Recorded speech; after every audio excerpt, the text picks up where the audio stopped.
42 million. The art world, where paintings change hands for fortunes. So, thank you very much. But for every known masterpiece, there may be another still waiting to be discovered. This is it. International art dealer Philip Mould and I have teamed up to hunt for lost works by great artists. We use old-fashioned detective work and state-of-the-art science to get to the truth. Science can enable us to see beyond the human eye. Ta-da! Oh, wow! Every case is packed with surprise and intrigue. Is it, or isn't it a Freud then? But not every painting is quite what it seems. Two artists rather than one. It's a journey that can end in joy. There is enough to support the conclusion that it is by Tom Roberts! Or bitter disappointment. I don't think it's a work by Gauguin. I'm very sorry. In this episode, can we prove this is a work by celebrated British artist William Nicholson? I feel it's a miscarriage of justice. A damning ruling has divided art world opinion. I was really shocked. As far as I was concerned, this painting couldn't possibly be by anyone else. Our investigation takes us to the dark side of the art market. Goodness me, this is an art world chamber of horrors here. Did you ever fake William Nicholson? Yes. We leave no stone unturned. Look at that. Travelling to Canada to try and solve the mystery. We have two paintings, one innocent and one guilty.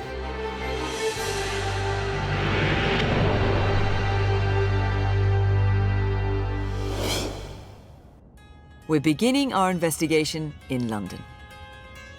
We're meeting an owner who's experienced the shifting fortunes of the art world to great personal cost. Hello. Nice to see you.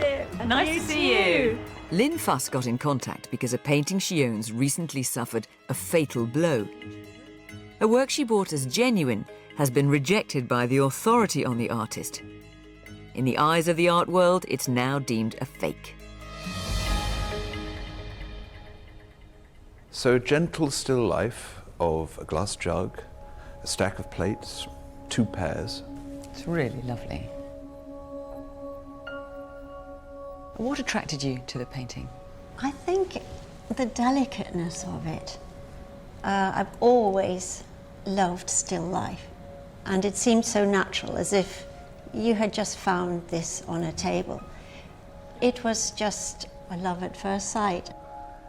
And am I right in thinking that you bought this as a genuine work by the celebrated artist William Nicholson? Yes, I didn't have any doubt. William Nicholson was one of the leading British artists of his generation. Born in 1872, he began his career as a graphic artist before forging success as a painter. Over 50 years, he created nearly 900 oil paintings, from informal portraits to haunting landscapes. But it's his exquisite still lifes which are most admired. In the years after his death, William Nicholson was overshadowed by his more famous son, the abstract artist Ben Nicholson. But today his work is highly prized, often reaching six-figure sums. So was Lynn's picture worth such a hefty price when she bought it back in 2006? So can you recall how much you paid for the picture? £165,000. Which is an appropriate price then for a good work by William Nicholson. So, well, we're here today. Something has obviously gone badly wrong. What happened after you bought it? Well, we were told that Patricia Reed, an authority on William Nicholson, was doing a catalogue raisonné. And then when the catalogue came out, she hadn't put this picture in the catalogue, which was quite a shock. So she was effectively deeming it to be a fake? She was definitely questioning it. But the point is, if she doesn't include it, the picture has very little life beyond just a decorative image. I mean, it's worth what? A few £100s. So where we are right now, that £165,000 you spent back in 2006, well, you've lost that. Mm-hmm. I mean, for a painting you love, it's hard to hear. It is. I was actually hurt and for the painting. Yeah, of course. I feel it's a miscarriage of justice. Patricia Reed, though, she must have her reasons. There's obviously another story going on here Yes. that we need to get to the bottom of. There's a very personal dimension to this case. Lynn grew to love Nicholson's work through her aunt, Lillian Browse, who was a legend in the art world and one of the first female art dealers.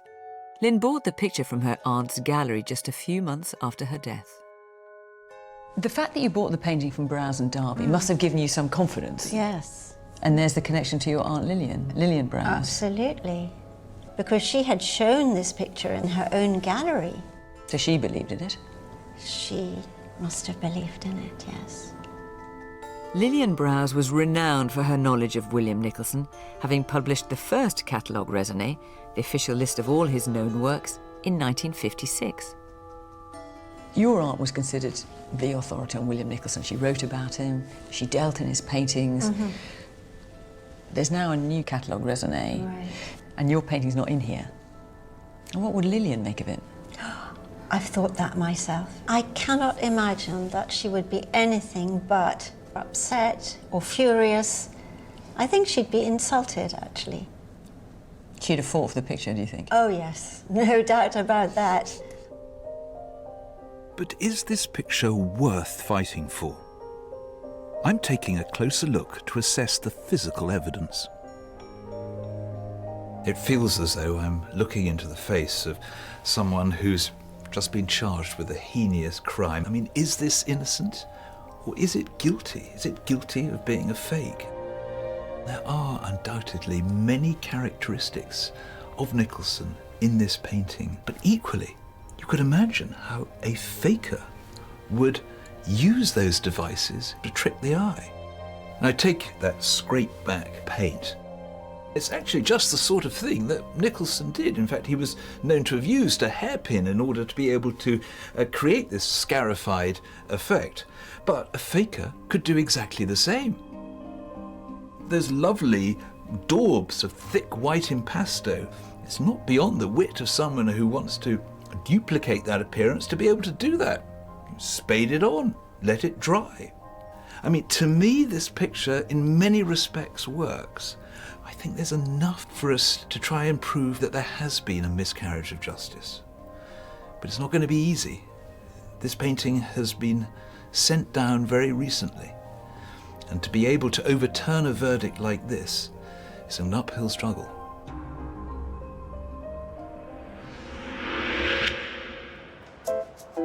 We need to know why Lynn's picture was rejected as a work by Nicholson. So I've come to Mayfair, the heart of London's art market. Lynn's aunt, Lillian Browse, was an art dealer here for over 50 years.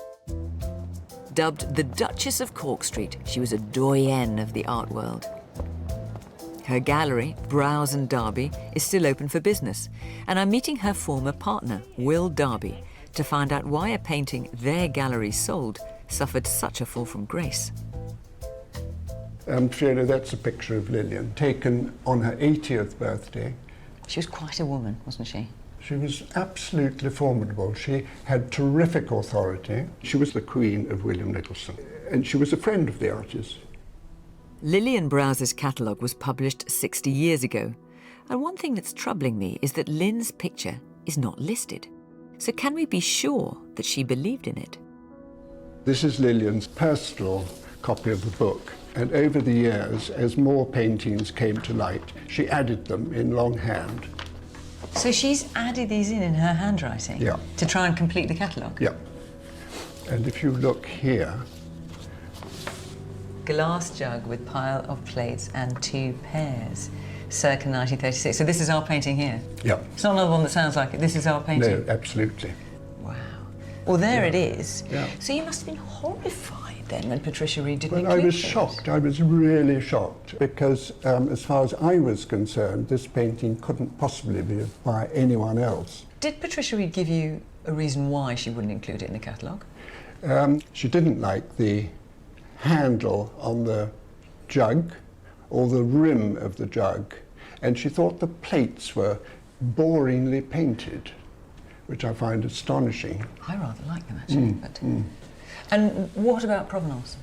Provenance was another factor. Prior to the early 70s, there's none that we know of. None at all? No. I have to be honest, the lack of provenance prior to the 1970s does bother me. But from that moment onwards, it has impeccable provenance, doesn't it? Yes, yes, absolutely. It's passed through some really reputable London galleries, and we have exhibited this painting twice. First of all in 1983. Yes, I can see it here, the glass jug. And then in 1990 we showed it again. There's no denying, though, that this is a serious body of work by Patricia Reed, isn't it? This isn't something that one can just dismiss. Oh, indeed. It's a very scholarly book, but it's incomplete. In your opinion? In my opinion. I particularly think this is one of his best. I think it's a strong painting. It's a shame Patricia doesn't share your view. Well, she may change her mind, who knows? Could an inauthentic work have been in circulation for 4 decades, passing through some of the most respected art galleries in London? The present authority on Nicholson seems to think so. At Philip's Gallery, we're getting to grips with the challenge ahead. So it's quite clear, talking to Will Darby, that the author of the catalogue resume, Patricia Reed, has a fairly lengthy list of problems with Lynn's picture, from the handling of the paint to the depiction of the jug and the plates. And also, she points out that there is a painting in the National Gallery of Canada in Ottawa that has what she calls close and disquieting similarities to Lynn's picture. Yes, it is quite unusual for William Nicholson to repeat his own work. It's not unheard of, but it's unusual. So what I think she's saying is that this is basically a copy of the Ottawa picture. And if so, it's a copy with sinister intent because it's signed N. It's meant to be taken for work by Nicholson. And what doesn't help the cloud of suspicion hanging over Lynn's picture is that there is no provenance that goes back earlier than the 1970s. So I think this isn't going to be that straightforward. Doesn't sound it, does it? If Lynn's picture has any chance of being accepted as a genuine work by Nicholson, we have to address some serious stylistic concerns voiced by the authority on the artist. So I've come to the Fitzwilliam Museum in Cambridge. This impressive art gallery holds a fine selection of William Nicholson's oil paintings. You can see why Nicholson has earned his place as one of the most accomplished painters of the 20th century. For him, painting was a sensuous experience. He had a unique touch, a magical way of manipulating the paint to express light, texture, and mood.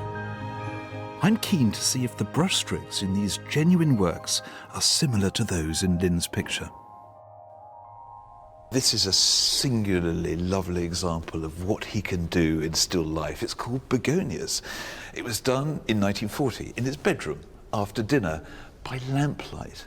And the light suffuses the painting. It sort of marinates it in this wonderful hue that brings everything together.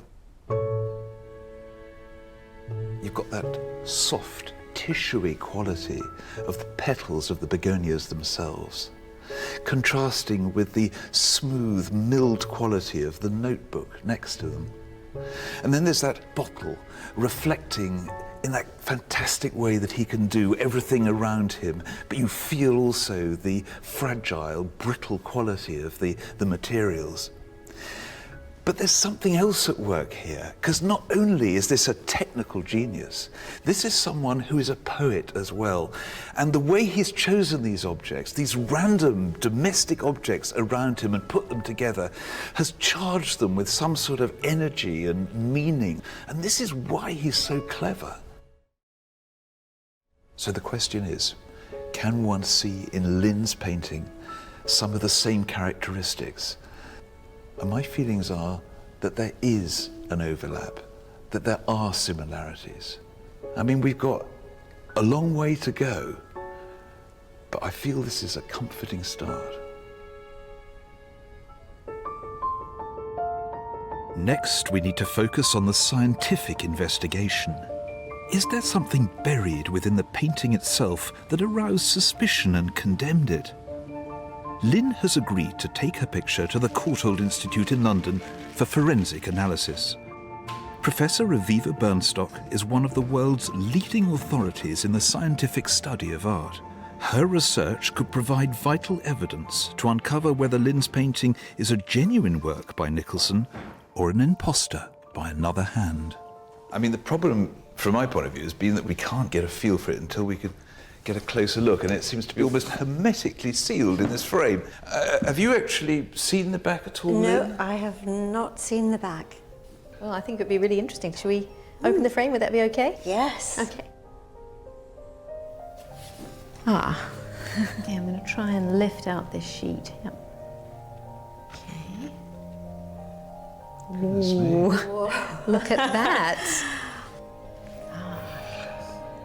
Well, it's fascinating. I can see a number. I can see a beautiful colour, green, red, as if some oil has been dropped here. A little label, a glass jug, it says, in beautiful writing. Very exciting. I mean, it looks as though it's properly been in a studio somewhere, doesn't it, some time ago. It's a pleasant surprise, wouldn't you agree? Yeah, absolutely. I was dreading seeing a blank piece of canvas or board. So the question is, whose handwriting is that? It would be good to use some imaging techniques, perhaps looking in infrared to see if we can read it more easily. The back of this picture is splattered, a bit like a crime scene with clues. There surely must be some answers here.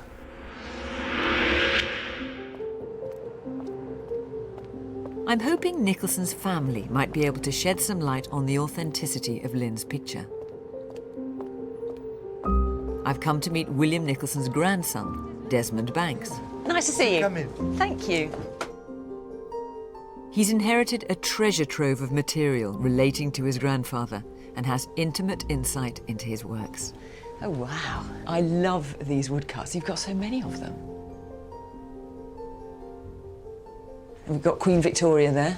Yes, that caused quite a stir in the late 1890s. Because it's so unmagisterial, presumably. She But just it looks is, like yes. She was, I think, a short and stout woman by that time. She was. And you've got Rudyard Kipling over there. Well, Kipling was a friend of Nicholson's and wrote verses for some of Nicholson's books of woodcuts. So he mixed in pretty wonderful circles. Desmond has also inherited a selection of his grandfather's oil paintings left in his studio after his death in 1949. Painting was something that Nicholson felt a particularly close attachment to, didn't he? For him, it was a sensuous activity. For him, the paint was succulent, a particularly delicious stroke. My mother used to say his mouth would water, and it really appealed to all of his senses. Since Nicholson's death, the value of his work has risen steadily, and attempts have been made to pass off inauthentic pictures as genuine. Desmond keeps his eyes peeled for rogue Nicholsons. This is the dustbin, which I'd like to show you, my Nicholson dustbin. It contains all of the pictures that have not been authenticated as being by William Nicholson. Some may be forgeries, some may be copies. OK, let's have a look. There we've got a nice still life with a lustre jug. I don't think the lustre is handled at all as Nicholson would have handled it, so I'm not very happy with that. This one here, it vaguely looks like a William Nicholson. On the back, in what appears to be Nicholson's own signature, Nicholson and then a date, that doesn't look like his handwriting to me. So that's someone pretending to do Nicholson's handwriting, is it? It is. So someone has deliberately tried to pass this off as a genuine work by Nicholson? I believe they have, yes. I found this offered for sale on a website as a William Nicholson. This was a painting that was made to order in Panama. They've got teams of artists painting any artist that you want, and this was their attempt at William Nicholson. Wow. And there's this one here, which is... Hang on. This is our painting. Is it really? Good heavens. Well... This is our painting in your dustbin? It is. Desmond's been in the dark about which painting we're investigating, so I'm rather taken aback that it's been dumped in his dustbin. You don't think this is genuine? I'm not a judge of it. I do not hold myself out as an expert. All that I can say about it is that Patricia Reed doesn't accept it as genuine. What do you think? I'm looking at the N in the bottom left-hand corner. It's very different from what I'm familiar with, but Nicholson didn't always use the same signature. There's a tremendous variety of his signatures. God, here we are in your home, surrounded by all these genuine William Nicholson works, and you've got art painting in your dustbin. Of all of the paintings in my dustbin... I'm beginning to really not like that phrase, yes. This is the one which I think is the best and the best candidate for acceptance. For coming out of the dustbin. But I'm not the person to make a final judgment on it.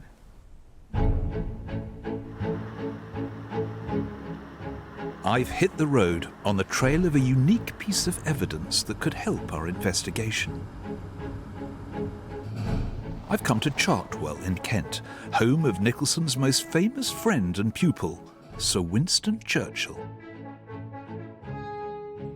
During the 1930s, Churchill was out of office, which left him free to pursue a passion far removed from politics: painting.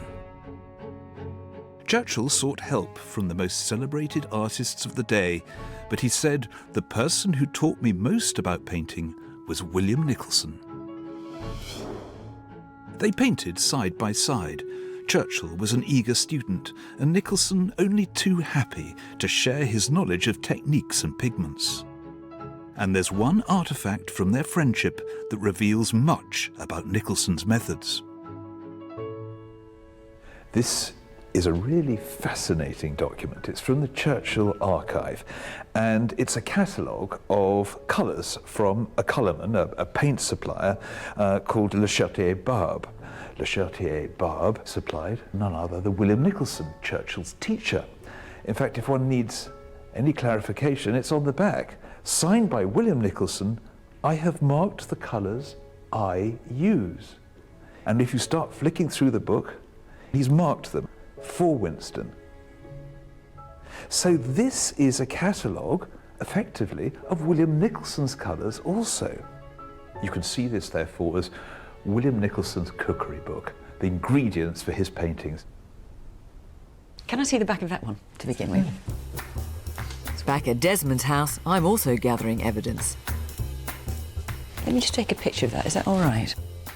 He's agreed to let me have a closer look at his grandfather's paintings to see if I can find any clues that might link these genuine works to Lynn's picture.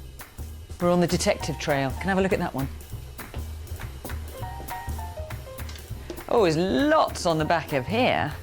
So Le Chartier Barbe here.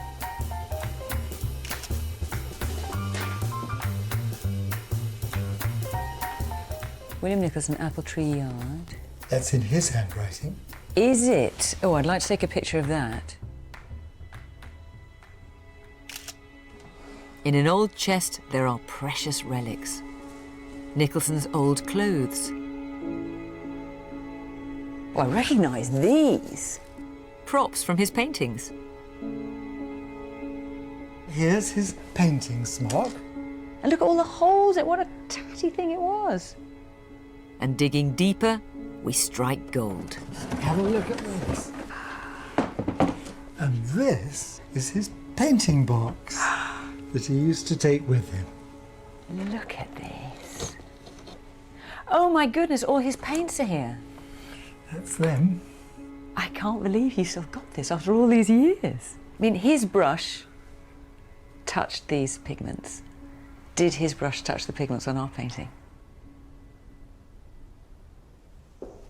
Back at the gallery, we're gathering with Lynn to have a closer look at the technical images of the picture. So Lynn, this is an infrared image of the back, and in the middle of it appears to be the title, Glass Jug. I mean, what intrigues me about this is the handwriting. I thought about comparing that to the writing on the back of some of the known Nicholson paintings owned by his grandson. So here's the writing on one of those pictures. Now, this is definitely William Nicholson's handwriting. Can you see any similarities? Oh, definitely some. The yes. J here on Jug and the J on James's. Yes. I mean, it's not an awful lot to go on, but it doesn't look like a different hand. It looks like it could be similar. Yeah, but I don't want to rain on your parade, which you know I hate doing. Which you love doing. If I'm a faker, the first thing I do is get the handwriting right. Now, if we are going to make a case for this, we've got to find a lot more to compare it with.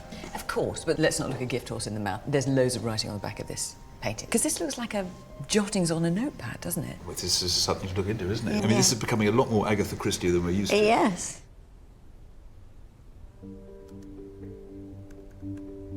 I'm getting to work on the provenance of Lynn's picture. One of the major problems is that there's no record of the work before the mid-1970s. So I've been trying to dig deeper into its past, but I've stumbled across something that might be cause for concern. According to Browse and Darby, who sold the painting to Lynn, the painting first appears with the Hanover Gallery, which is another gallery in London. It closed in 1973, but a quick search online shows that its records are kept at the Tate. But these records come with a major health warning. It says before they were catalogued, some of these records were consulted by a man who subsequently faced criminal charges for producing false provenances for forged works of art. Now, I know this case. I know who they're talking about. And what we may have stumbled into here is one of the great art forgeries of the 20th century. The mastermind behind a massive art fraud has been convicted after a trial lasting 5 months. John Drew faked archive material to give forged pictures a bogus history. He'll be sentenced on Monday along with John Myatt, an artist who admitted conspiracy to defraud. A third man was acquitted. This was the crime that rocked the art world. Could Lynn's picture be caught up in it? We've come to a secret art store to meet the former head of the Art and Antique Squad, Dick Ellis. He was involved in the arrest of the conman John Drew, who corrupted archives with forged provenance in order to pass off hundreds of fakes painted by his accomplice, John Myatt. Both men were sent down for what Scotland Yard called the biggest art fraud of the 20th century. Goodness me, this is an art world chamber of horrors here. Wow. Wow, what is Lowry here? Sutherland, is that? Looks like Graham Sutherland, George Braque. Giacometti. And we've got Ben Nicholson, William's son. Yes, that's a bit close to home. The de Stael is very interesting because it shows John Myatt's technique. He used modern household emulsion mixed with a KY jelly to give it that texture of oil paint. So the paint he'd use on the wall, he'd create these fakes with that? Exactly. But even more audacious in their deception is the back of these fakes. Ah, 2 labels. These are almost cleverer than the front. Look, you've got the Solomon R. Guggenheim Museum, nice sort of, 50s looking text, and then the Willard Gallery. And both of them are slightly crumpled. So this is Drew faking these labels, sticking them on the back? Faking the labels, and I've got here some examples of the other forged provenance that was created for the Myatt paintings. So this is a fake receipt from the Hanover Gallery. And look, paintings by Vuillard, portrait by Giacometti. This is very convincing looking. Got Beaux-Arts Gallery receipts, paintings by Giacometti. We're not going to find any of your gallery receipts in here, are we, Philip? Shame on you. John Drew was brazen in his deception, infiltrating the archives of the big institutions, the Institute of Contemporary Art, the Victoria and Albert Museum, and the Tate Gallery, placing his forged documents among their records to pass off Myatt's fakes. This catalogue, purporting to be from the Hanover Gallery, is a fake Drew produced and swapped with the original catalogue in the National Art Library. Here is a photograph of this picture. Yeah. So he has legitimised this fake. And this particular picture was recovered from an eminent New York dealer who'd paid several hundreds of thousands of dollars for it. Ooh, ouch. I'm concerned to see several fake Ben Nicholsons, which makes me wonder if Myatt forged father as well as son. Has John Myatt ever painted a William Nicholson, do you know? I think only John Myatt can answer that question. With our investigation taking a sinister turn, I've returned to the Courtauld Institute. I'm hoping Aviva can find some answers locked within the evidence Fiona and I gathered for her. Hello, Aviva. Hello. Well, I can see you've got enough to keep yourself busy here, and the paint box has arrived. It has, and it makes all the difference to the study of this painting. We can take samples from these tubes, because there's always bits of paint on the outside. I can analyse that to see whether they're similar to what was used in the picture. Excellent. And I've discovered one other exciting thing, and that is a palette fits in like this. And you see the painting, which is on the easel here, which is a commercially primed artist board, slots perfectly into this box. You see it's exactly the right size. Yeah, it's a snug fit. It's a snug fit, but when it was closed, the back would be in contact with the palette, like that. And I think that explains why there is splodges of palette paint on the back of the actual support. I mean, that is an utterly brilliant suggestion. In fact, if you have a look at these images, they're the backs of other pictures that he made. You can see there are bits of paint on the back too. So Lynn's picture fits in Nicholson's box and shows the signs of a Nicholson way of treating them. It's beautifully neat. It is neat. I mean, of course it's a box made for artists, and lots of artists might have been doing exactly the same thing at this time, but it does seem like a very interesting coincidence. Aviva is taking samples from the tubes in Nicholson's paint box. She can compare these with the pigments in Lynn's picture to see if there are any similarities with those Nicholson used.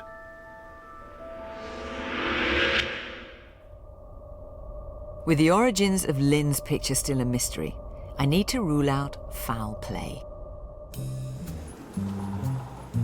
Could the forger John Myatt have had any hand in this work?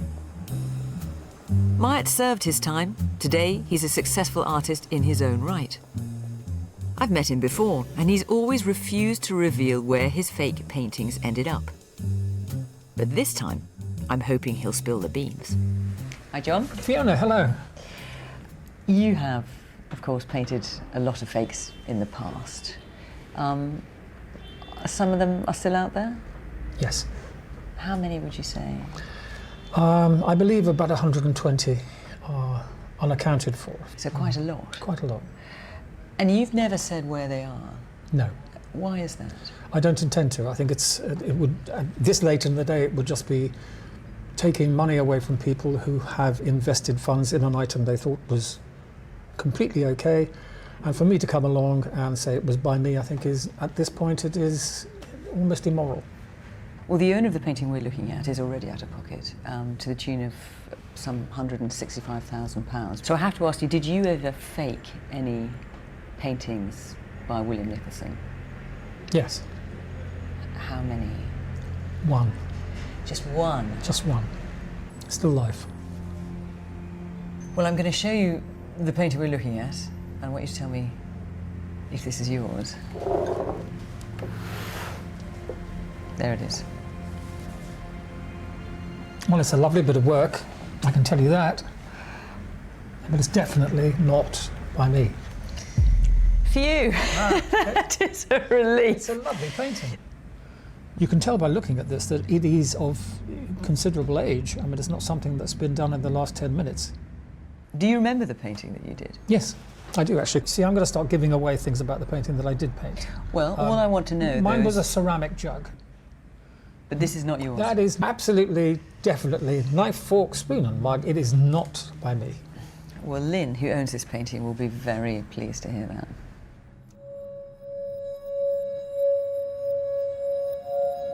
Back at the Courtauld Institute, Aviva has used X-ray photography to penetrate deep into the paint layers to see if she can find any clue as to the genesis of Lynn's picture. And she's found something quite unexpected. How extraordinary. It looks like a vase of flowers. Absolutely, and it's one of the clearest X-rays of an underlying paint that I've seen for a long time. Isn't that terrific? I think the board that it was originally painted on has been scraped, and then another image has been put on top. And you can see those scrape marks here in the X-ray. There are a lot of them. Quite a lot of artists reuse their supports, either from economic necessity or for other reasons. And this is certainly an example of that. But by what this artist has thrown away, by what this artist has abandoned, it's quite possible that we can tell more about who he or she may be.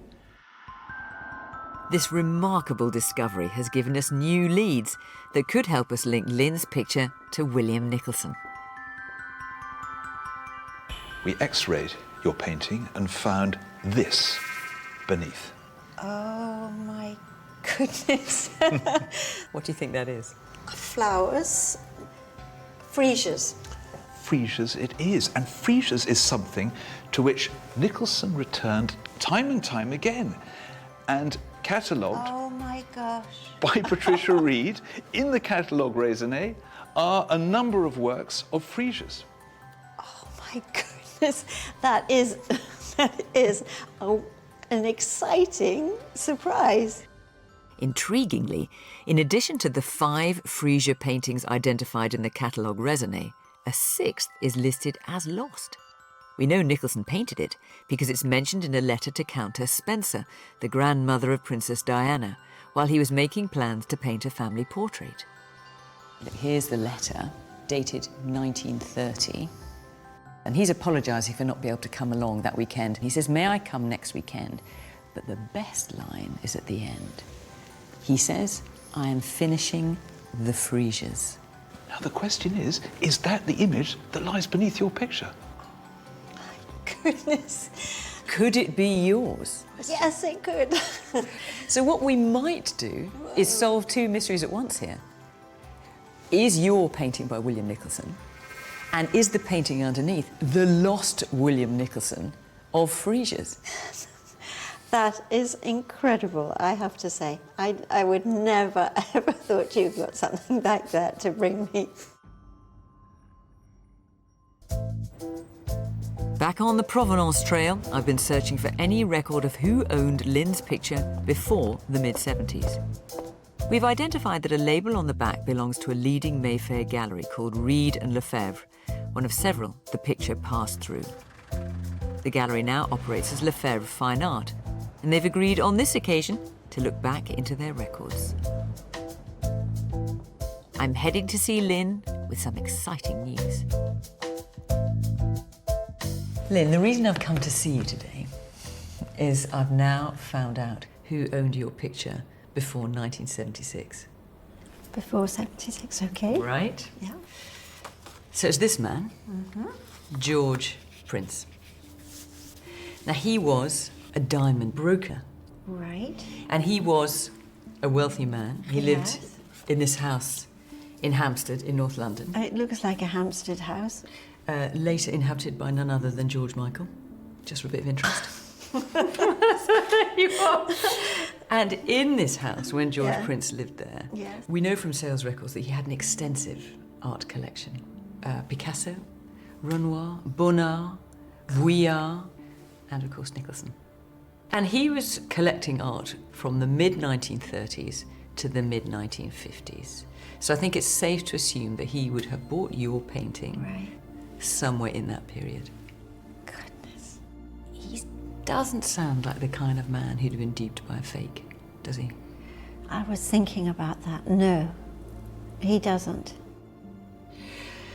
The obvious question now, Lynn, is who did George Prince buy the painting from? I mean, maybe he bought it from Nicholson, who knows?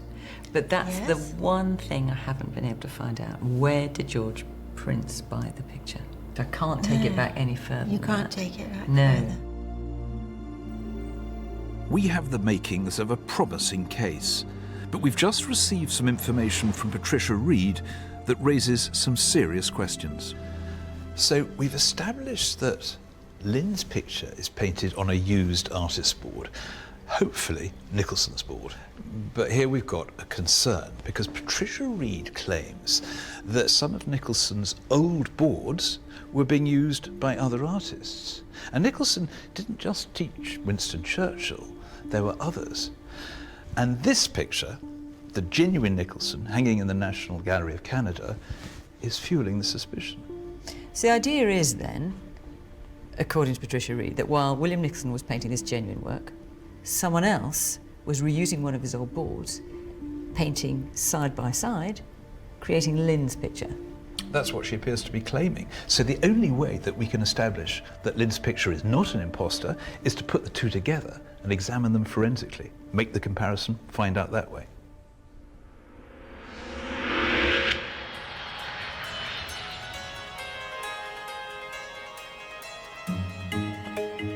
Aviva and I have flown across the pond to Ottawa. We're hoping to find out once and for all if Lynn's picture is a rogue version of a genuine work that is held in the National Gallery of Canada. This is a world-class gallery with an impressive collection. It holds some of the biggest names in British art, including several works by William Nicholson. We're meeting Director of Conservation, Stephen Gritt. Hi. Hello. Very nice to meet you. Welcome, welcome. This is my studio. Come on in. He's agreed to let us take a closer look at the genuine work that's aroused such suspicion around Lynn's picture.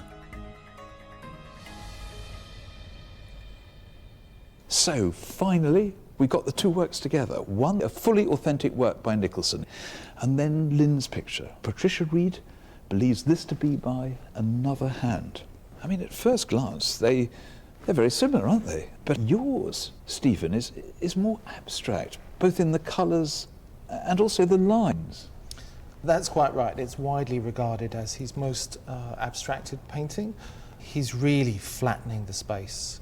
Yeah, and it's particularly true of the pears, isn't it? They're very flat and they have quite a puzzling shape, so he's experimenting here. Although you're absolutely right, this is more abstract than this version, there are some quite close similarities that really stand out. It's really the way that the shadows have been done. The background is drawn over in both cases in an identical way. And then there's also the application of this white impasto, which is very specific and very textured in exactly the same way in both pictures. That's quite striking. It sort of looks almost sculptural, doesn't it?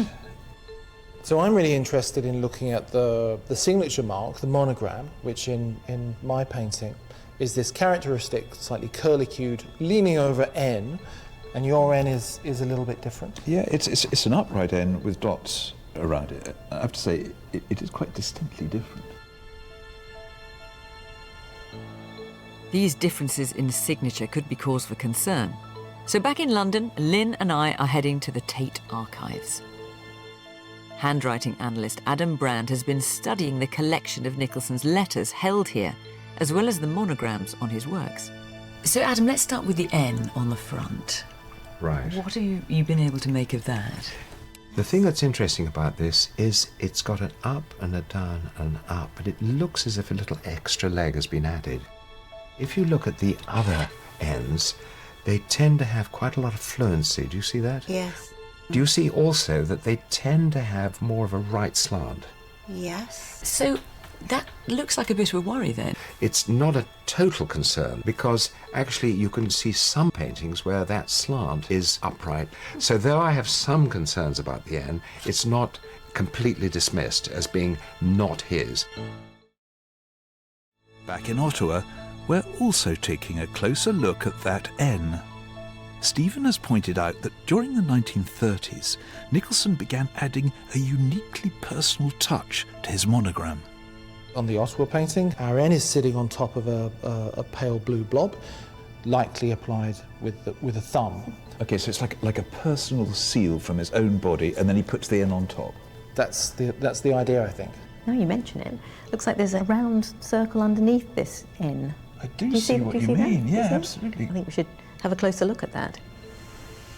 Stephen closely examines the application of paint on the monogram of Lynn's picture. Could it have been applied using the same quirky technique that we know Nicholson used? Well, this is interesting. I can see a daub of pale grey paint into which the shape of the N is worked while that pale grey paint is still wet. And that's interesting to me because it matches the methodology of the laying down of the monogram on the Ottawa painting. This is sounding exciting. I think so. Yeah, I see what you mean. It's an optical bluish paint, pale blue, and then the signature's on top. That's absolutely clear. But This is what we're looking for. I mean, this highly idiosyncratic technique that Nicholson uses. Banging down a bit of paint, a thumbprint if you want, and then an initial on top. With compelling similarities on the front of both pictures, how do the backs compare? Oh, goodness me. Well, you can see the blobs of paint that we saw. They're exactly the same blobs of paint on the back of this picture. It's the same mess, isn't it?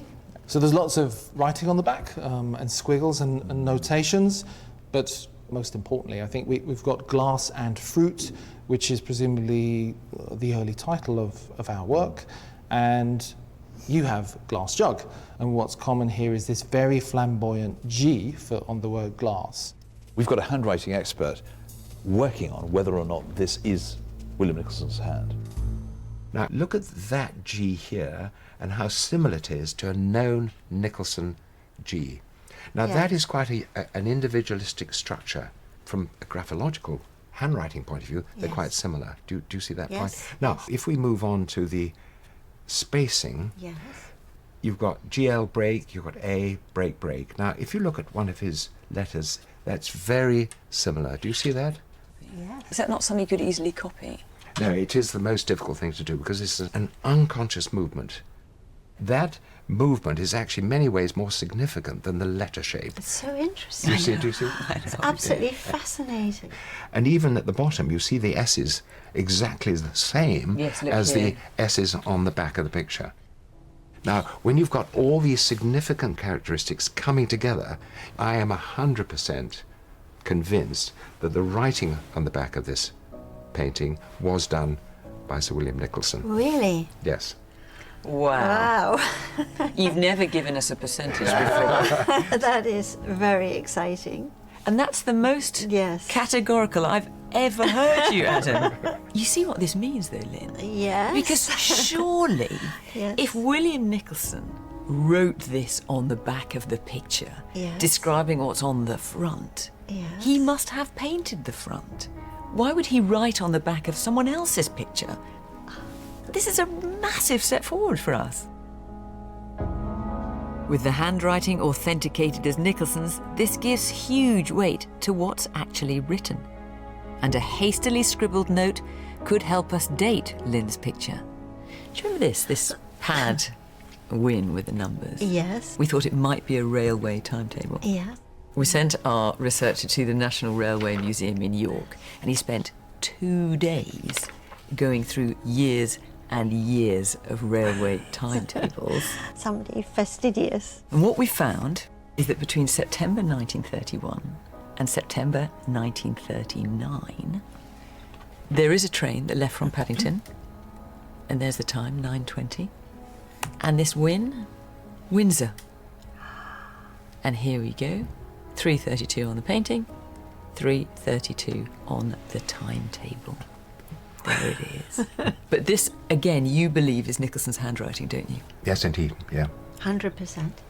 100%. And now this timetable changed after September 39 because of the outbreak of war. So what we can be sure about is that this was written on the back of this picture between September 1931 and September 1939. I've got goosebumps now. So we can date the back of the board to well within Nicholson's lifetime. In fact, to the same period as he painted the Ottawa picture, which is dated to around 1938. But handwriting alone won't be enough to prove the authenticity of Lynn's picture.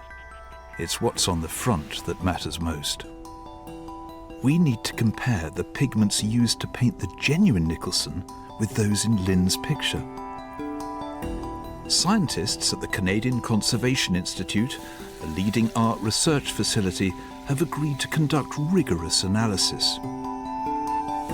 Minute paint samples, 1,000th the size of a grain of sand, are run through a series of analytical processes which can identify the precise chemical properties of the pigments. The results can be compared with Aviva's analysis of Lynn's picture. If the materials are wildly different, then it's much less likely to be the work of Nicholson. Back at Stephen's studio, the results are coming in. Well, as it stands, we have two pictures. One of them innocent, the other guilty. Now, have you discovered anything that might help Lynn's picture? Well, I'll show you. Here we are. Goodness me, I mean, it's a row of yeses, a glowing school report. What this shows is that there are a number of pigments that were used in common for both pictures. So every one of those pigments that you have found in the Ottawa picture, you found in Lynn's. That's right. And I've also found that the pigments in both pictures are closely similar to the tubes of paint in Nicholson's paint box. Although it's possible to argue that manufactured pigments can be used by anyone, there are such close similarities for so many pigments used here that it would seem unlikely. But beyond that, the technique used for the pictures is closely similar too. The way the paint's actually applied really is so specific and so similar that it would be very, very hard to imitate that, in my opinion. What do you think, Stephen? I think the results are really good and really clear, and there are so many compelling similarities that the inescapable conclusion really is that the Ottawa painting is by Nicholson and Lynn's painting is by Nicholson. So the only way that Lynn's painting could not be by Nicholson is if someone had got hold of one of Nicholson's old artist boards, had done the same subject using exactly the same paints, exactly the same pigments, and then got Nicholson to inscribe it on the back, glass jug. I mean, what are the chances of this? Back in London, we've sent our dossier of evidence to the author of the catalogue raisonné, and we're waiting for a decision. I think our evidence is really strong. I mean, just think what we've got. A handwriting expert who believes 100% that the writing on the back is by William Nicholson, including those words, glass jug. And then thanks to old train timetables, we can date some of that writing between 1931 and 1939, which is the right period for our picture. As for the provenance, we've taken it further back from the mid-1970s to George Prince, diamond broker, serious art collector. What we haven't done, though, is take it further back still to William Nicholson himself. So that is a gap, and that's a worry. This has to be one of the most convincing technical investigations that we've done on a picture. We know that beneath the surface lies a painting of Fresia's. We know that Nicholson painted Fresia's. We know that the paint is the same as that that's found in his paint box, and also in the genuine work at Ottawa. Now surely we have done enough to erase the stain on this painting. Patricia Reed declined our invitation to deliver the verdict in person, so she sent her decision by letter.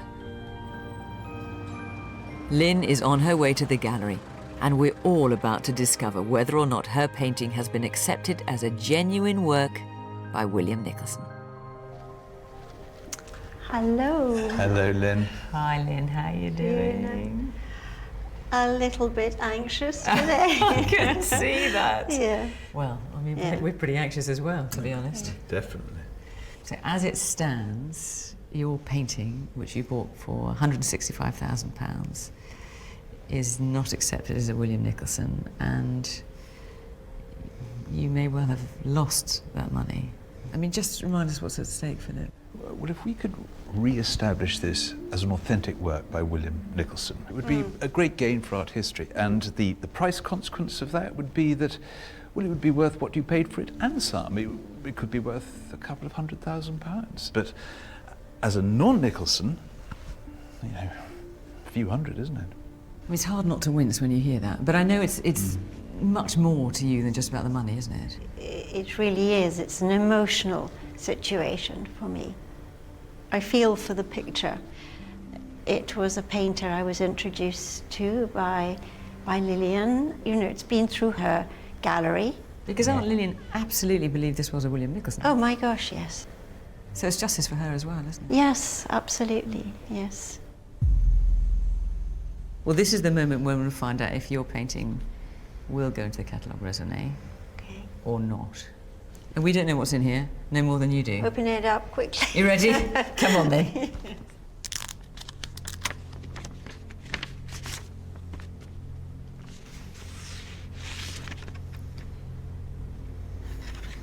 I regret to inform you that I do not find there is sufficient evidence to attribute this work to William Nicholson.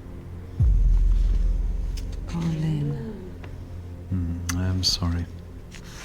Although there are a number of aspects of the painting that link the physical board and paint with William Nicholson and his studio, there is nothing that gives any direct evidence that he actually executed the work himself.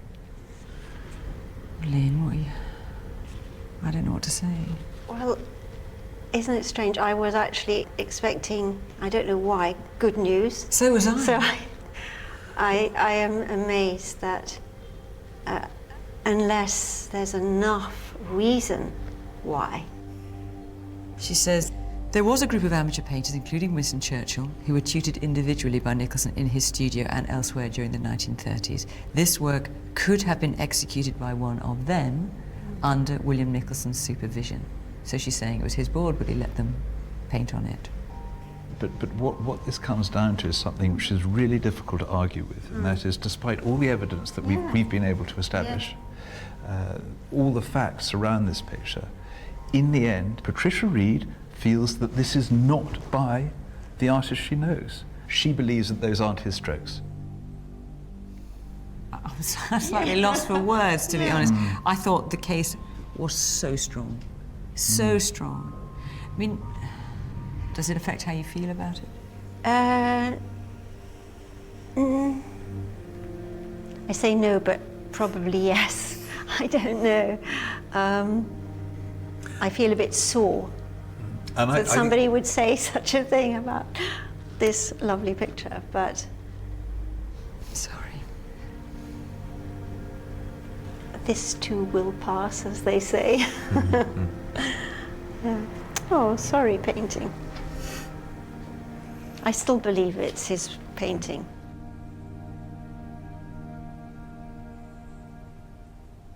I'm shocked.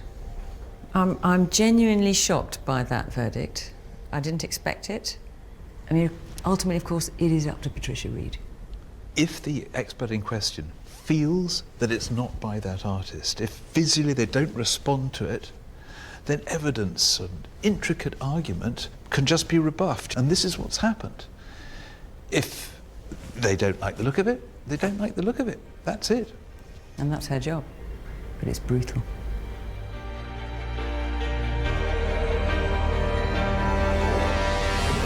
In this episode, we travel to France on the trail of one of the most renowned artists of the 19th century. Could a set of drawings found in a garden shed, so she kept the sketchbooks in the shed, so just there, turn out to be by Henri de Toulouse-Lautrec? From a time before the scandalous Parisian years. 2 little sketchbooks from his aristocratic youth. But we have a challenge on our hands. What did the Toulouse-Lautrec committee say? No. To change the minds of the French committee, we'll need powerful evidence. From Lautrec's childhood home. Oh, yes. This is surely not a coincidence. And detailed technical analysis. Oh, gosh, that is pretty solid. Wow. But with the deadline looming, will we manage to make our case in time?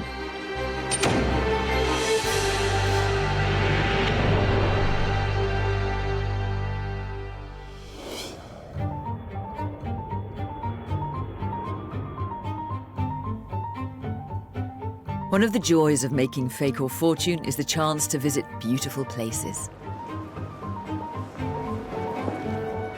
It's good to be back in France. Another chance to unleash my terrible French on the nation. Oh, poor France, it's never ready for that. This is a first for us, a French owner, a French artist, and the painter of Parisian nightlife, Toulouse-Lautrec.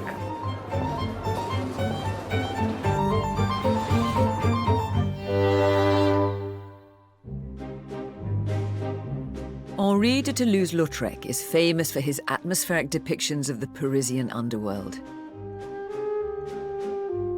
His height, 5'1", and scandalous behaviour also brought him notoriety. But he was born in 1864 into a very different world. Lautrec was the son of a Count of Toulouse, French provincial aristocracy. And it's this world that we're about to explore.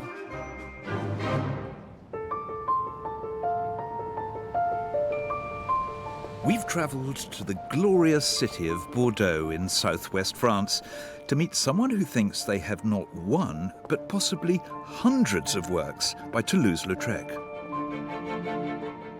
We were contacted by Fatal Fortune viewer and Bordeaux resident Elaine Cornet. Hello. How are you? Very well. She wants us to meet her father-in-law, Alain, a psychoanalyst and author. Bienvenue en France. So this is what we come to see. Now, I appreciate it's not our normal type of oil painting, it's not a framed drawing. These are two sketchbooks that are heaving with drawings. Well, let's have a look at some of these. They're scenes from, if they are Toulouse-Lautrec, scenes from his life, aren't they? They're beautiful and they're delicate. That's lovely, isn't it, that portrait there? Ils sont très beaux, les croquis, n'est-ce pas? Oui. Have you got any favourites amongst these? Yeah, ici, peut-être. Oh, that is lovely. Here's the rub. They are so different from those nightlife, decadent Parisian scenes that we associate with him. If these are to be by Toulouse-Lautrec, then they're going to have to be from the early part of his career, while he was still learning, while he was still in his teens. And it's thanks to you, Elaine, that we're seeing them at all. Yes, I suppose. Obviously, I'm familiar with the programme, Fake of Fortune, and I encouraged Alain to submit a couple of sketches, and really it's just gone from there. See what we can do with your sketches. Alain's two little sketchbooks have lost their hard bindings. Today, only the yellow end papers remain. The first book contains figures of women, as well as boats in pencil and watercolour. The second explores further themes: dogs and soldiers and sailors, figures in crayon and ink, and numerous images of horses. Finally, there are loose scraps, a fragment from a letter and a page of ink drawings. Some of the sketches are dated to the year 1880. Let's get stuck in, shall we? Right, well, first of all then, how did you come by these sketches? C'est ma grand-mère qui me les a donnés. It was my grandmother who gave them to me while she was clearing out her shed. Dans une remise. And how old were you when she gave you these drawings? Was it quel âge? Oh, 15 years old. 15. Did she ever tell you how she got these? No. No. Et vous étiez proche à votre grand-mère? You were close to your grandmother? Very, very close. She was like my second mother. And those photographs there, is your grandmother in any of those? That's my grandmother and me with my two sisters in Toulouse. À Toulouse. Looking very serious. Très sérieux. Alain grew up in Algeria with his mother, father and sisters, as well as his beloved grandmother, Laure. They came to France in the early 1960s, and in 1965, when Laure was living in Saint-Emilion, she gave Alain the two sketchbooks. And you've known about these for some time then, Elaine? Well, I became aware of the sketches approximately 3 years ago because, well, for close on 50 years, I believe, Alain never did anything with them. So half a century, you put off trying to find out whether they were the real thing or not. 10 years ago, Alain began to wonder if the initials on some pages of the sketchbooks might be an early version of Lautrec's famous HTL monogram. Alain was advised to take the sketchbooks to the committee in Paris, who authenticate all work by Toulouse-Lautrec. And what did the Toulouse-Lautrec committee say? No. No. Did they give any reasons, any justification or rationale? Aucune raison. No reason at all. And did the committee say who they thought did these sketches? Le comité, ils ont demandé. The committee invited Marguerite Stahl, who's an expert on the artist Princeau, to see them. And she said, it's Princeau. C'est Princeau.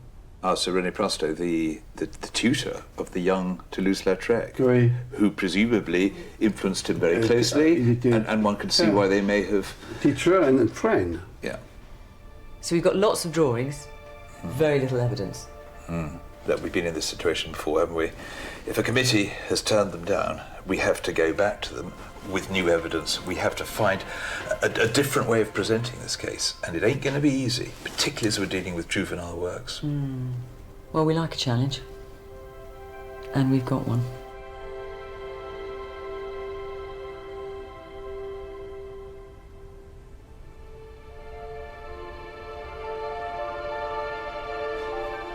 These sketchbooks are both tantalising, but they're also complicated. I mean, they're tantalising because this is just the sort of thing you would expect Toulouse-Lautrec to be doing at around about this date. I mean, we know these drawings were done in around about 1880. A couple of them are dated. He's in his teens. He's just getting going. I mean, look at the ease and deftness with which he's just put the essential lines of that horse's body, and those flaring nostrils, and that compressed energy that you get as it comes towards you, then that leaping one in the background. I mean, apart from anything else, it's just a beautiful, rather bewitching drawing. Portraits as well, particularly those erring towards slight caricature. Faces, you know, there's a sense of slightly unsettling, slightly unusual character in some of those faces. But we've never dealt with just so much material before, and it seems that there's quite likely to be clues running through these pages. But of course, these sketches have been rejected by the Toulouse-Lautrec committee. So while Philip immerses himself in the art, I'm hoping Alain can tell me more about what the committee said. Alain, is this the letter from the Comité Toulouse-Lautrec? C'est la lettre, là? Oui, c'est la lettre, oui. Je peux la voir? Can I see it? Tenez. Okay. So most of the drawings and watercolours in your sketchbooks were by René Prasto, according to the committee, except for, okay, this is quite complicated. They then list half a dozen or so sketches, but they don't say who they're by? No, no. The writing on the sketches is Prasto's writing. So when you got this letter, you were hoping for more explanation, more analysis, and there is none here. Rien. Nothing. There was no analysis. I was in the same mood then as I am right now, talking to you. Frustrated. La frustration, n'est-ce pas? No, no, no. Même pas? No. They don't have the power to frustrate me. You won't let them have that power over you? No. What did you do next? Monsieur Couvreau. I met Monsieur Couvreau. He's a Prasto expert, and I showed him the sketchbooks. Et qu'est-ce qu'il a dit? What Et did he lui, say? il a dit que les dessins n'étaient pas tous. He said the drawings were not all by Prasto, and some were in fact much better. L'expression. The expression he used was by a better hand. Il y en a de meilleures mains. If we do manage to prove that you have got some sketches by Toulouse-Lautrec, what do you want to do with them? Oui, oui, je les vendrai. Yes, I'd sell them. Might keep 2 or 3, but I wouldn't sell them in France. You're so fed up with the reaction you've had here. Okay, well, we've got some work to do to try and change the mind of the comité. Vous aurez peut-être... You'll have more luck than me, surely. Surely. Part of the problem here, in fact probably the main problem, is that we have an arm wrestle. The committee have turned them down. And not only have they turned them down, but they've done so with a certain type of justification. They've said they're not by Toulouse-Lautrec, they're by René Prasto. So not only have we got to get them to see them in a more positive light, but we've got to get them to change their mind. I know from experience that is so difficult in the art business. But the stakes for Alain are enormous. I mean, if these are by Toulouse-Lautrec, you know, that great avant-garde painter, I could see them in an exhibition, I could see about £1 million worth of drawings here on the wall. But René Prasto, the art world hasn't really heard of him. We could be talking £10,000.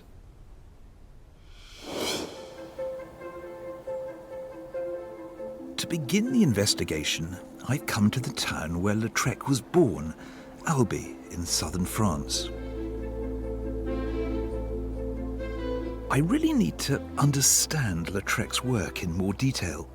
And the Musée Toulouse-Lautrec, founded by his mother, houses a huge collection of his work.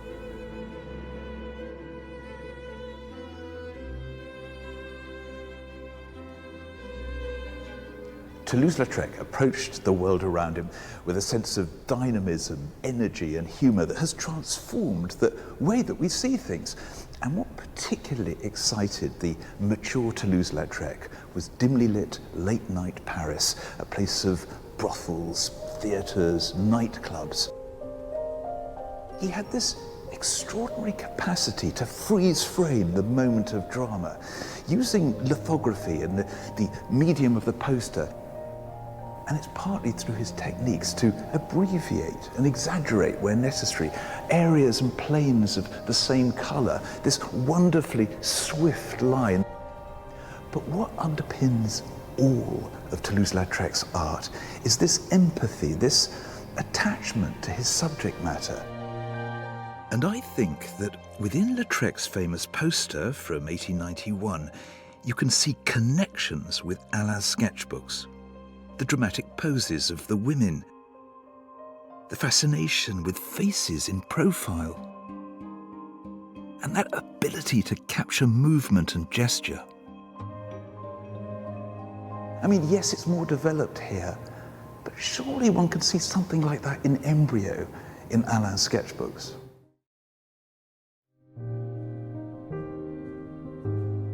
And there's further evidence here, a whole gallery of juvenile work. It's rare for so much of it to survive, but Lautrec was an unusual teenager. In 1878, aged 13, he fell and broke his left leg. The next year, he broke his right leg. After that, they stopped growing. In pain, often immobile, he drew almost constantly, and his talent became evident. By 1880, Lautrec was painting many of the subjects found in Alain's sketchbooks. He was particularly skilled at horses, but also soldiers, dogs, and portraits. It's an encouraging start, a sense that Alain's sketchbooks, at the very least, come from the same world as Toulouse-Lautrec.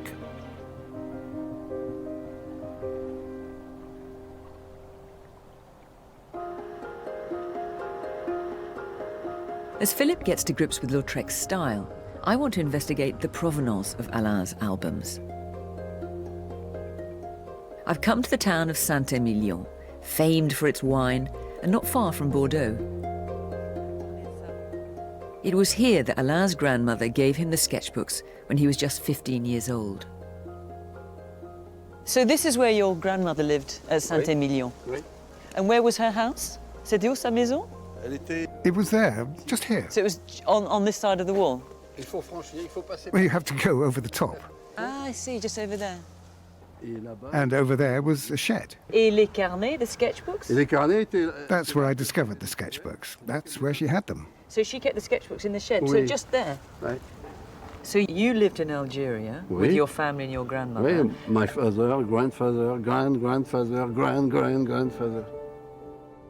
Alain's grandmother, Laure, was born in Algeria, then a French colony, in 1903. She married and gave birth to Alain's mother when she was 20. For Alain's family, Algeria was home. But in 1954, the Algerian War of Independence began. By the early 60s, it was clear they would have to leave, and they joined the thousands of refugees fleeing to France. But they met with a hostile reception in mainland France, where they were known as Pieds Noirs, or Blackfeet. It was particularly traumatic for the 12-year-old Alain. We first left Algeria in 1962. Dans un bananier. In a banana boat? Oui. Yes, there were 2,000 of us. On était 2000. À Toulouse, j'ai été In Toulouse, I was put in quarantine. quarantaine.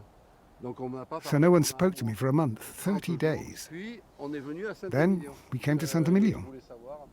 Alain's family story makes the origins of the sketchbooks particularly mysterious, because just 3 years after their arrival from Algeria, Alain's grandmother pulled a box out of her shed and produced from it the two little sketchbooks. Where do you think your grandmother might have got these sketchbooks? Me, I've started to think that they must have come from Paris. She lived in Rue du Faubourg Saint-Honoré.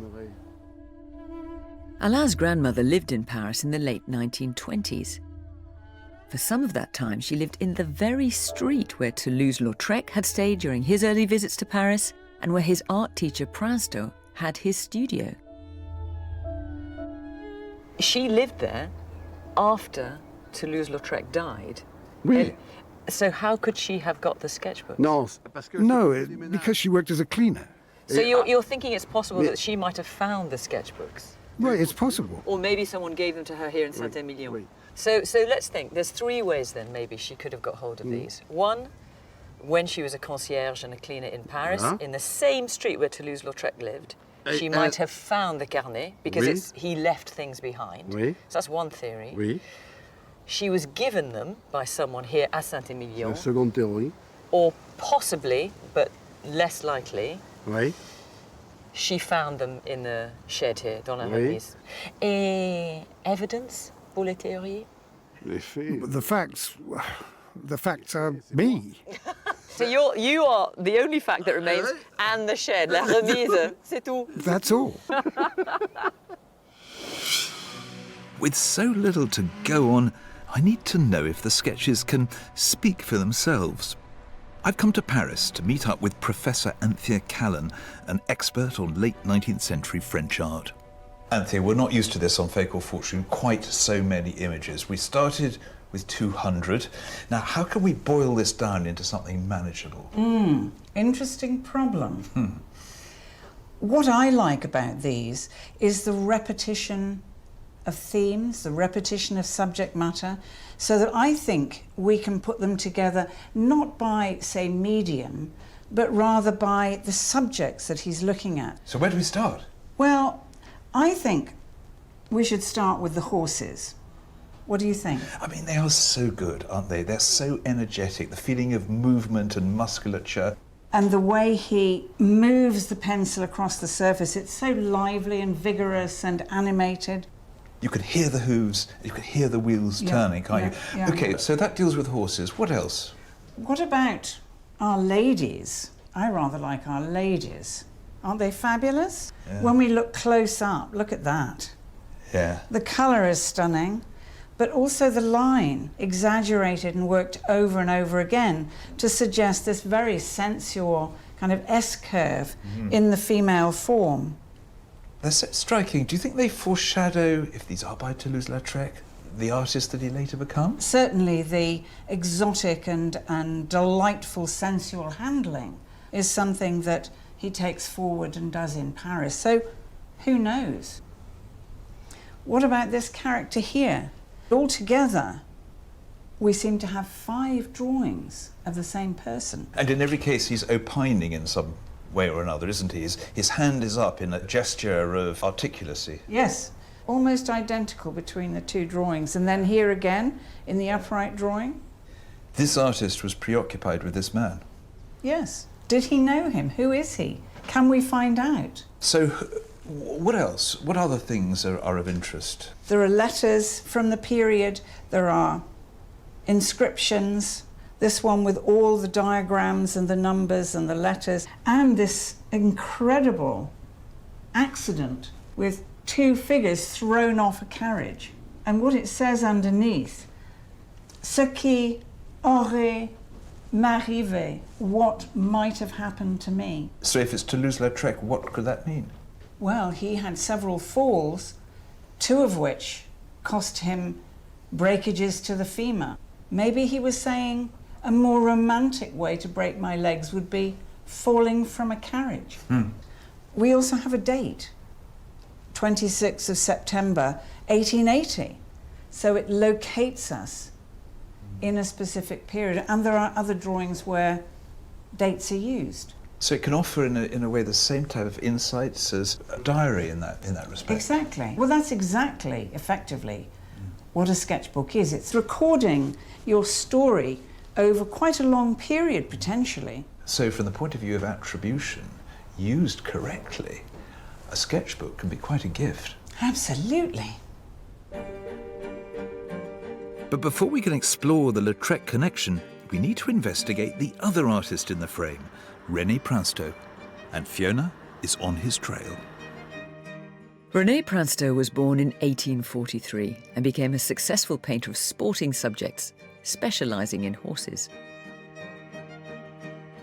I'm off to meet the man who first cast doubt on the committee's verdict, a collector of Princeteau, an expert on his work, Louis Couvreau. Bonjour. Alors, c'est le carnet de Monsieur Princeteau. Absolument.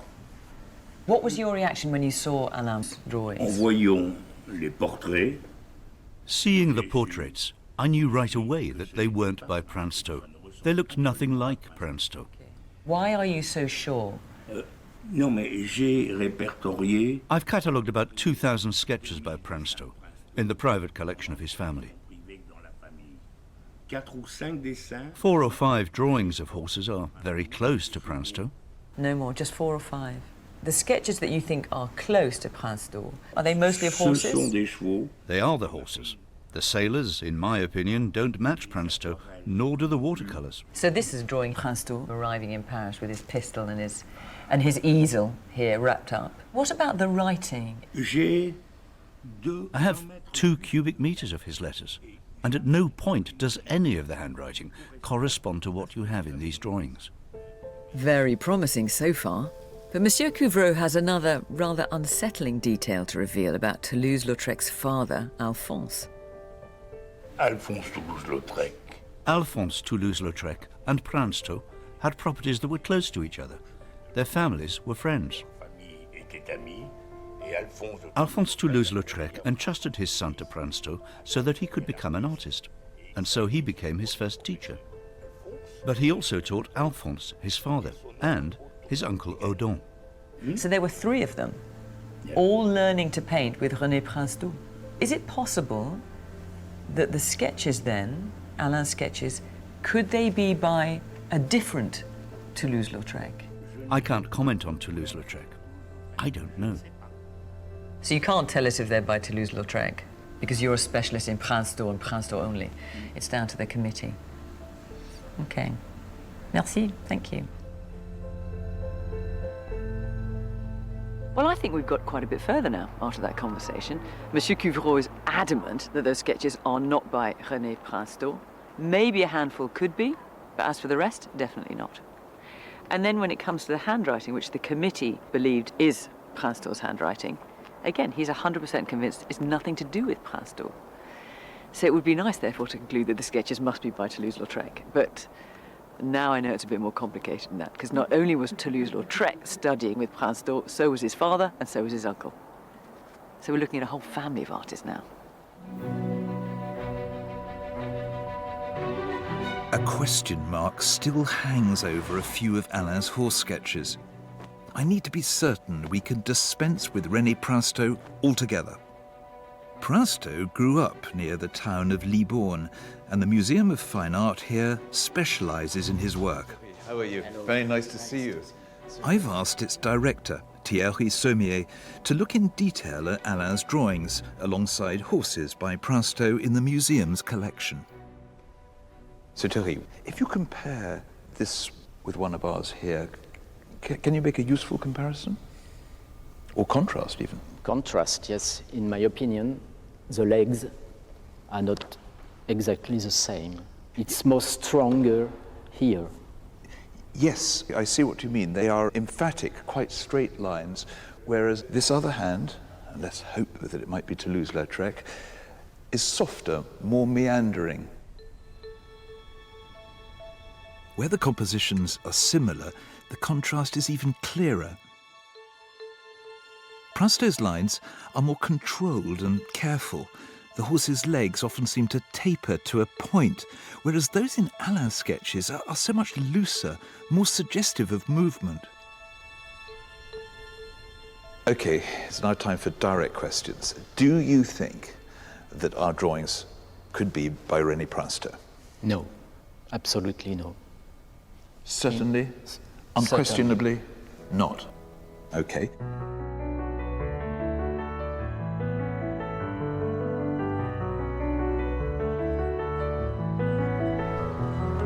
This has given us a real breakthrough. We've always doubted the Prasto attribution. It's never really fitted. But now we've got it officially. The Prasto expert in the Prasto Museum behind me has said they are not by him. Prasto is now out of the picture. With Prasto ruled out, we can concentrate now on Toulouse-Lautrec. And I've arranged to meet Britain's leading authority on his work. In a specialist bookshop in London's St. James, Professor Richard Thompson wants to show me the Lautrec catalogue raisonné. Richard, I'm beginning to feel tentatively encouraged about Alain's sketches, but I'm very aware that they are nowhere to be seen in this extensive catalogue raisonné, the authorised list of the artist's works. Well, they're not, but this should be able to help. This was published by Madame Dortu in 6 volumes in 1971, and there is a great deal of material in it, including the early drawings from Lautrec's childhood and adolescence. And of course, he was very frail as a young man. He broke the bones in both his thighs. He spent a lot of time in bed, and this is how he experienced the world, in large part, through his pencil by making his sketches. He was observing. Quite a lot of the work is caricatural. He had a wicked eye and a wicked sense of humour, and that comes out in some of these drawings. But he was also very observant of people's gestures, facial features, the behaviour of animals. Unusual to see so many sketches by an artist as a child, I would have thought. His mother was absolutely devoted to him. Of course, Toulouse-Lautrec died young in 1901. His mother was broken-hearted. And these were her Henri's drawings, and so she kept them all her life. Lautrec died aged just 36 from alcoholism and syphilis. His mother and his art dealer were determined to protect his reputation and catalogue his work. They made sure that every sheet of authentic Lautrec drawings was stamped with a distinctive HTL monogram in red. Most recognised Lautrec sketches bear this stamp. And that's a problem for Alain, because there are no stamps in his sketchbooks.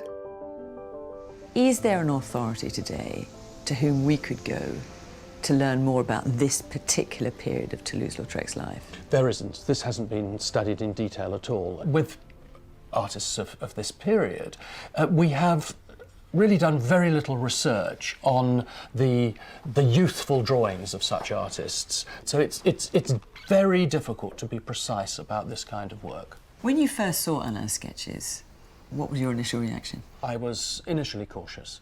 After all, Lautrec's mother was so thorough in keeping his work, it's difficult to think of early drawings that might have escaped. My initial instinct was slightly sceptical. If you were going to try and authenticate Alain's sketches, where would you go from here? A number of things. I would start looking at the techniques, the kind of materials he was using. I would check to see how the subjects relate to the other subjects he used. If possible, I would try and get hold of some drawings by his father and uncle and see whether they correspond to or are different to what was represented. So there are a number of avenues one could go down to do that kind of checking. It's clear from talking to Richard that with no recognised authority on Lautrec's juvenile work, it's hard for any expert to pronounce definitively on Alain's sketchbooks. Well, it seems to me we are going to have to do the legwork when it comes to understanding Toulouse-Lautrec's life and works around 1880. So I've been reading lots of biographies and some of his letters, which have proved very useful. And then Richard reminded me that we also have to consider the other family members who were learning from the same art tutor. So his father, Alphonse, and his uncle, Audon. And the problem there is that there are no books of their drawings, so it's impossible to make a comparison that way. But I think I've come up with a solution. We've come to Château du Bosc, 80 miles northwest of Toulouse, where Lautrec spent much of his youth.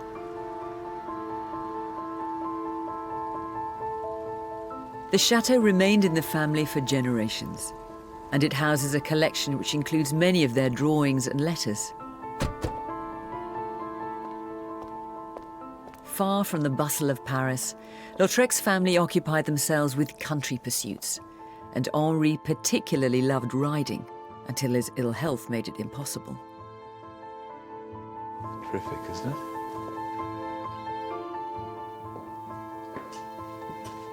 What a beautiful room. Isn't it? These beautiful tapestries.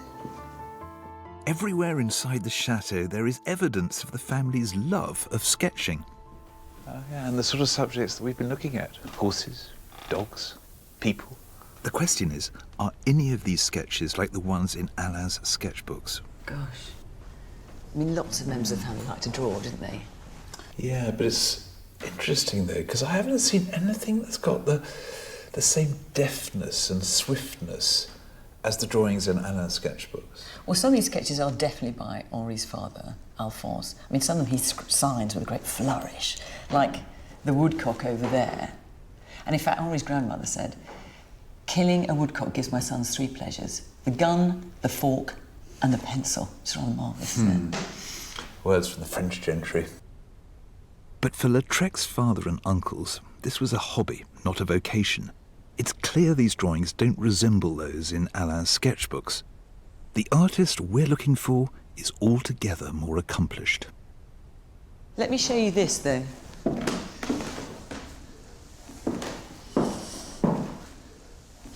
These are definitely Henri Toulouse-Lautrec. These are letters that he wrote.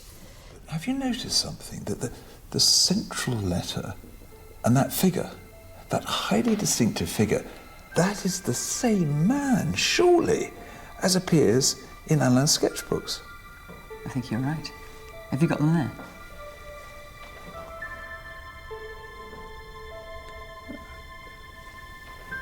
Same attitude of the hand? Same hat. His arm, this other arm, in the same position. And obviously a figure that appeals to him, that interests him. So let's see what this letter says. It's written from someone called Lamalou. He's in some sort of spa. It says, "Nothing interesting is happening, except I could tell you the temperature of my bath or my shower." Lautrec wrote the letter in 1881 from Lamalou-les-Bains, a therapeutic spa, which his mother hoped might improve his health. Lautrec says he's drawing the characters at Lamalou every moment of every day. Did one of those characters make his way into Alain's sketchbook? And then look, hang on. Look at this writing under the figure. Tiny. Papa Thompson. I mean, this is a letter by Toulouse-Lautrec. This is the same figure as we see in Alain's sketchbooks. This is surely not a coincidence. And there might be other stuff in here. We need to have a look.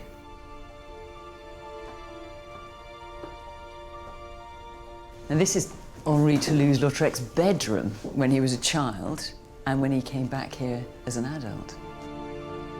And that's interesting. Again, in his letters, Toulouse-Lautrec talks about building a model boat. And I think this is it. Yeah, and in Alain's sketchbook, there is a really carefully measured drawing of a boat with all the details. I mean, I wonder if there's some connection here. Around 1880, we know Lautrec wrote several letters to a friend mentioning his model navy. The many drawings of boats in Alain's sketchbooks could provide us with another link to Lautrec.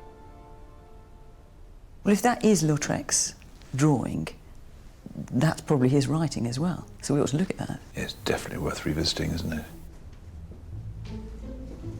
But there's one last thing I need to consider while we're here. The family obsession, horses. Drawings of horses take up the majority of Alain's second sketchbook. We now know that they aren't by Princeau, but can they be linked more closely to the young Lautrec? Well, neither of us can draw, but we can both ride. Mind you, I gather you have a tendency to fall off. Well, I did end up flat on my back recently, watching my horse canter off in the other direction, but less said about that, the better. Look at the way she's leading these horses around us. What does that remind you of? Well, I know exactly what you're referring to. There are at least 3 drawings, aren't there, of horses being led.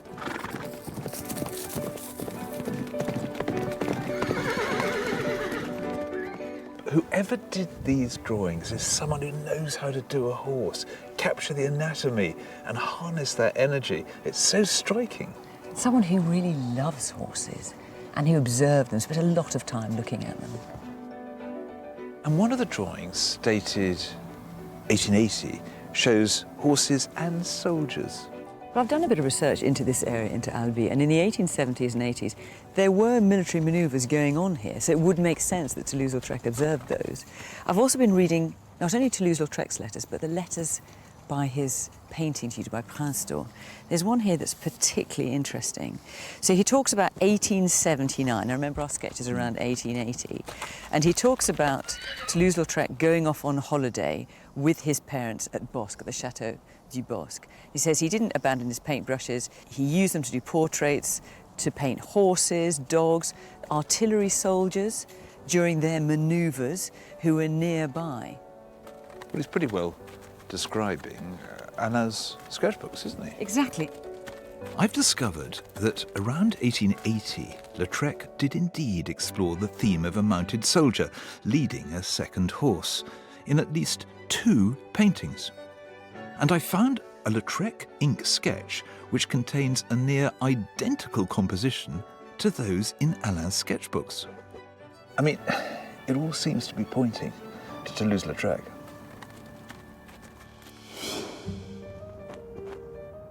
It now feels like we're really getting somewhere. And I've just had some news which has brought me back to snowy Paris. An auction house has just announced the sale of some particularly exciting lots. They're about to sell 2 sketchbooks and an exercise book done by Toulouse-Lautrec in circa 1880. Now, that's pretty well bang on the date that Alain's drawings, if they're by Toulouse-Lautrec, are meant to have been done.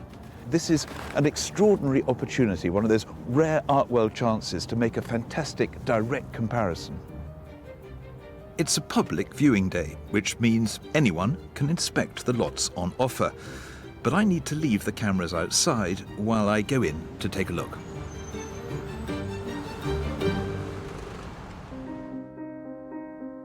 The sketchbooks Philip has gone to see belong to Lautrec's cousin, Gabrielle. It's tempting to think that one of Lautrec's many cousins might be the source of Alain's sketchbooks too. But I've searched far and wide and found no evidence. I'm leaving France no further along the Provenance Trail than when I arrived.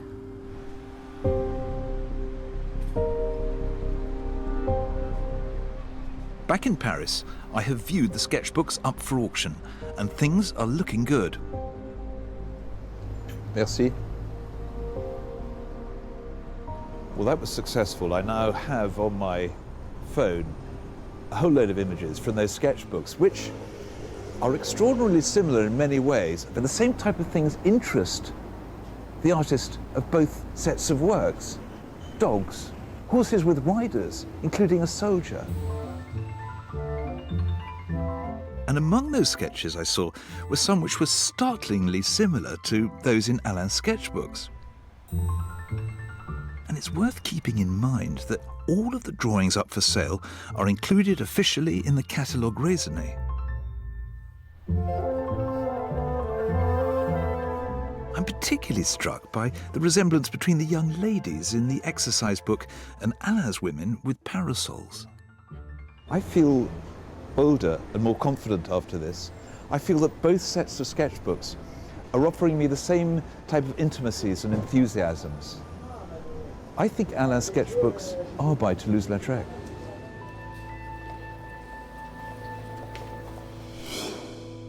Just when things were going so well, I've had some worrying news which adds a new urgency to our investigation. I've just found out that the Toulouse-Lautrec committee is meeting very soon, and then won't be meeting again for several months, which means that we need to get all our evidence about Alain's sketchbooks to them, well, now. And to be honest, we're not ready. We need a lot of information if we're going to persuade them to change their minds, and we haven't done enough technical analysis for starters. And one thing we definitely haven't looked at is all the handwriting.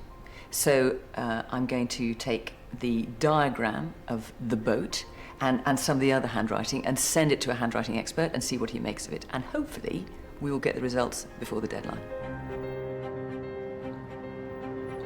Alongside the handwriting, we also need to look at the physical form of the sketchbooks themselves. I've located 2 authentic Lautrec sketchbooks in museums in America, and I think a direct comparison might be possible. One is in the Art Institute of Chicago. It's the same date as ours, and excitingly, it's the same size. It also has that rather distinctive feature of those yellow end papers. And not only that, but in another part of America, in New York, in the Metropolitan Museum, I found another of the same date. Unfortunately, it hasn't been possible to film either of those sketchbooks. But we think we can do one better. We've come across an expert who's highly familiar with the Chicago sketchbook.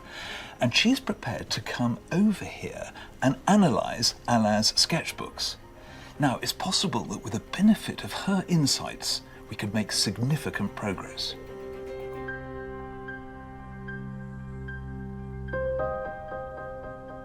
Meanwhile, graphologist Adam Brand has been examining Alain's sketches and comparing them to known handwriting from the same period by Toulouse-Lautrec. I've invited Elaine along to find out what he's discovered. Adam, we've asked you to look at the handwriting on the sketches belonging to Elaine's father-in-law, Alain. What have you managed to find? What is unique about his writing? It's fast, it's got tremendously long T-bars. Do you see the length of that T-bar there? So now we have this little snippet of handwriting, which has a portrait on the other side, which was in amongst these sketchbooks. So we don't know whether this is Toulouse-Lautrec's handwriting. Absolutely, and therefore one's looking at the characteristics we looked at before, the fast speed, the very smooth rhythm. You can then hone down on the detail and you can actually compare directly. The T-bar is long, the T-bar is long. You've got the O with that loop on the right-hand side. You've got that arcade at the start of the M. Okay, well, so that's looking pretty good, would you say? Yes, but very. But do you see why I'm relatively happy about those two, based on that? Mm-hmm. Okay. So this now is one of your father-in-law's sketches. In fact, we looked at what could be the end result of this diagram, a ship in Bosque. Does this look like the hand of Toulouse-Lautrec to you?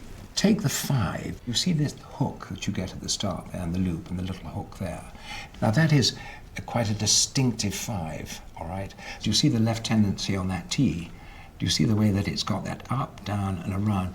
It's in combination with the 5, the loop, the hook, that you start to say, okay, there is a good possibility that this could be Lautrec writing. Do you see? What do you think about that, Elaine? I think it's quite astonishing.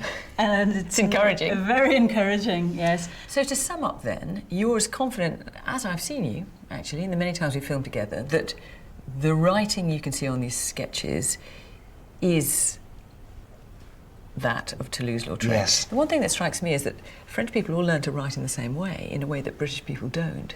And so isn't it much harder to tell one French person's writing from another? That's very true, and because of what you've said, the writing and the drawings were sent to France to a very senior, experienced handwriting analyst called Evelyn Margan, who wrote a report about the ones we've been looking at, and here it is. I mean, it's an absolutely fabulous report. Oh, look, she's writing this from the Cour d'appel de Paris, the Parisian appeal court. So, here we go, it's all in French. Let's have a look together, Elaine. So she's looked at several sketches. How many? 9 sketches. Conclusion, okay. Sketches 1 to 9 Sont de la main de Monsieur are by Henri de Toulouse-Lautrec. Gosh, that is pretty solid. Wow. She's not even equivocating here. Is she? No, Is there something I've she's missed not, here? no. So she agrees with you. What do I say? It's amazing I mean, to see that written. I'd love to see the committee, the Toulouse-Lautrec committee, reading this. I mean, this is exactly the opposite of what they are claiming. The committee says the handwriting is not Toulouse-Lautrec's. Evelyn Margan, doyenne of French graphology, is saying very clearly that they are. Yeah, which is very encouraging. I think that's wonderfully French, isn't it? There's no nuance there, yes or no, and she's saying yes. She's a confident lady. She is. Yeah. I'd like to meet her. She sounds marvellous.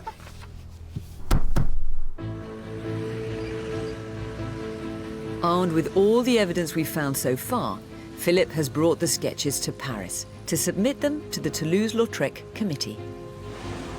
The time has now come upon us, rather sooner than expected, to present Alain's sketches to the committee for consideration. I really do believe that these are by Toulouse-Lautrec, but we have to convince a group of people who said no to change their mind, and that brings with it all sorts of other considerations. I wish I were more confident. The tight deadline means that our dossier is missing any technical comparisons with the Lautrec sketchbooks in America. It could be a problem. However, the committee have already made it clear to me that the evidence of their eyes will be more important than any research we can offer.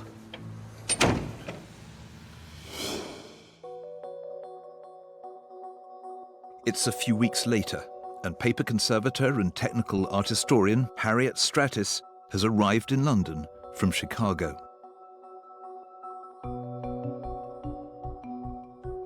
She's been able to study the two sketchbooks in Chicago and New York, which bear a striking physical resemblance to Alain's. Harriet, hello. Hello. How very good to meet you, and thank you so much for coming to consider these drawings. Pleasure. Now, what you have to say I know could be of crucial importance. So what have you discovered? What is very nice to see is that when comparing these two particular sketchbooks to others known to be by Lautrec, we see exactly the same type of end papers. So the sketchbooks by Toulouse-Lautrec that you know are the same basic type and make? Yes, this sketchbook, when compared to a sketchbook by Lautrec in the Metropolitan Museum of Art, is similar in every way. We get to a certain point where he's using watercolor. You find the same application in the other sketchbook. Interestingly, you also find in this sketchbook a series of pinholes that exist on the outer edge of each sheet. So could it be that, I don't know, he didn't want the drawings to move about in the wind or something like that?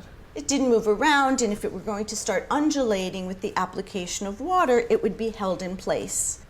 The Metropolitan sketchbook has the same pinholes. Is this, though, something you might find with other artists of the period? I haven't observed the use of pins to hold sheets of paper in place in other sketchbooks that I've examined in the past. So, by the sounds of it, this is a quirk to be found in Alain's sketchbooks, but also to be found in the proven Toulouse-Lautrec sketchbooks in America. Yes. So, Philip, we see two phenomena here. First, you see the artist combining the use of graphite with the use of pen, and in this case, a brown ink. He's not just using the ink over the entire drawing. So, for example, you see it very selectively used on part of this figure to highlight or to emphasize certain parts of the composition. That scribbly fusion of ink and pencil that seems to be a reoccurring characteristic. Yes. In these boat sketches, there are a series of graphite points along the sails. Whether these are measuring devices, they're very unusual. I've seen this very same technique in the other sketchbooks where he's done sketches of boats with sails. That strikes me as highly idiosyncratic. I agree with you. So, Harriet, with your experience and your insights and knowledge of the other sketchbooks, would you say that Alain's are by the same hand? Yes, I honestly do. I was very doubtful before seeing them. There are too many similarities for this to be simply coincidence. So what you have here overpoweringly is the evidence of Toulouse-Lautrec? I believe so. You've just given us the most powerful and persuasive evidence we've had so far. Thank you. Oh, you're very welcome. The committee's verdict is due at any moment. Hi there. And I've come to the gallery to meet up with Philip. So how are we doing? I have to say, I feel really encouraged. Harriet has seen the sketchbook now, and she's convinced. But of course, infuriatingly, the committee hasn't seen her report. But it's almost as if whatever evidence we come up with, technical or otherwise, it's not going to make any difference. When we came to deliver the drawings, they were almost indifferent about it. I mean, we've seen them before, they seem to imply we don't need to see them again. They're showing every sign of not changing their minds, aren't they? And of course, when it comes to provenance, don't forget our case is really weak because we haven't really got any. I know, and with juvenile works, where you're slightly sort of feeling in the dark, provenance is particularly useful and important. But let's look at the good points. I mean, there are stylistic traits which are really convincing. I mean, I think our case is really strong.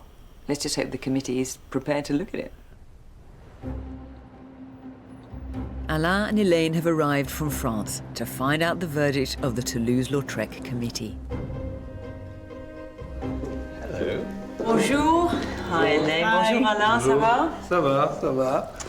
I'm feeling quite tense. Vous êtes un peu nerveux? Are you feeling a bit nervous? Or? No. A little bit. I know these sketches are personally very important to you, aren't they, Alain? Oui. Yes, of very great personal importance, and especially because the drawings have been with me for more than 50 years and come from my grandmother, who was a very important person to me. Personne très importante aussi. And if these are by Toulouse-Lautrec, Philip, these are important, aren't they? Well, many of these drawings have a sort of standalone impact as works of art. I mean, they are good-looking images. They would carry on a wall. And then with that lovely name Toulouse-Lautrec beneath, we're talking about a collection of real consequence. Well, voici la lettre. Le verdict. The verdict. Are we ready? Ah oui. Yes? God, I feel really tense. Please note that given the little time that we have had to read this diverse and dense studies, the committee has not been able to come to a decision on these works. So they're not giving us a verdict. They're saying we have not had enough time to look at it. We do not envisage a new meeting before the autumn. It is not, however, excluded that the committee asks to look again at your sketches. So hang on, that is a chink. Yeah, it is. Qu'est-ce que vous pensez, Alain? What do you think? Je m'attendais pas à autre chose. I didn't expect anything else. That was exactly what I thought they'd do. I think it's a much better result than what I'd expected. Oh, really? Yes. I think so. Yes, I think so. C'est mieux. It's I better know. I than think- no. They're in It a is position. better than no. They're obviously in a position where they can no longer say no from whatever it is you have provided them with. Mais c'est si frustrant. Oui. It's Non, so mais moi, frustrating. ça me... Hey, it doesn't frustrate me, but what is important is that they didn't say no. They'd already decided that it was no, and now they Et say maintenant, ils disent... Peut-être. perhaps. Donc, ça veut dire... So it means that your work was very solid. Très solide. Yeah. So it's a big reversal for the committee. Indeed, for a committee who have formally said no, this is real progress, I think. The weight of evidence that we've produced is such that you can't confidently say no. They have to go to, I suspect, what is a halfway stage. And if you can keep your fighting spirit going, and we can keep ours, you never know what the outcome could be.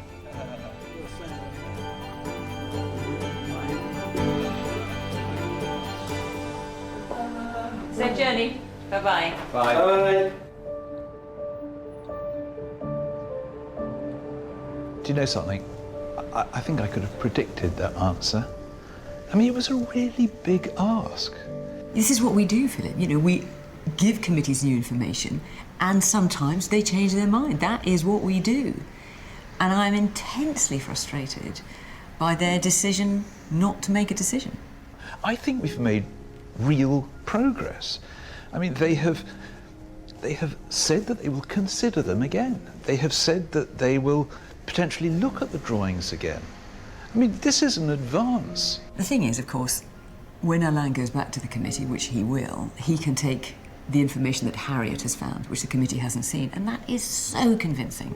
And hopefully that will be the one thing that allows them to change their mind and say that the sketches are by Toulouse-Lautrec. The art world works in slow and mysterious ways.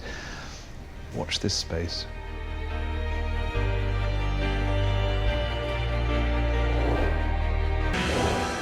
In this episode, can we prove that this is a sketch by the great 20th century sculptor Henry Moore? There's a lot of Henry Moores out there, that's what I'm worried about. Our investigation will take us back to one of the darkest moments in European 20th century history. He was buying art from Jewish people who were later, deported to Auschwitz. We'll shine a light on its hidden secrets. This is so frustrating. We seem to be getting so close with this drawing and then it just pulls away. Our investigation will take us on a trail from rural England to a secret art hoard. He was questioned on a train from Switzerland to Germany with a large amount of cash. In our quest to solve the mystery.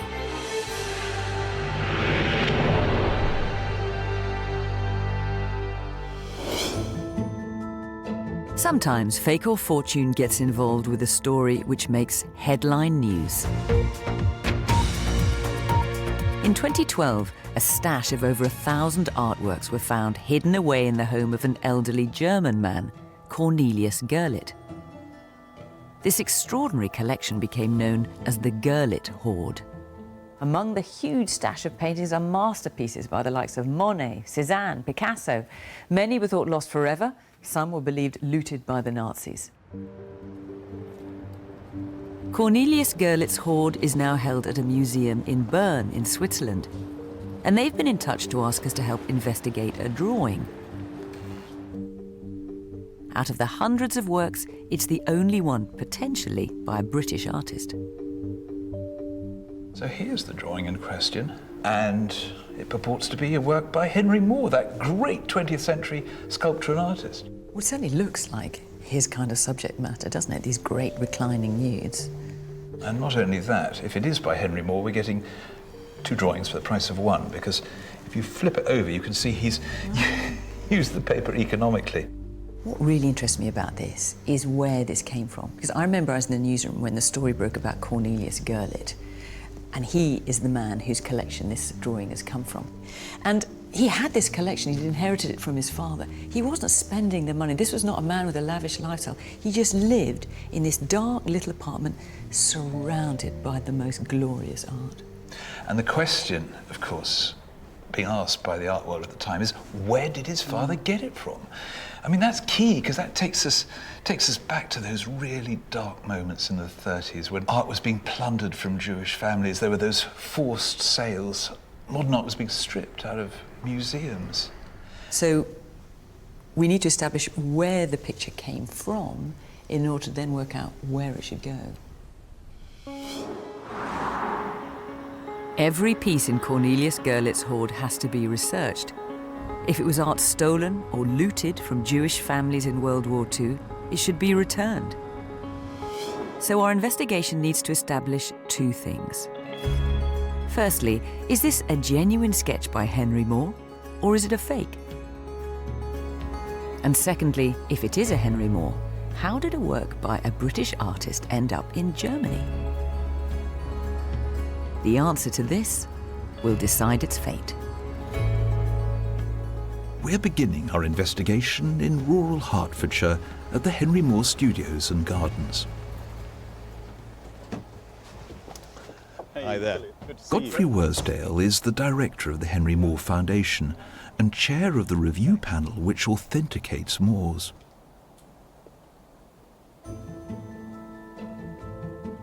Henry Moore is best known for his monumental sculptures.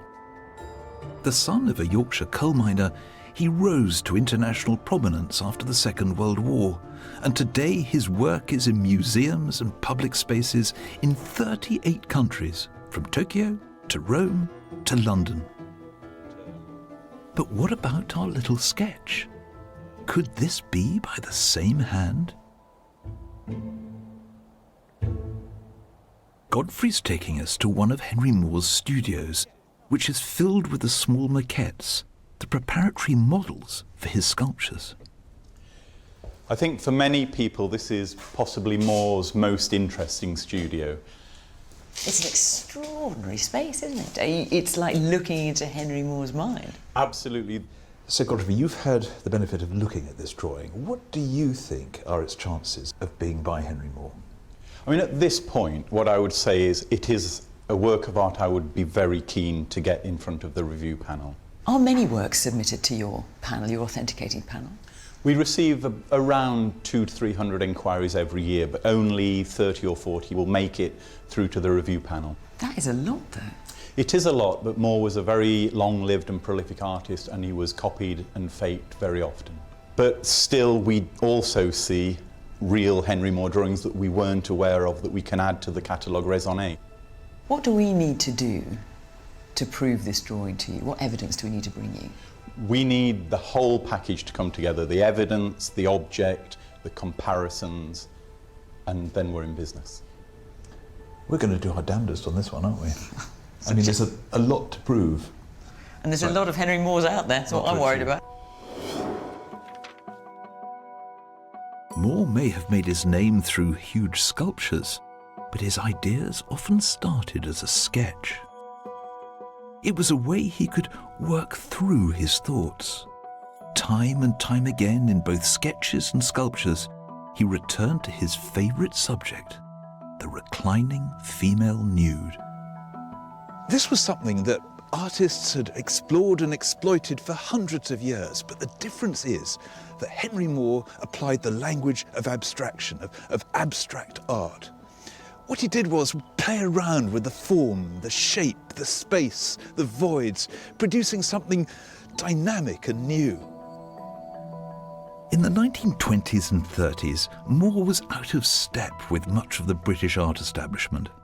He rejected the classical-looking figures of traditional sculpture, but looked instead for inspiration on the continent at radical artists like Picasso and Brancusi. His early work blazed a trail for British modernism. It has to be said that his art wasn't always well received. The Morning Post thundered that his work was a menace to students, from which they should be protected. Some of his public sculptures were daubed in blue paint and tarred and feathered. But in the end, Henry Moore won. His sculpture began to spring up in squares and forecourts across the globe, and every one of his sculptures was a testament to that expressive new language that he'd created, the language of Henry Moore. At the moment, we've only seen a photo of the sketch, but I can already see echoes of the shapes and forms that Moore explored in his sculptures. But as Godfrey said, we've got a lot of work to do before we'll convince him that this is a genuine Moore.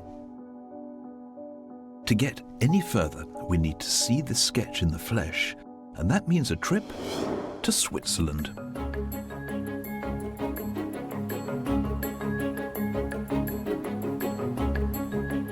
I've never been to Bern, the capital of Switzerland, before. It's rather lovely, isn't it? Yes, but Switzerland is the country of my two greatest weaknesses, cheese and chocolate. Well, at least you managed to hold back on the cookie clogs. I even went through a phase of them. Should have known. We're on our way to the Museum of Fine Art, which houses Cornelius Görlitz's collection.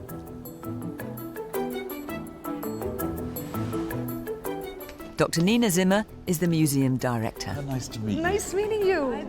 Hi, Fiona. Welcome to the Kunstmuseum Bern. Thank you. So please come along here. The sketch was hidden away in Cornelius Görlitz's apartment for over half a century and still isn't on public display.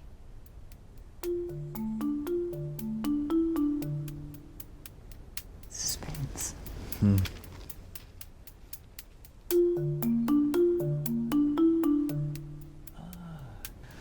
It's stronger, it's fresher than it looked in the photograph. Definitely. There's something about seeing it in real life. These strokes are so much more clearly defined, aren't they? And it has this rather unconventional format. It's not one of the standard artist paper sizes, right? What do you think of it? It's a good question, because it doesn't fall into any normal category, does it? It's both a work in progress, a thought pattern, and it looks as though it's been cut or snipped in some way. Well, these bits have been stuck on, haven't they? It's like a collage or a... Yes. And then this bit is what this bit's missing here, is it? Yeah, appears to be. Where does this stand in terms of all the artwork that's come in from the Gurlitt collection? Well, the Gurlitt collection, we need to place it into 3 different provenance categories. They're the so-called red works, amber and green. Red meaning danger, looted art or potential looted art, and green meaning no concerns, it was legitimately in the Gurlitt possession.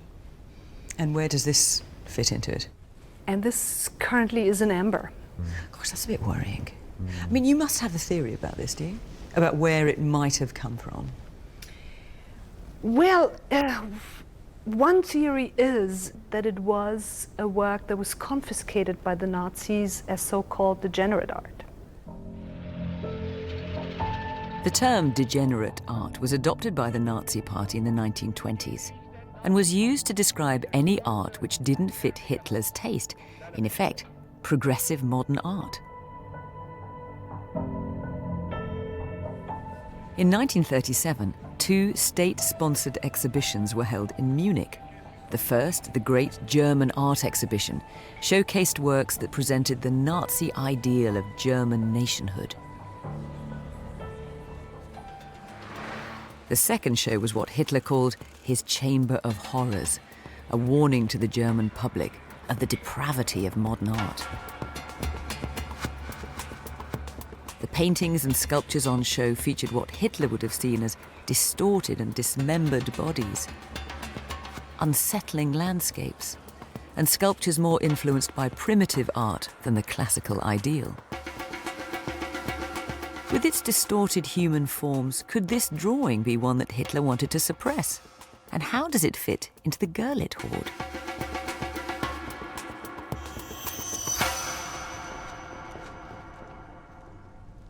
I want to find out a bit more about the collection as a whole.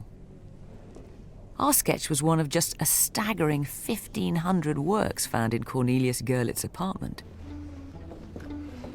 Nina has some of them on display in her museum. Some of the great names here. I mean, look at this Monet. It's just gorgeous. And then you've got, what is it, a Manet over there. So you've got Monet, Manet. I mean, these are the great names, aren't they, of art. It's incredible to think that Cornelius Gurlitt just had them. I mean, he didn't even have them on the walls of his apartment, did he? He just had them stacked up or in piles on the floor. So this was his passion. He loved art, and if not art, it was Wagner and cakes. Wagner and cakes? How do you know that? Well, we know that's when he exited the apartment, was to go to the little coffee and cake shop around the corner, and he treated himself to a different cake every day. And the way Cornelius Gurlitt was discovered was through suspicion about his taxes, wasn't it? He was questioned on a train from Switzerland to Germany with a large amount of cash, and he started to say some weird things. He mentioned his dad, art collection. From that moment on, they were on his toes.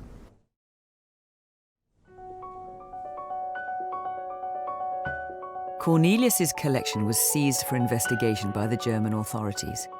But within 2 years, he died, and in a surprise move, left the entire collection to the museum here in Bern. Now it's fallen to them to research every one of the 1,500 pieces to check who are the rightful owners.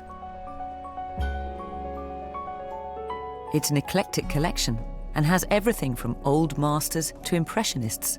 But the greatest part is modern art, and would have fallen into the category of what the Nazis called degenerate art. When it comes to the sketch we're looking at, the Henry Moore, if it was a piece of degenerate art that had been removed by the Nazis from a German museum and has now ended up in the Gurlitt collection, what's the legal status of that? That's sort of the exception to the rule.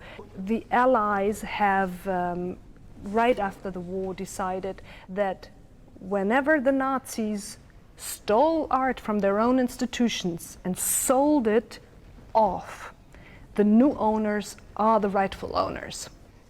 So that if our sketch, the Henry Moore sketch, it was a piece of degenerate art that had been removed by the Nazis from a German museum, it would now legitimately belong to the Bern Museum and it would stay here? Absolutely, yes. So that would be a good outcome for you? That would be one good outcome. Of course, an equally good outcome would be if we can establish it's looted art, if we could restitute it to the rightful owners from a family. That would be an amazing outcome as well. Of course, all this is academic, unless we prove that this is a genuine work by Henry Moore. At first sight, the sketch is offering few clues. There's no date, no title, no signature.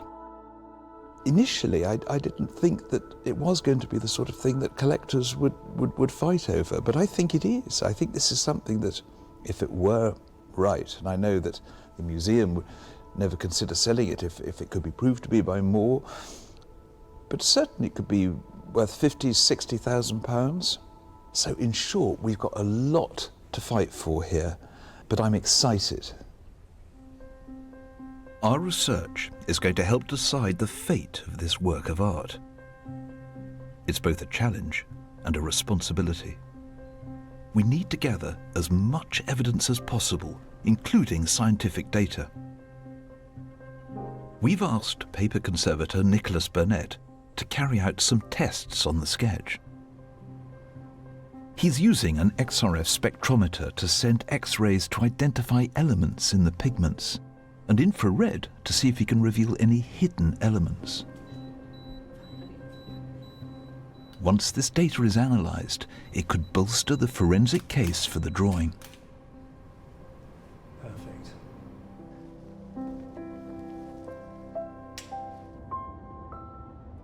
The other crucial line of inquiry is the provenance.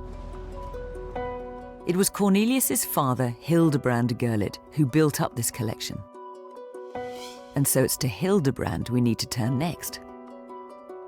Hildebrand grew up in Dresden in a literary and artistic family. As an adult, he continued the family tradition. Now, his career began in Zwickau. It's a small town in southern Germany. Look, let me show you. Here it is. And there he was curator of a small museum. And he decided to sell off these are old-fashioned traditional works he didn't like, and he embraced modern art. And he made a name for himself. He began to make waves. And from there, he moved, let me show you, to Hamburg.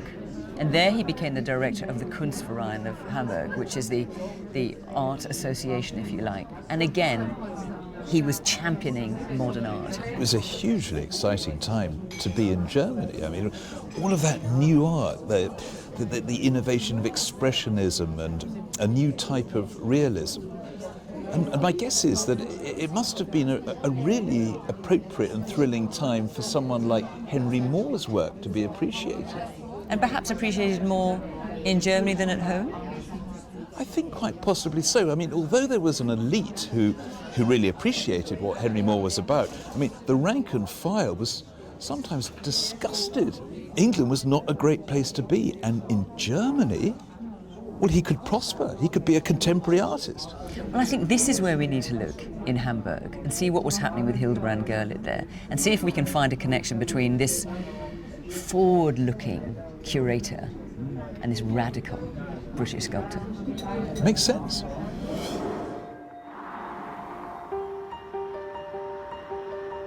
While Fiona heads off in search of Hildebrand Gurlitt in Germany, I've returned to England in pursuit of evidence to see if I can put that name Henry Moore to our sketch. And who better to ask than someone who can offer an intimate insight into the man and artist? Mary Moore, Henry's only child, grew up in Perry Green in Hertfordshire, surrounded by her father's work. She's agreed to meet me at the family home, Hoglands, now a museum, and I'm intrigued to know what she thinks about our sketch. I get a really strong sense in this room of it being a lived-in room, almost as if your parents were here not long ago. I'm very glad that you feel that, because it's pretty much the way it's always been, or the way it's been since they died. Nothing has been changed. We've kept everything that was in this room. And into this room, my father was able to put all the things he truly loved or admired. African, oceanic, natural found objects. It's all the art that he loved to look at and talk about. How important was the process of drawing to him? Drawing was a tremendously important process because drawing makes you really think about what you're looking at, and drawing enabled him to think and analyse form. I mean, if you're making a sculpture, you have to get a huge block of stone, you spend a long time making it, so drawing is a shorthand way of working out sculptural ideas. He could close the door and immediately reach inside himself into that subliminal part of himself. May I show you our drawing? I'd love to see your drawing. I realise that if this is to be by your father, it's much earlier than when you're talking about. Yes. It would be long before you were born. I mean, why do you think we've got so many forms on one page? And there seem to be cut marks as well. If this is to be by Henry Moore, and I'm not asking you that at the moment, but what could the process be? What's he up to? Well, in the way that a musician would juxtapose kind of, or do repeat versions of a different set of notes. He's doing the same with the reclining figure. So you've got 1, 2, 3, 4, 5, 6 on this side, and then he turns it around. So you've got 6 variations, I think they're called variations in music, on a reclining figure with the arms in different positions. So she's sometimes leaning on her arm, or she's raised her arm, or she's got her arm behind her. It's a way of working out, which if you were to do it in sculpture, you'd have to carve, 12 sculptures to make these points, but he's doing it with drawing. Did he see his drawings as finished, complete works of art? Yes, he did. Do you think you might be able to sense your father in this? I very much see his hand in the way that these figures are drawn. I really see the fluidity of his hand, the skill, the shape, the form, the things that interest him about the position of the head, the position of the feet, the way the feet lap over, the way the feet are always kind of solid on the ground. I see my father, the sculptor, in this drawing of sculpture.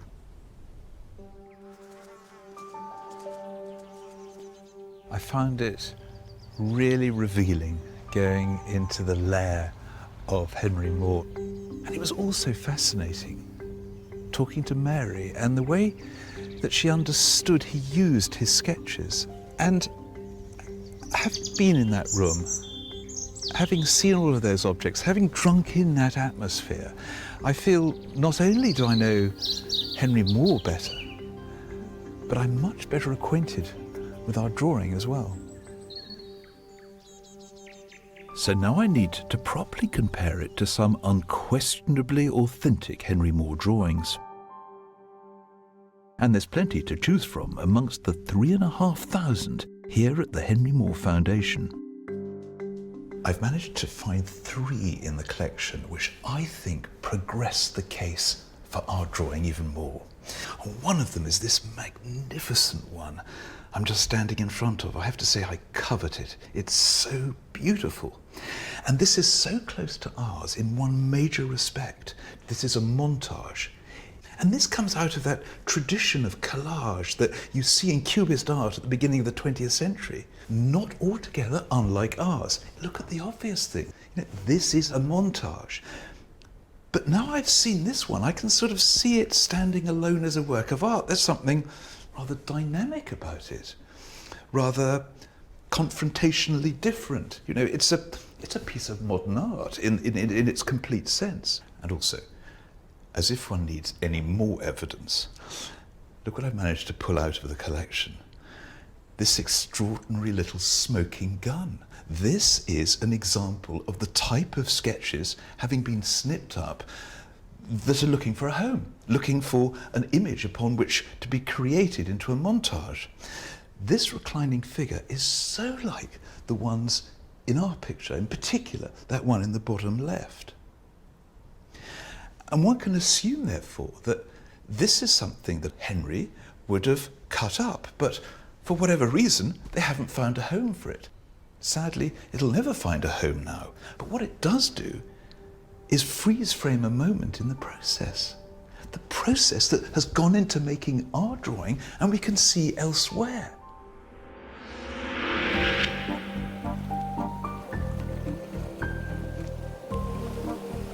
While Philip's building up the case for Henry Moore in England, I've travelled to Hamburg in Germany in search of Hildebrand Gurlitt. Before the war, Hamburg was a cosmopolitan port city and a centre for daring modern art. In 1930, Hildebrand moved here to take up a position as director of a prestigious art institution, the Kunstverein. And I've arranged to meet Catherine Hickley there. She's a journalist and an expert on Hildebrand Gurlitt. Is it possible to make any connection between Hildebrand Gurlitt and Henry Moore? Yes, so this file is full of clippings from an exhibition that Hildebrand Gurlitt put together on New English art. Oh yes, that's about the only German here I can understand. Neue Yes. English Kunst. The Gothic script doesn't help, does it? And in this article here, we can see that he mentions Henry Moore as one of the artists who he had shown in this exhibition, which was very daring at the time. And when was that? That was in 1932, so before the Nazis came to power. And it was the first exhibition of modern English art to take place in Germany since the First World War. So Hildebrand Gurlitt really blazed a trail by doing that. And what did he make of Henry Moore? Well, he said that Henry Moore and the other sculptors of his generation are a complete break from what we imagine English art to be, which was always a little bit soft, subtle and elegant. Powerful, primitive, overflowing and forceful are perhaps words that give an idea of this almost abstract art. Well, he's got that right. Yes, and I think you can see that Moore had far more in common in a way than with the German expressionist artists of that time than he did with the traditional English art, and that's why Hildebrand Gurlitt was very keen on Moore. Is there anything here that confirms that there were Henry Moores at this exhibition? Yes, we have also a catalogue from the exhibition. Oh, right. So Hamburg 1932. There he is, Dr. Hildebrand Gurlitt, director of the Kunstverein in Hamburg.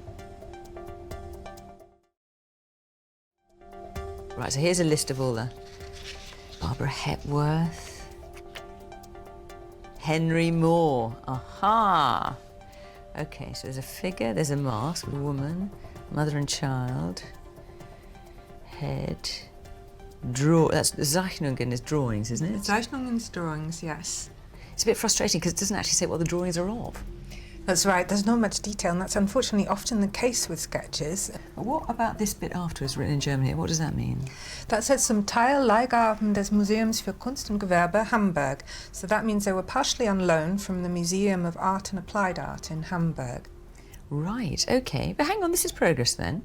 Because we know that sketches 68 to 72, so there were 5 sketches by Henry Moore in this exhibition in Hamburg in 1932, put on by Hildebrand Gurlitt, and the sketches were borrowed from this Museum for Kunst und Gewerbe in Hamburg. Now, what do you know about that museum? Well, the museum was run by Max Sauerland. So Max Sauerland and Hildebrand Gurlitt were very much on the same page, and they knew each other. And Max Sauerland was presumably involved in setting up this exhibition. So the next place we need to go then is Max Sauerland to try and work out if any of these drawings that he loaned to Hildebrand Gerlitz are the drawing that we're looking for. So could Max Sauerland have been the person who first brought our sketch to Germany? In 1932, he was the director of the Museum of Kunst und Gewerbe, or Arts and Crafts, here in Hamburg. Like Hildebrand Gerlitz, he too championed contemporary art and bought a lot of it for the museum's collection. Max Sauerland's letters are kept in the Hamburg University Library, and that's where I'm heading to now.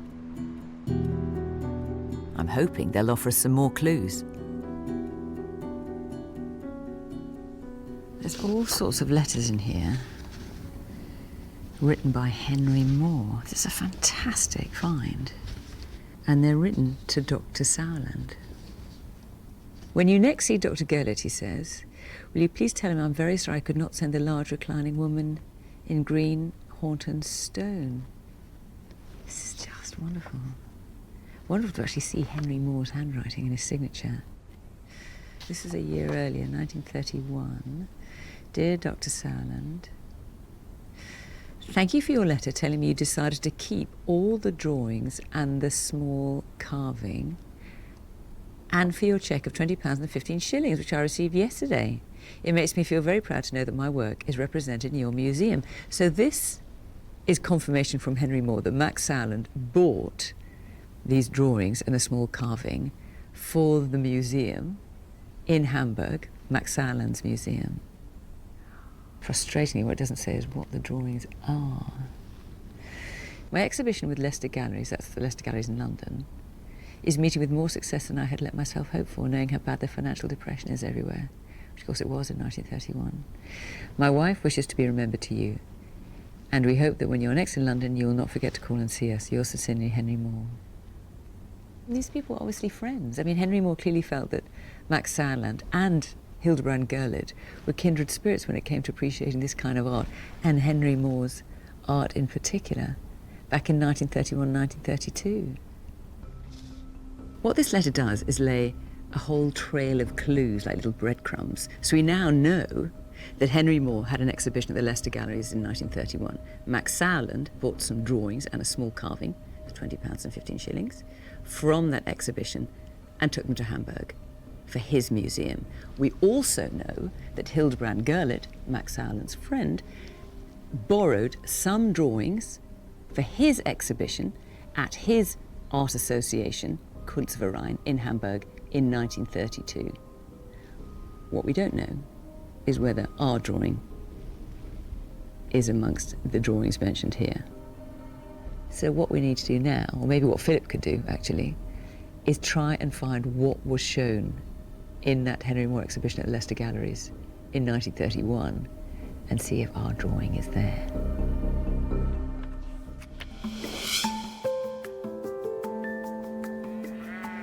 Back at the Henry Moore archives, I've homed in on the catalogue. Will it have a description of our sketch? Catalogue of an exhibition of sculpture and drawings by Henry Moore. The Leicester Galleries, London, 1931. I mean, it's a superb little object. I mean, it's so simple, isn't it? I mean, it's a great piece of 30s design. It's in two sections. The first is sculpture by Henry Moore, with very simple descriptions.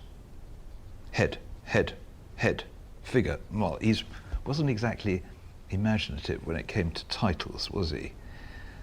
Another exciting bit, the drawings. And rather similar to the sculpture, very simple descriptions. Seated woman from life. Seated woman in an armchair. Seated woman. Seated woman with necklace. Well, at least these ones that refer to single subjects can't be ours, because ours is a multiple image. And as my eye runs down the list, number 42 could possibly refer to ours, reclining figures for sculpture. Number 52, figures, plural, for lead sculpture. Well, not impossible. So, in this list, although it's far from conclusive, there are 2 described with clearly more than one figure and possibly many figures which might refer to ours. This doesn't rule it in, but this doesn't rule it out.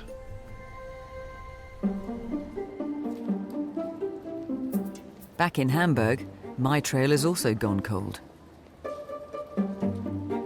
This is because in 1933, Hildebrand's life and career were engulfed by the momentous political events sweeping through Germany.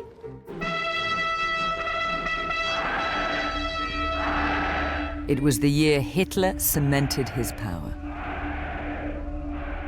Nazi racist ideology and the systematic persecution of the Jews became state policy. Hildebrand Gerlit was himself a quarter Jewish and was dismissed from his job at the Kunstverein. But he was a survivor. He reinvented himself. He moved from being a museum curator to an art dealer. I'm with Catherine in the Alster Lake area of Hamburg, where Hildebrand lived in the 1930s. He always said I only became a dealer because I had to, because I could no longer work in the museums. I had no choice. Obviously, he did very well. He was able to live in this wealthy area of Hamburg. Yes, exactly, in a very beautiful house with 12 rooms. And so he also had family on the way. 1932 is when Cornelius was born, so he had pressures financially. And here in Hamburg, he had this dealership in his apartment where he kept stashes of drawings under the counter, which he would sell to people very cheaply by the degenerate artists, by people like Otto Dix or Ernst Ludwig Kirchner.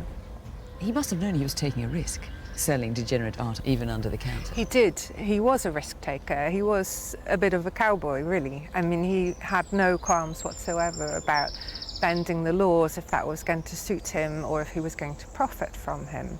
And he also allowed his own moral compass to go adrift. He was buying art from Jewish people in Hamburg, Jewish people who were desperate to leave the country and needed to pay all the punitive taxes that the Nazis imposed on them, and also Jewish people who were later, deported to Auschwitz and so on. And he also bought art that he knew was looted from Jewish people. And of course, he was a quarter Jewish himself. And he was a quarter Jewish himself, and he was taking advantage of people who just happened to have more Jewish grandmothers than he did himself, basically.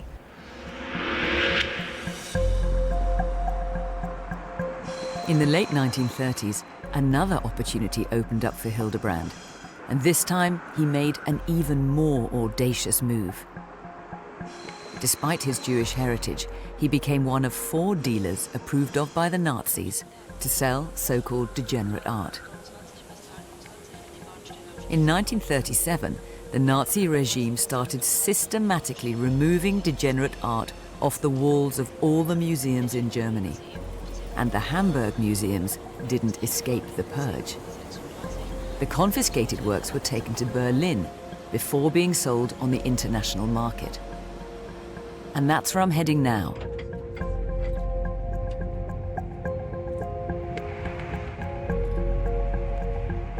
Could our sketch have been amongst those taken to Berlin? Because that's where Hildebrand Gerlit would have been able to buy it.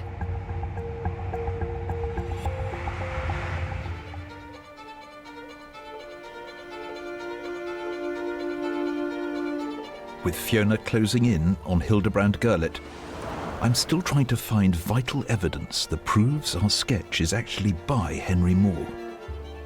I'm hoping that science will help. Nicholas has been comparing our sketch to those authenticated works which I looked at the Henry Moore Foundation. Can he find common chemical elements in the pigments? Hello, Nicholas. Hello, Philip. So, you've now had time to analyse our drawing. Have you got anything to report? Yes, slightly mixed though. Slightly mixed? I don't like that word, mixed.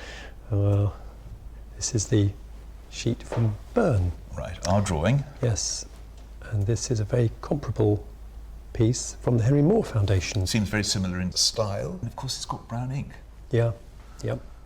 So, this is the XRF spectra for the drawing at the Henry Moore Foundation.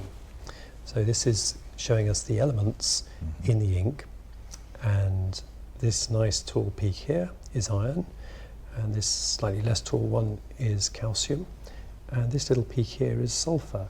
Now the rest are really down at the level of noise. So you've got iron, calcium and sulfur in the drawing in the Henry Moore Foundation. Yes. Of quantities that we can see very clearly on that graph. Just so. Okay, so how does ours look?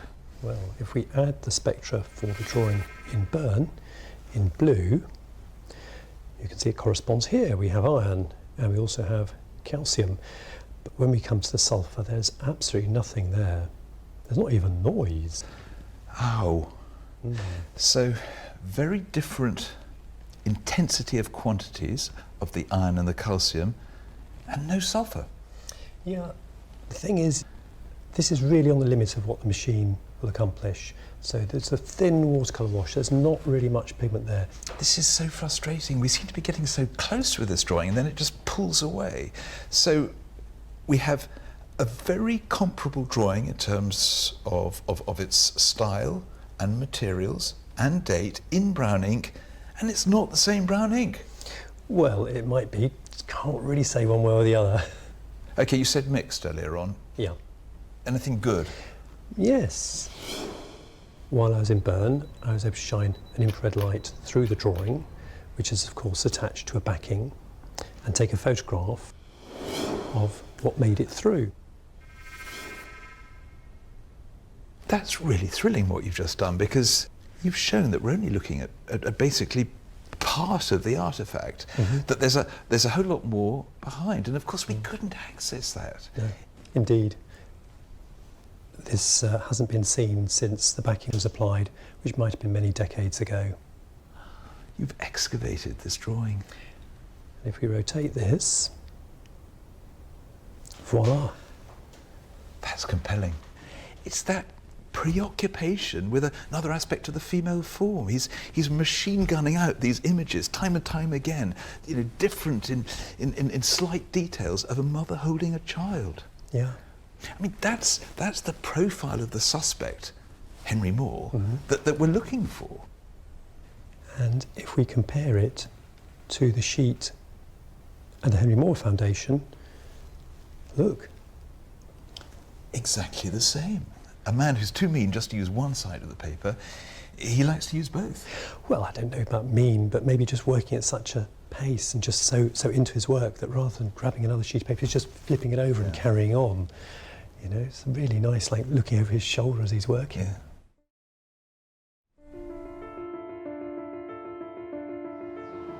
The more I reflect on what we've just discovered with Nicholas, the more encouraged I am. I mean, it's hardly likely, is it, that a forger is going to put on the back of that piece of paper, where it's not designed to be seen, where it would be laid down, other drawings. And not only that, it's exactly how Henry Moore worked. He would continue to develop his ideas on the back of the piece of paper. To tell you the truth, I hadn't come here in order to try and discover something like that. It was the brown ink I was interested in. But we've come away with something really quite exciting and positive. Having said that, we've been here before. I mean, what was still lacking is that clinching piece of evidence, that knockout blow fact. Something, and there will be something out there, I hope, that will give us the reassuring name of Henry Moore to attach to this drawing.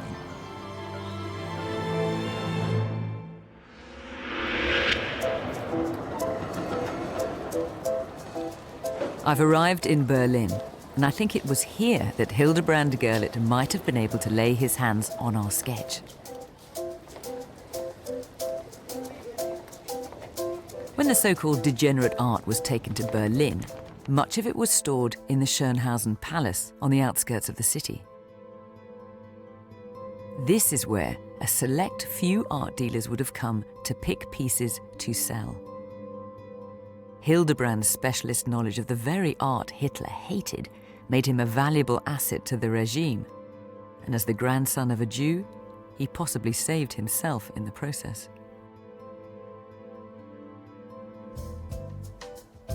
Today's Schönhausen Palace is a museum and public park. And on this sunny summer's day, it's hard to imagine its sinister past. Nice to Welcome see you. to Schönhausen Palace. Thank you very much. Bjorn Alhelm is the director of the museum. Oh, it's lovely.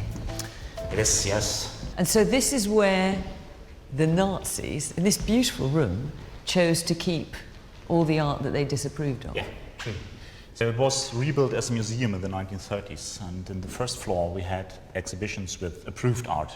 So art the Nazis liked and promoted. So healthy-looking peasants. Healthy-looking lovely peasants, landscapes. Lovely landscapes, mothers, with children, young people, and so on. And here on the ground floor, all the rooms were packed with pieces of art by today's most wanted and also most valuable artists. So amazing. I brought some pictures of this time. So there's Van Gogh. It's a over here, self-portrait, it's a self-portrait, you know. And just piled in the corner and, I don't know, piled together all those paintings. You think, I mean, that is worth tens of millions of pounds. Here I do have a picture of this very room. So it can be very nicely detected by the mirror over there. So you get really an idea how the room looked during the 1930s here. And it's absolutely amazing how packed it was. I mean, this whole thing must have been stacked with hundreds of paintings. Yeah. Look at this, all just piled up, higgledy-piggledy. Yeah, at least 8,000 pieces of art in here, so an amazing number of really the best pieces. And Hildebrand Gerlit would have come here. He would have come here. He was one of just 4 art dealers who got the allowance to come in here, to choose from all the piles and to choose what he liked to sell abroad. Wow. I mean, when he saw that, he must have thought it's like he's in a sweet shop. Yeah, it is, yeah. He's quite an ambiguous character, Hildebrand Gerlit, but I can see that the temptation for him would have been overwhelming when confronted with this quantity of the best art. And is there an inventory of what was bought and what was sold? Yeah, there was one. There was a very detailed list. I don't have the original list, but there are copies of it, and I do have one. Not here, but I could give it to you. So I'd certainly love to see it. Yeah, sure, can do so. Hildebrand made a lot of money for himself and the Nazis, selling works of art from the Schönhausen depot on the international market. None of the art was supposed to stay in the country, and anything which wasn't sold was meant to be destroyed.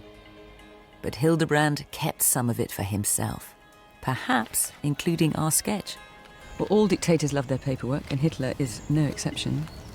This is an inventory, an exhaustive inventory of all the artworks that the Nazis confiscated from museums around Germany, and it lists them by town.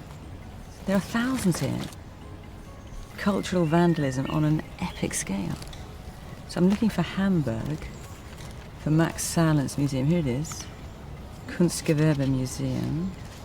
It's in alphabetical order, of course. Modigliani. More, here we go. More. Skizzen for Steinbildwerk. So that's sketches for stonework or stone sculptures. And here is Dr. Gerlit's name. So this is proof. This is absolute proof that Hildebrand Gerlit bought a Henry Moore sketch for 5 Swiss francs, it says here, that had been taken from Max Allen's museum and stuck in the palace here. So this is a big breakthrough. We now have proof that Hildebrand Gerlit not only borrowed sketches from Max Allen, he bought one. And we know that Max Allen got his sketches directly from the artist himself because we've seen the letters from Henry Moore to prove it. I mean, all my instincts suggest this must be the sketch that we are investigating. It sounds the same. But there's no description, so I can't be sure. And neither can any committee that would authenticate this work. And I've seen things turned down for less.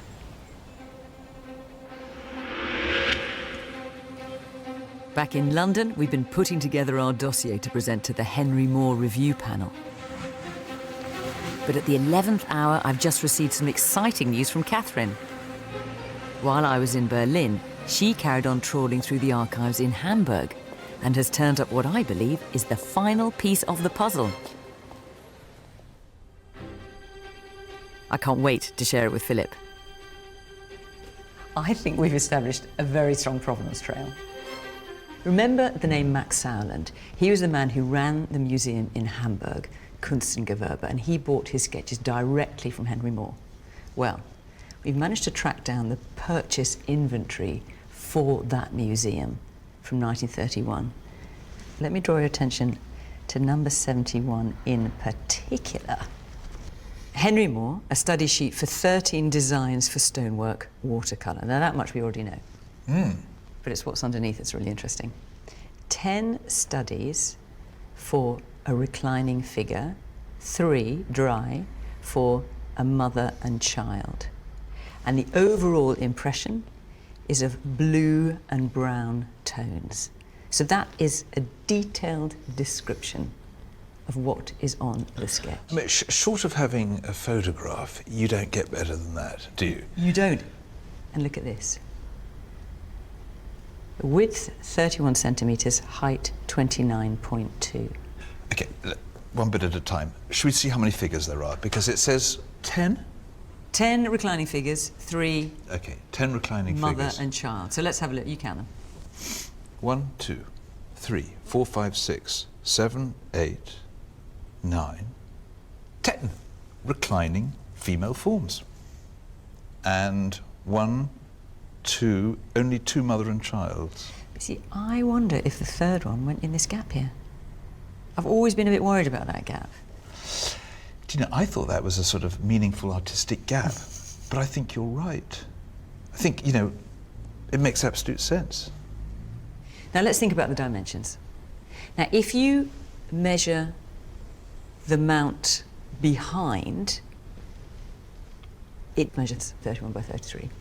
If, however, you just measure the sketch, you get 29.2 times 31. You get it. I mean, I give you what looks to me like a total slam dunk for our sketch. Everything is here. Bought from Henry Moore, London, 21st of April, 1931. We knew that already. And then in a later hand, this is written in a pen here, confiscated as degenerate art in August 1937. But this drawing that we haven't been able to nail for so long, everything is written here. I know this is really good, and dimensions and everything, but, and I'm really enjoying telling you this, you always put me down in these situations. Why shouldn't there be something else out there that fits this description? We know he did so many drawings. You know, he was up in the evenings doing them, you know, almost like knitting. So it could be. And for all we know, the committee have already considered another drawing that fits that description.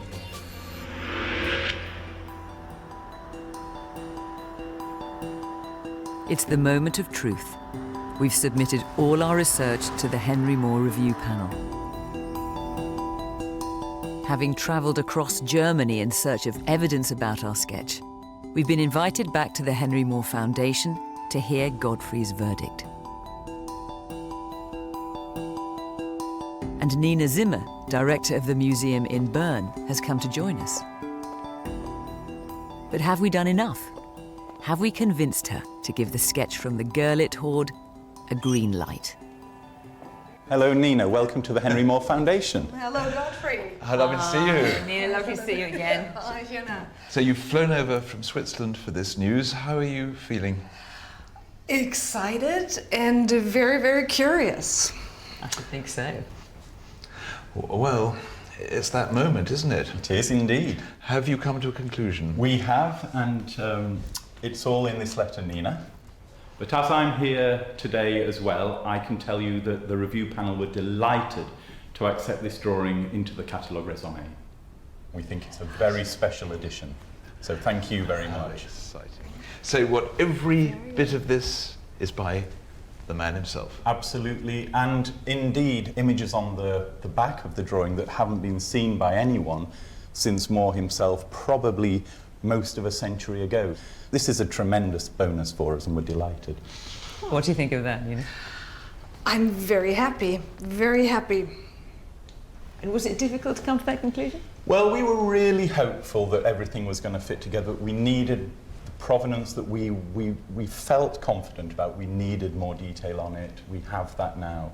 And it opens this period up again for even more intense research. And what we know about this period of art history and Moore's place in it now begins to develop. And what about the provenance, Nina? Because that was such a big part of this story. And once I saw that inventory from 1931, to me it seemed to clinch it. I just wondered, you have a system at the museum, a red light for paintings or sketches that you don't own, amber for ones you're not sure about, and green for ones you can say are now the possession of your museum. Where does this stand now? I think we're confident enough to say it's a green now. Excellent. Great. I'm so pleased for you. We are very, very happy, and we know so much more now about the history of this work. And it's a one exception in the entire 1500 Gaulle trove. There's only one Henry Moore. To fit this into the puzzle of the history, I think you helped us a lot. So will you show it to the public in Switzerland? We will definitely show it in the museum. Great. Great.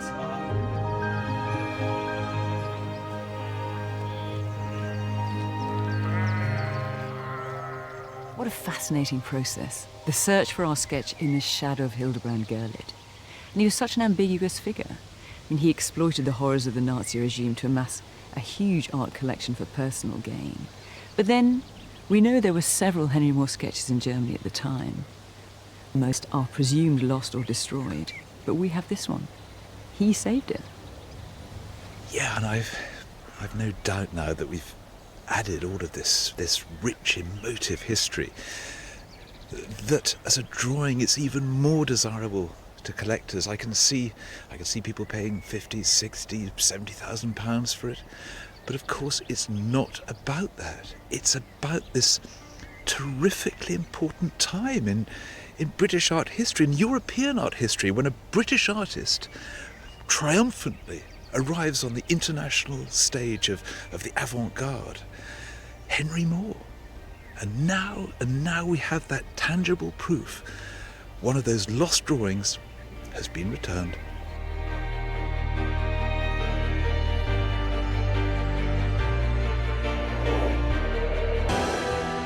In this episode, two very rare portraits offer a glimpse into the lives of Black Britons in the 18th and 19th centuries. There she is in all of her glory, not as a slave, but as something else. It's really important for our history. In an era when much of British industry relied on slavery, our pictures are exceptional in challenging the racist conventions of the time. The fact that we're dealing with fully finished high art work of Black subjects, it's extraordinarily rare. But this is also a double whodunit. Can we identify the artists responsible and solve two separate families' mysteries? I just feel this is a riddle and it's unfinished business. We actually don't have a clue who the artist is. Do the answers lie somewhere within this stately home? It's the same as our two girls. Could forensic tests reveal an unlikely new suspect? I mean, that's absolutely great. It's been staring us in the face the whole time. And is the evidence enough to convince a skeptical art world?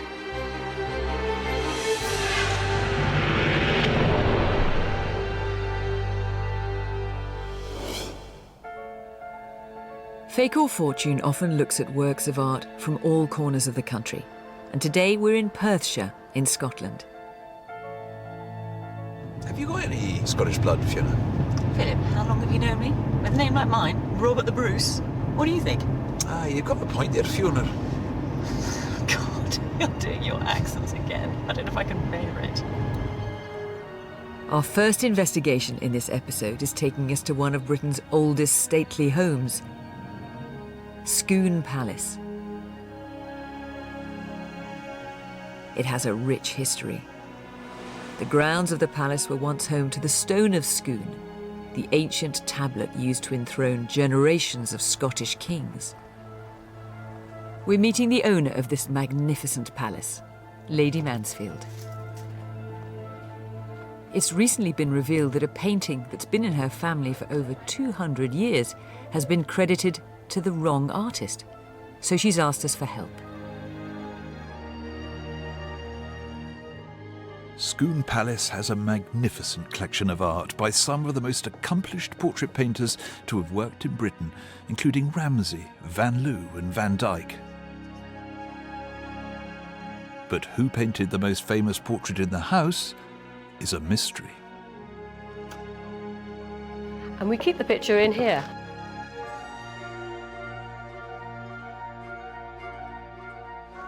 Gosh, it's wonderful to see this in the flesh, isn't it? How beautiful. This is a lovely image, isn't it? Yeah.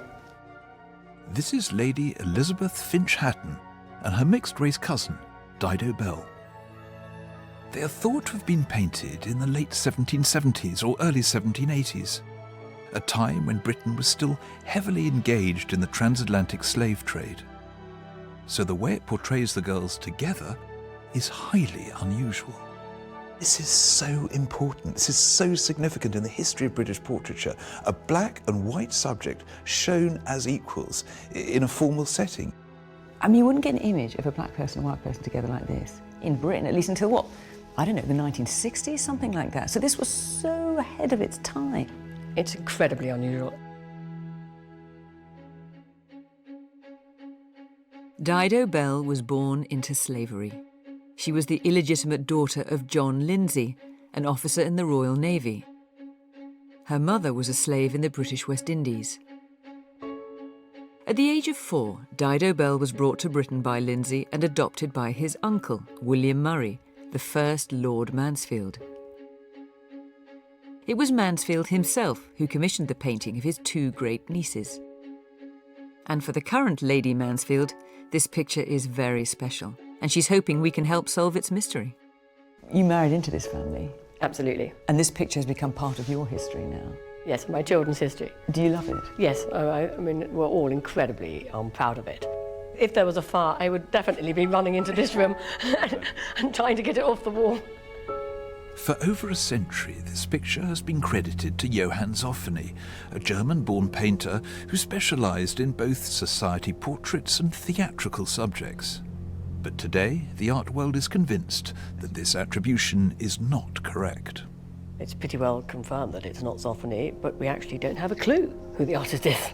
Well, I mean, the problem is, you could say the excitement is, that there's a huge pool of possibilities. This is a great flowering moment in British portrait painting. And that's not the only thing, because the inscription says the Lady Elizabeth Finch Hatton. There's no mention of Dido Bell at all. Absolutely. Well, wouldn't it be wonderful if we could not only add Bell's name, but the name of an artist on that label as well? That would be fantastic. This whodunit could help our understanding of the lives of Black Britons in a turbulent time in our history. But before we can start the investigation, there's another case we need to take a look at.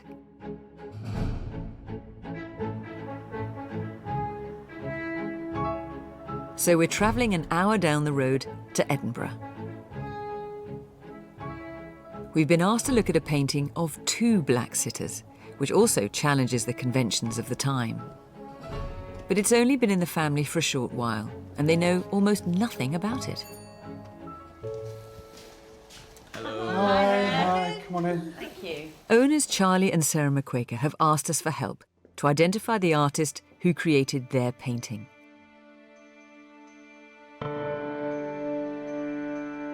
This is so striking, it's so arresting. I love it. It's a beautiful, beautiful picture. It looks to me that this painting dates from the mid-19th century, although I can't recall such a high-quality work from this period depicting 2 black sitters with such compassion. But the girls aren't named, and there's no title. So can Charlie give us any early clues? Where does it come from? Well, I got it from my uncle in France 7 or 8 years ago when he passed away. And it was a picture he always loved. And now I've got it. It's in our family now. Why does it appeal to you so much? I love the expression on the girls' faces, just the serenity and the thoughtfulness and just the natural pose. It's beautiful. I just think the sheer quality of it just draws you in. Did your uncle tell you what it might represent or who indeed possibly did it? No. I've got a file of him trying to do some homework and research, but there's really nothing much on it at all. So I don't even know where he got it. We don't know the subject, we don't know where they are, and we don't know the artist. So it is just a huge mystery. Not too much work for us then. The palm trees suggest a tropical landscape like the Caribbean, where slavery continued in the British colonies until 1834. So could these girls in fact be slaves? But if they are, why are they dressed in such fine clothes? The little girl on the right, she's almost trying to communicate something. There's something quite assertive about the way she's trying to bring us into the picture. It's a very frank gaze, isn't it? It's like a challenge. Who am I?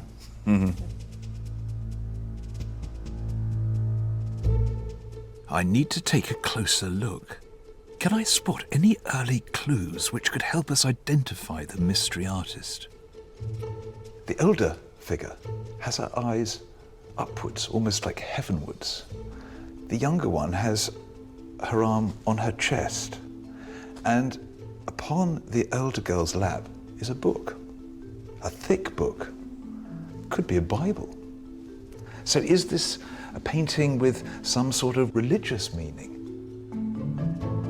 And I want to find out if Charlie's uncle discovered any useful leads which could help us. So did your uncle do some research then himself about them? He did. He found a small signature. There's a small signature which is not very clear. It's hard to read it. I can make out an E and then what looks like a J-O-N. There seems to be 3 or 4 potential versions. He wrote to a gentleman called Hugh Honor, who was a well-known art historian. Well, this is the response he gave. No painter named E. Jonias, Jonxi or Tonias, etc. appears in the largest 37-volume biographical dictionary of artists. Right, okay. So that sounds fairly exhaustive. The possible forms of the name suggest an Iberian, so Spanish, and to judge from the style, the picture may be Latin American. Okay. So that's part of a lead. To the right of it is another word. It's the Latin word fecit, F-E-C-I-T. It's a fancy way of saying that it was painted by the person whose name is mentioned next to it. And, better still, there appears to be a date after that. Now, I can make out what I think is a 1-8. After that, I don't know, an 8 or a 3. Read as a whole, it seems to be an E-J-O-N who painted it in 18-something. It's a start.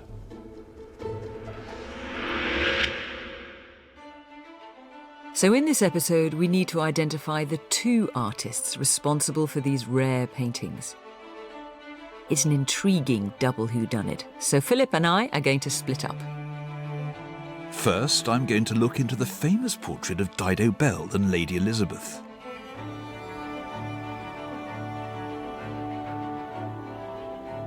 To start the investigation, I've come to Kenwood House near Hampstead Heath in London. Dido Bell and Lady Elizabeth lived here together with the Mansfield family, and it was in these grounds that they were placed by the artist. Whoever painted our portrait would have probably stood at the very place where I'm standing. He or she would have been familiar with everything around me here, this wonderful green pastoral setting into which Belle and Elizabeth, as friends, could sit, the bridge, and that wonderful pink-lit London in the background. There are so few 18th century portraits where you can actually stand and dwell in the place that it was set. It's the presence of Dido Bell, a mixed-race girl in an 18th century portrait of the aristocracy, which makes this painting so rare and important. I'm fascinated by her, and I'm not the only one. Director Amarasante made a feature film about her. I'm keen to find out about Bell's life here and why she's become such an important figure in Black British history. So, Emma, what does this painting mean to you? Well, my original interest was to find out who we have been as people of colour going back in time and before the Windrush, before that ship arrived in 1947. And this is one example of that. There she is in all of her glory, not as a slave, not as we're used to seeing people of colour often in paintings, but as something else. So on the one hand it's a symbol, and on the other hand it's a door, it's a question, it's a whole set of questions. And what have you discovered in the process of making this film about Belle herself? I discovered the complexity of her predicament as a privileged woman of colour in the 18th century, growing up in Kenwood House, more wealthy than many white people, but not fully equal within her own family, and yet clearly very loved. While the girls were living here, the transatlantic slave trade was at its peak, so a friendship like theirs would have been highly unusual. The artist captures their close bond, but the props they hold reveal differences in their status within the family. Lady Elizabeth has a book, signalling she's educated, while Dido Bell has a bowl of fruit, firmly suggesting that she's seen as an exotic figure. She must have understood what her privilege was, and at the same time she must have understood that there were many, many people who looked like her that were having extremely difficult lives at the time because of the slave trade and its ramifications. And while Dido Bell lived here, Lord Mansfield became an important figure in the legal debate about slavery. He was the country's top judge, and in 1783 made a landmark decision against the slave trade. Mansfield ruled against the owners of a slave ship, the Zong, whose captain threw over 100 slaves into the sea in an attempt to claim compensation. Perhaps it's not surprising then that he took special care of Dido Bell, but it would have been far from safe for her to leave Kenwood House on her own. The reality of her life was that she had to be protected by her family. If she stepped out of her house alone, she could have been captured by slave catchers who wouldn't have thought for a minute about questioning who she was, who she belonged to, but would have zapped her away in a heartbeat. It's very interesting to know that when Lord Mansfield died, he left her in his will her freedom. The interesting thing was that he hadn't left her that prior to his death, and I imagine that was probably because she was safer under his protection and belonging to his family than she was simply having free papers. But then once he passed away, all he could leave her with really what were those papers, and hope that she would be safe. After Lord Mansfield died in 1793, Dido Bell left Kenwood House, married a Mr. Davinia, and had 3 children. She died in London in 1804, aged 42. Were it not for this picture, she probably would have been forgotten, but it remains one of the earliest positive portrayals of a black person in British art. There's something very free, confident, soft and easy about the way she presents herself. And for me, that, sort of finger on her cheek, to me says, I am here, I existed, and I'm very moved by that. After Dido Bell died, the painting remained here until 1922, when the Mansfield family sold the house and moved all their possessions to Scone Palace. So in order to search for clues as to the identity of the artist, I need to head back to Scotland. Meanwhile, I'm leading the investigation into Charlie's picture. I've arranged to bring the painting to London. Here there are archives we can research and forensic tests we can carry out. But first I'm meeting an expert in black portraiture. Can Professor Charmaine Nelson from Harvard University help me get closer to the artist? Charmaine, this is the first time you've seen the painting. What strikes you about it initially? So first of all, to have black sitters be the focal points is quite incredible. There's a whole tradition of black enslaved subjects being included in high art portraits where white people are at the center of the images. In those situations, the black enslaved subject is deliberately compositionally peripheral. They're on the outskirts of the scene and the portraits are not about them. Here, there's no one else but them. So this is extraordinary. So this suggests an artist who was doing something quite radical for the time. And Charmaine has also spotted some unusual stylistic traits in how the girls have been painted. The other thing that's extraordinary is the attempt by the artist to capture the deeply curled texture of African hair. A lot of artists in this period straighten the hair to make it look more like European hair. Also here, what's really dramatic and interesting is that there's a book. Because if we're dealing with a period of transatlantic slavery, enslaved people were not allowed to learn to read and write. And I'm assuming because of the way she's looking heavenwards that this is a Bible. That would be my guess too. For white sitters of high art, this is a standard trope of I can read because I'm of a certain status. That's the same thing that this artist is bestowing upon the older female subject here. That's extraordinary. The details of the hair and book are remarkable, given that in 19th century Britain, black people were often portrayed as grotesque caricatures. But these stereotypes were being challenged by an increasingly popular campaign to abolish slavery. So could it be that our artist is connected to this political movement?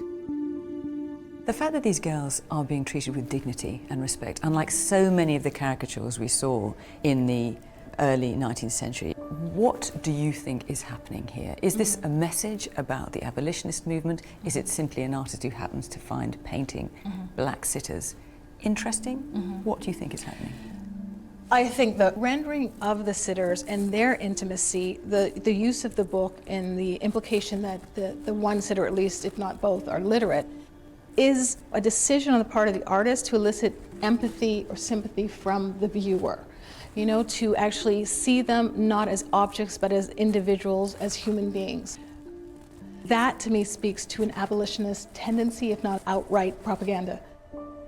So this painting is very significant and very rare then? Absolutely. It's a very, very powerful, important painting. This artist clearly had a very radical view of how black people should be portrayed in art. This is increasingly becoming a political painting.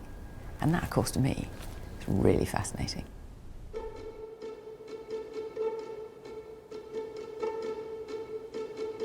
Back in Scotland, I'm on the trail of who painted Dido Bell.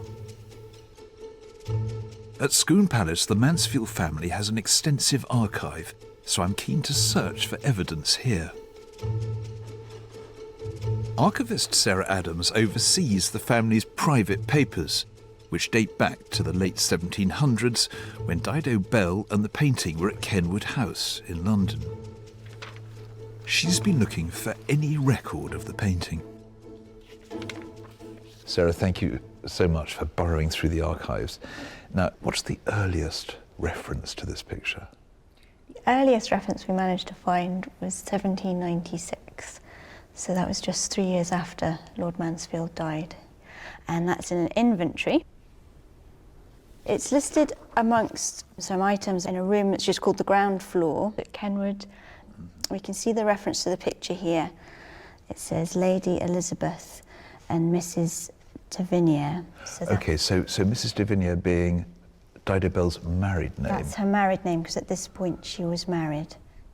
So this is definitely our painting, but there's no mention of an artist. And why is it without a frame?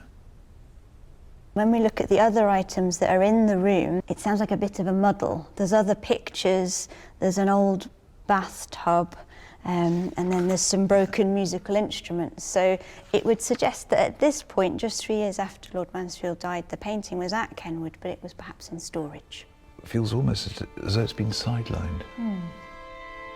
So it sounds like the painting was no longer on display and with no effort made to attribute the work. And later records reveal that even more details about the painting have become lost in the passage of time. We can find the painting still at Kenwood in an inventory which was made in 1904. Portrait of Lady Finch Hatton, seated in a garden with an open book and a negress attendant. So at this point they didn't know who Dido was. I mean, what a chilling thought. I mean, Dido was one of the family. In the course of a century, she's just lost her identity. She's just become a sort of add-on, a decorative add-on in the picture. Yeah, and in the 1910 inventory, she's not mentioned at all. It's just described as a portrait of Lady Elizabeth. No name. No name. How telling is it that although Lady Elizabeth remained identified, Dido Bell had been forgotten? But I've also asked Sarah to look into Lord Mansfield's private account books from the late 18th century when he commissioned the painting. Did he record payments to any artists? Here we go. So we can see that in 1776, in October, he paid David Martin £200. David Martin, the Scottish portrait painter? Yes. Born in 1737 in Fife, David Martin was a highly regarded artist, popular with the aristocracy. He studied under fellow Scot Allan Ramsay, and his painting of American politician Benjamin Franklin is on display in the White House. But sadly, Lord Mansfield doesn't record what he paid Martin for, so it doesn't tie him directly to the painting. And then a little bit later, in 1785, £105 was paid to Joshua Reynolds. Joshua Reynolds, the president of the Royal Academy, the towering figure of 18th century portraiture. But again, Mansfield doesn't record what he commissioned Joshua Reynolds for, so it doesn't connect him directly to the painting either. However, Reynolds did paint this unfinished portrait of a black British subject, Francis Barber, in or around 1770. Could this have inspired Mansfield to ask Reynolds to paint Dido Bell? We now have two prime suspects, Joshua Reynolds and David Martin. I need now to narrow this down further, to have a look at the stylistic evidence, see if I can pin one of these artists to our painting.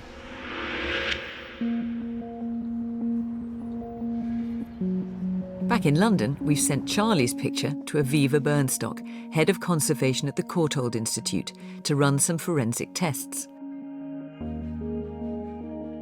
We think the mystery artist was trying to make a political statement about slavery.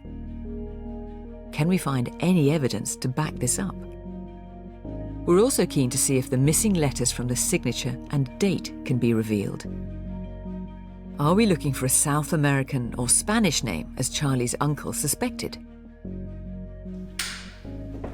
But first, Aviva wants to show us something surprising which has appeared under X-ray. So this is an X-ray of the painting, which I did. The X-rays are penetrating all the way through the painting. It actually tells you the artist has decided to change the composition. So this is the artist working out what he or she is doing as they go along? Yes, yeah. The one thing that's very clear here, I think, is that the position of this girl's arm has changed. So you can see several positions where it was. But I think her hands were actually in a V shape. She was either holding a book or perhaps praying at an earlier stage of the composition. This is a change in the tea dress worn by the left-hand girl. But she, and also I think the other girl, were at an earlier stage wearing much more up-to-the-neck costumes. You can see here there's a costume which is higher. And then later on it was changed to a lower neckline, these really nice sort of tea dresses that they're both wearing. The changes revealed by the X-ray suggest the artist spent some time considering the style of the dresses the girls wore and the poses they struck. Given the negative attitudes to black people at the time, the care taken with this unusual portrayal strengthens our theory that it could be connected to the anti-slavery movement. And I also want to see what Aviva discovered when she put the signature and date under ultraviolet light. Okay, so this is an ultraviolet fluorescent image of the whole painting. The most exciting thing, of course, is the inscription, which we can read much more clearly. Okay, so now I think you can see very clearly. Charlie, can you read that? Because I can. If anything, it looks like E. Jones. Yeah. E. Jones, and then is this fake it? Yeah, it looks like it's. I read it as E. Jones, fake it, and then there's a date which is very clearly 1831. Whoa! So, it's interesting there's Jones, because we were led on a wild goose chase and that it could have been Jonksy or there was this Latin American. Yes, I wasn't know how to pronounce those. And it might just be Jones. It's a fantastic breakthrough, isn't it? I mean, that's absolutely great. It's been staring us in the face the whole time. It's got great work, Aviva. Thank you. Pleasure. Well, I think we've just had quite a breakthrough. We can forget all those strange Jonyas, Honyas, I'm not even sure how to pronounce them. It's just plain old Jones. The artist is E. Jones. So now we need to find out who that is.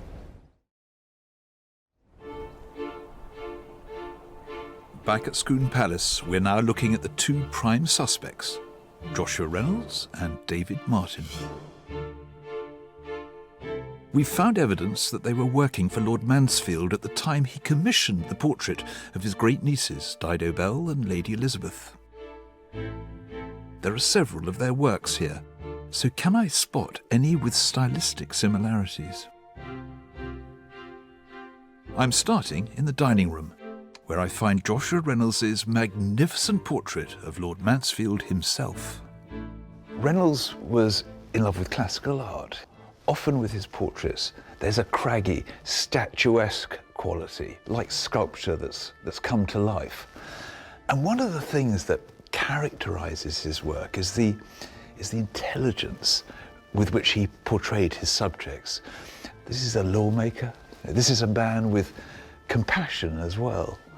I mean, it's highly sophisticated.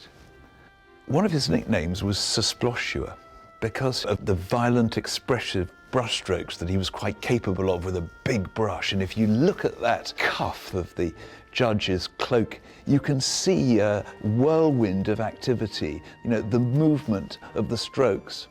Now, our picture is good, but does it quite have that degree of complexity?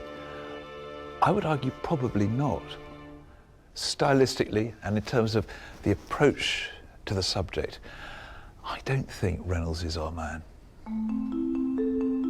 I now need to see a work by David Martin. There are several of his paintings on display to the public here.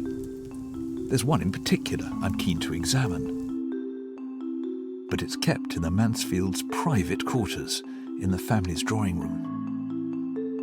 This is Lady Marjorie, painted by David Martin in the 1760s. I want to show Lady Mansfield what I think could be some promising clues. So, Sophie, this would have been done, I think, probably 10 years before Dido and Elizabeth. But there are characteristics which I think one can see with your two girls. That's so interesting. Now, what about the flowers in the hair? Absolutely spot on, flowers in the hair. Well, I mean, yes, of course, Marjorie might have liked flowers, but equally, portrait painters, I find, will sometimes impose their own ideas as to how someone should look. And I think that's what we're dealing with here. And flowers in the hair, a lovely bit of colour, catching the light, are something that clearly David Martin enjoys. I definitely buy into that theory. Now, what about the clothes? That Indian sort of gauze is in the other picture. It is, isn't it? With that beautiful gold embroidery. You see, one of Martin's party tricks was to allow one colour to shine through another. Not everyone could pull that one off. I think any opportunity to use it, and he's done it with Marjorie, and why shouldn't he be doing it with your double portrait? I'm also struck by the way Martin has composed his female subjects. Both Lady Marjorie and Lady Elizabeth have been painted with bright red ruby lips, almost luminous. And the heads of all three women have an elongated, lozenge shape to them. And most obvious of all is the finger raised to the face, a gesture struck by both Lady Marjorie and Dido Bell. gosh, why didn't I notice that before? Why haven't, all these years, I hadn't even clicked that the fabrics were so similar, and the hand, and in fact she's wearing pearls too, and big ones, just like Dido. Well, next we need to take this further with forensics and see if it's the same hand in both pictures. We've always wanted to know who painted Dido and Elizabeth, and if we could find out, it would be a family goal.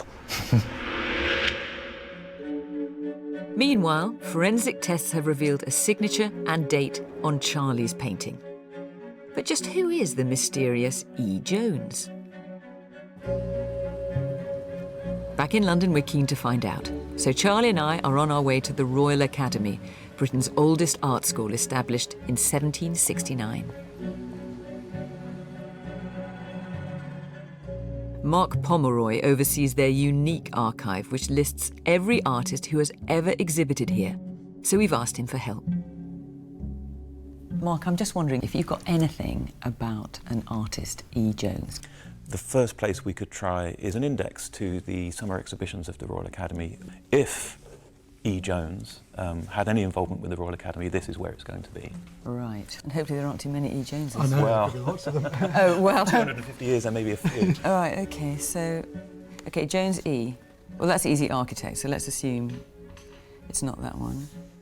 There are 8 artists named E. Jones who've exhibited at the Royal Academy. But we can rule some out immediately.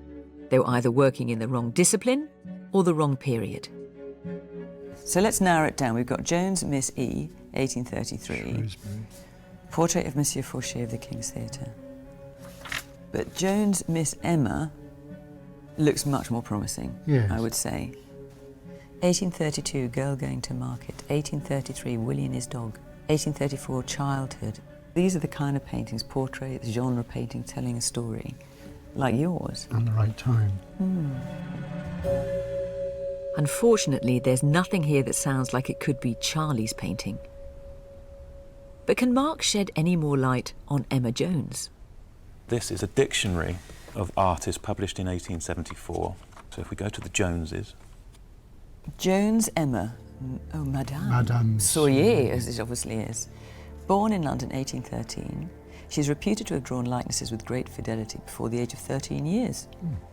She painted portraits and groups of children. Sounds right. So this biography reveals Emma Jones was born in London in 1813, which means she would have been just 18 if she painted Charlie's picture. And we now know she married and became Madame Soyer. It's so unusual to find a woman working from such a young age and exhibiting at the Royal Academy, when the art world in the 19th century was dominated by men.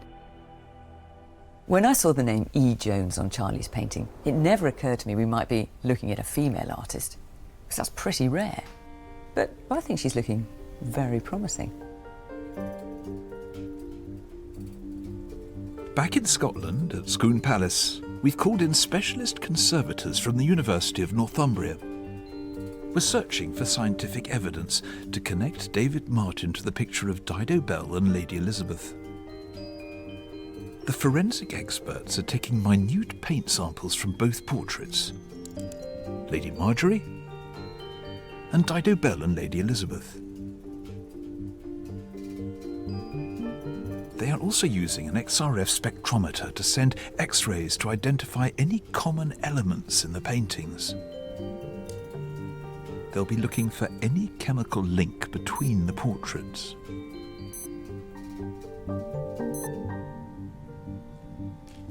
They need to process the results at their lab in Newcastle, so I'm heading back to London to catch up with Fiona, who has some news about Charlie's painting.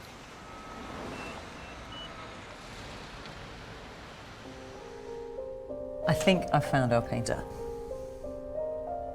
This is Emma Jones. This is a self-portrait, which is rather beautiful, isn't it? It's highly accomplished. I mean, the technique in the face, that stippling, is like a really professional miniaturist. Well, she was a child prodigy. So she exhibited at the Royal Academy, which as a woman was hard enough. But her first painting was hung there when she was 10 years old. Now, how did she foster this prodigious talent that she had? Her stepfather was a Belgian artist, well-known artist called François Simoneau, so one assumes that she learned under his tutelage. She got it firsthand? She did. She went to paint the portrait of a celebrity chef at the time, a Frenchman called Alexis Soyer. He saw her, they fell in love, and they married. This is Alexis Soyer's beast of a kitchen. I just love this picture. It's like a factory, isn't it? I mean, look at the detail, all these people rushing around. He was famous in London at the time. He produced cookbooks, bottled sauces. Here he is showing people around his kitchen. And look in this corner here, in his kitchen, what do you see? Food and art. Not just any art, these are Emma's paintings. Alexis was known for proudly displaying her work in his kitchen. I don't think I can see ours, but there's some similar looking things. So where was this? This was just over the road at the Reform Club. Oh, don't be ridiculous. Just there. There? Right under your nose. All the time? All the time. What I need to do is find out whether the club still has any of the works there. I'd love to be able to get to grips with her style and compare it to ours. Well, the Reform Club is one of London's most prestigious clubs. It has a dress code, and this will not cut the mustard, I'm afraid. What do you take me for? I'm an art dealer. I have the clothes. Suited and booted, and hopefully up to Fiona's standards, I've arranged a visit to the Reform Club. Established in 1836, this grand club for private members was set up as an exclusive preserve for well-connected and politically liberal elite gentlemen.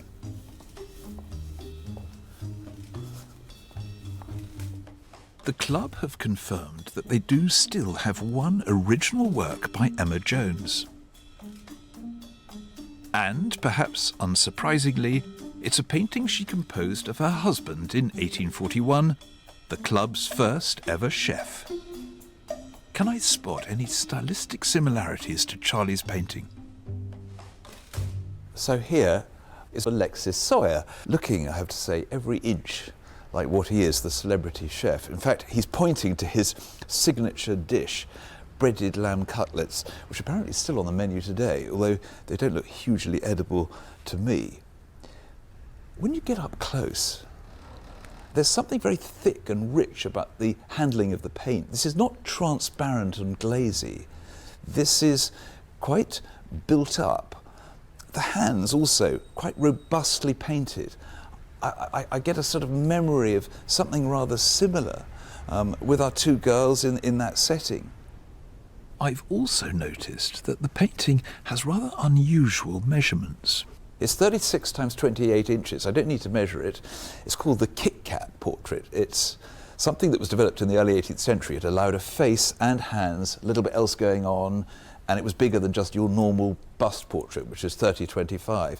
Now, by the mid-19th century, although it was used a little bit by some artists, this was becoming old-fashioned. So it's something that's quite noticeable about this painting, and it's the same as our two girls.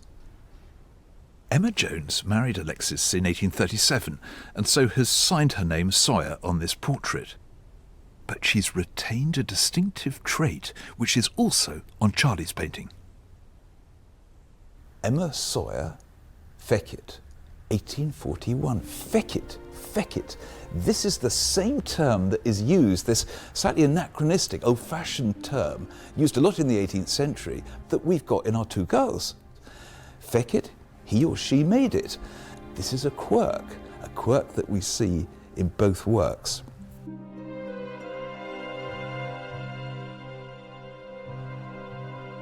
I've discovered that many of Emma's paintings include children, just like Charlie's picture.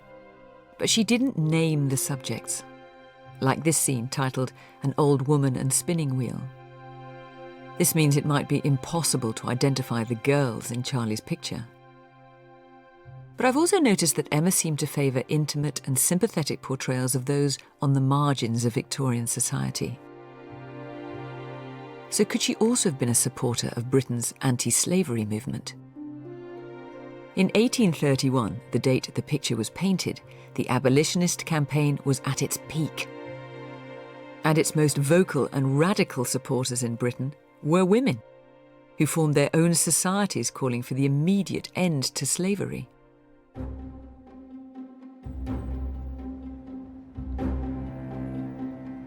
To search for evidence of a connection to these political groups, Charlie and I are heading to King's College London. We're meeting historian Dr. Imuobong Umaren, who's been looking through the university's archive that holds records detailing the activities of women's anti-slavery societies. Can she help us link Emma Jones to the campaign to end slavery? When I first saw the painting on your wall, I thought we've got these two black girls, nicely dressed, with the book which we assume is the Bible. Why are they dressed so finely? Why are they reading a book? Why is one of the girls looking heavenward as a sign of her faith? What light can you shed on that? I think that really links into a really interesting organisation called the Lady Society for Promoting the Early Education of the Children of the Negroes. And this group's main goal was to spread Christianity in the Caribbean, but also to really promote and improve the education of enslaved children. Now, they did this through sending clothes, money, books. In 1831, there's a report that talks about the kind of impact of clothes, of books, that I think really do pick up on some of the themes in the painting that we have. And it notes, for instance, the children's clothing and appearance had improved as a result of Europeans sending clothes to the Caribbean. To have witnessed their orderly behaviour, neat, civilised appearance and intelligent faces would have gratified their kind friends in Europe. Later on, the report notes the children were continually asking for more and more books. And I think the image itself, the children, the books, the ways in which they're so beautifully dressed is a reflection of what's going on in this report.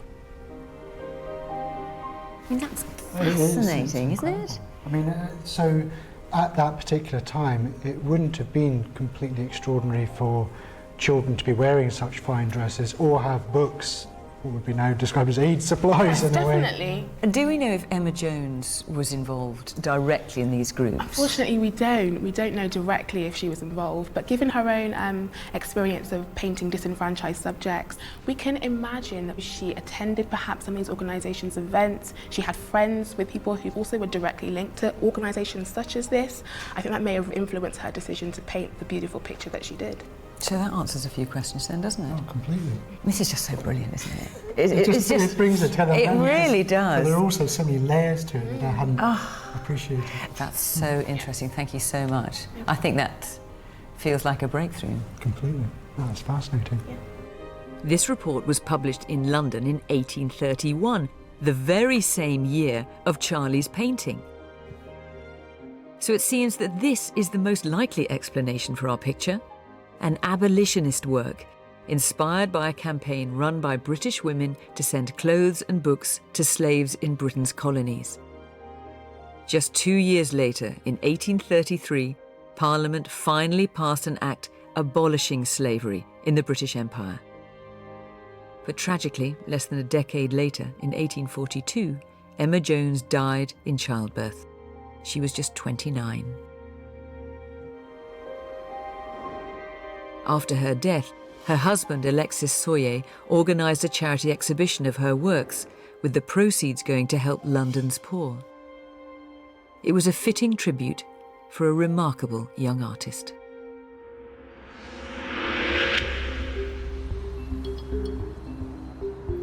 Meanwhile, the results from the tests from Scroon Palace have been processed at the University of Northumbria in Newcastle.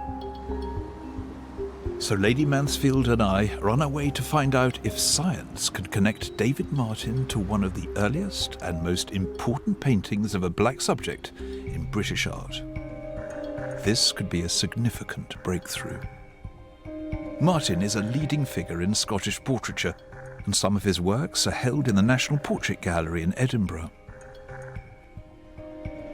But will my hunch about Martin be backed up by the forensics? To find out, we're meeting Dr. Kate Nicholson.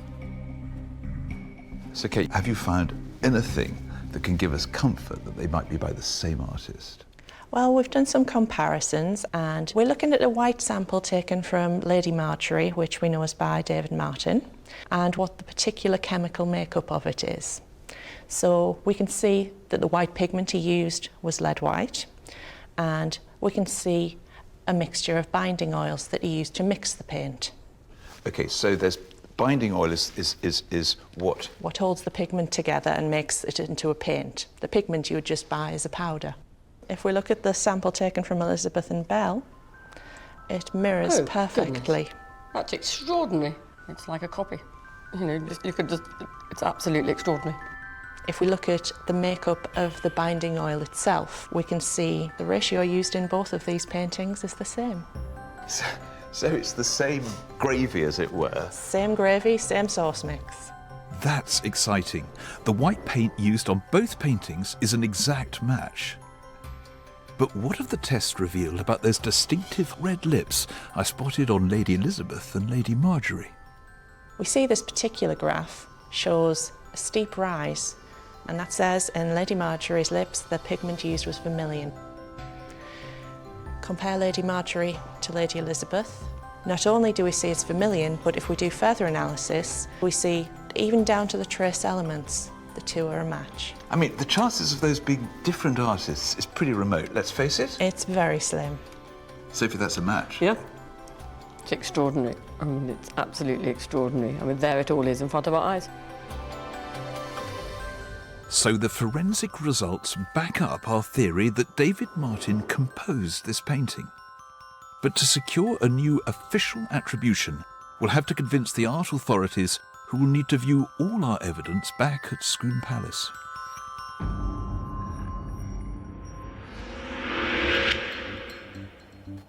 But first, Philip and I have returned to Edinburgh because I think I've made an important discovery about Charlie's painting. All the evidence so far has pointed to Emma Jones being our artist. From the signature to the stylistic similarities with her other work. And now we're here to share the final revelation with owners Charlie and Sarah. There could be no doubt about it.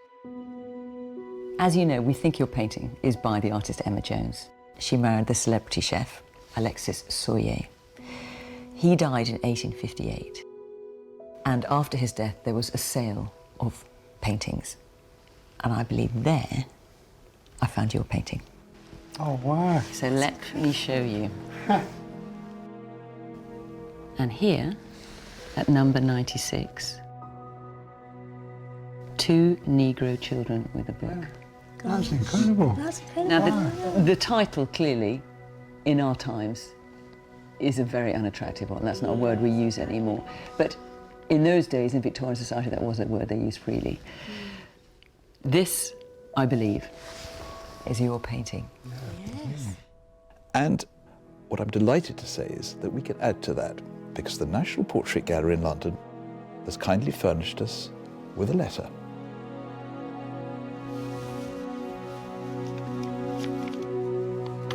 So this letter is a confirmation that they believe, after consideration, that this is by Emma Jones. I can't tell you how helpful that is. That's fantastic. So it's like a certificate of authenticity. Gosh, that's fantastic. Wonderful.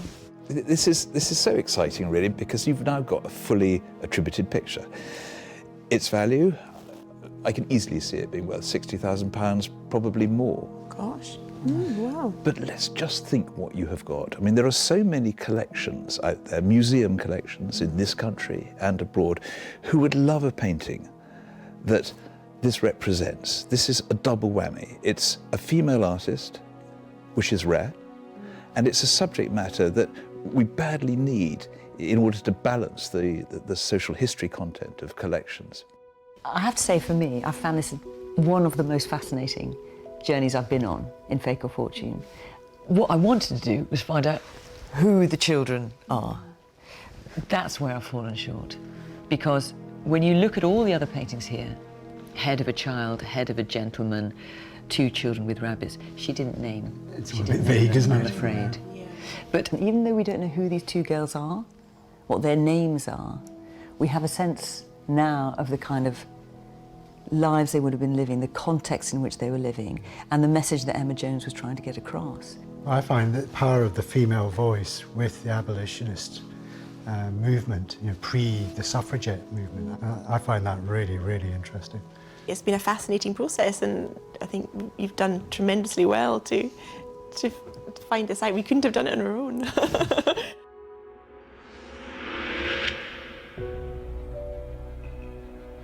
But we still need to solve the mystery of who painted Dido Bell and Lady Elizabeth. So we're on our way back to Scone Palace.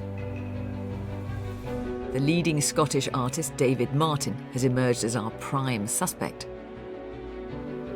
The case has become more than an intriguing family mystery. Because of the story of Dido Bell, a former slave who became a member of an aristocratic family, the painting is now a work of national importance. What agitates me about this picture is that it's so high profile, and therefore the stakes are so much higher. And as we know, the art world can be so tough to convince. Well, today, we'll find out if we've done enough. We presented our evidence to Dr. Brian Allen, an expert in 18th century British portraiture.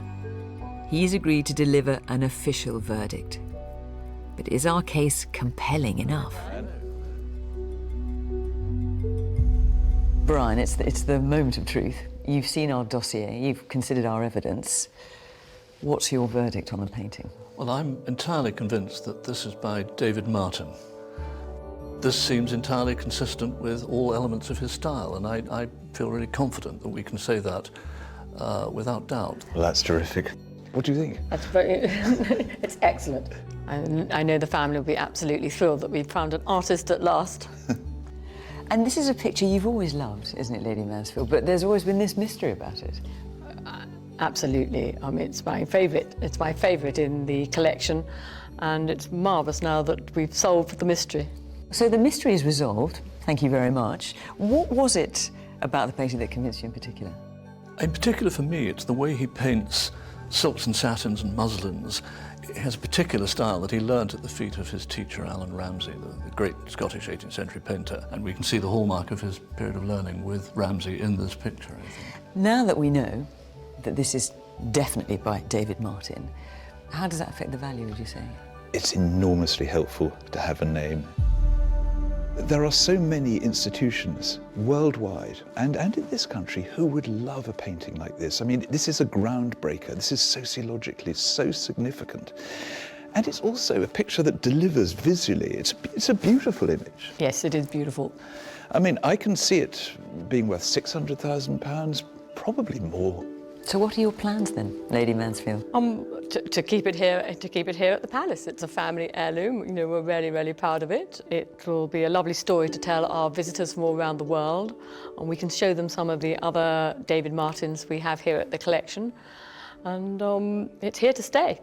And it's such an intimate, tender painting, I think, when you think about the love that Lord Mansfield must have had to commission it. And now, it now has a very different message, I think. It's a message about two young girls, a message about equality, as well as Lord Mansfield's private feelings about his two great nieces. It's transformed it, I think. Yes. Totally.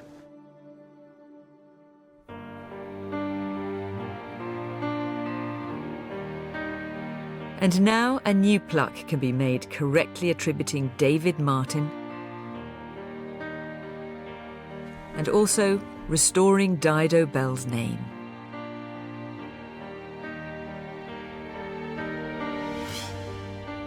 So we've solved this intriguing double whodunit. But these investigations have become more than that. They've transported us into the extraordinary lives of Black Britons in a difficult chapter in our history. These paintings show Britain at a crossroads. Slavery was dividing the nation, and these pictures are radical. And for me, they represent hope with intimate depictions of Black Britons. And we've identified the two artists, the two British painters who made these remarkable images happen. We've given them back their status. And now, surely, they can be properly appreciated for the wonderful images that they are.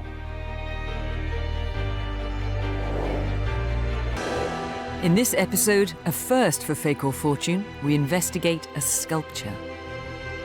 What is it? Could this curious piece of plaster be a rare abstract work by the man considered to be the greatest sculptor of the 20th century, Alberto Giacometti? That sculpture really represents something extremely significant.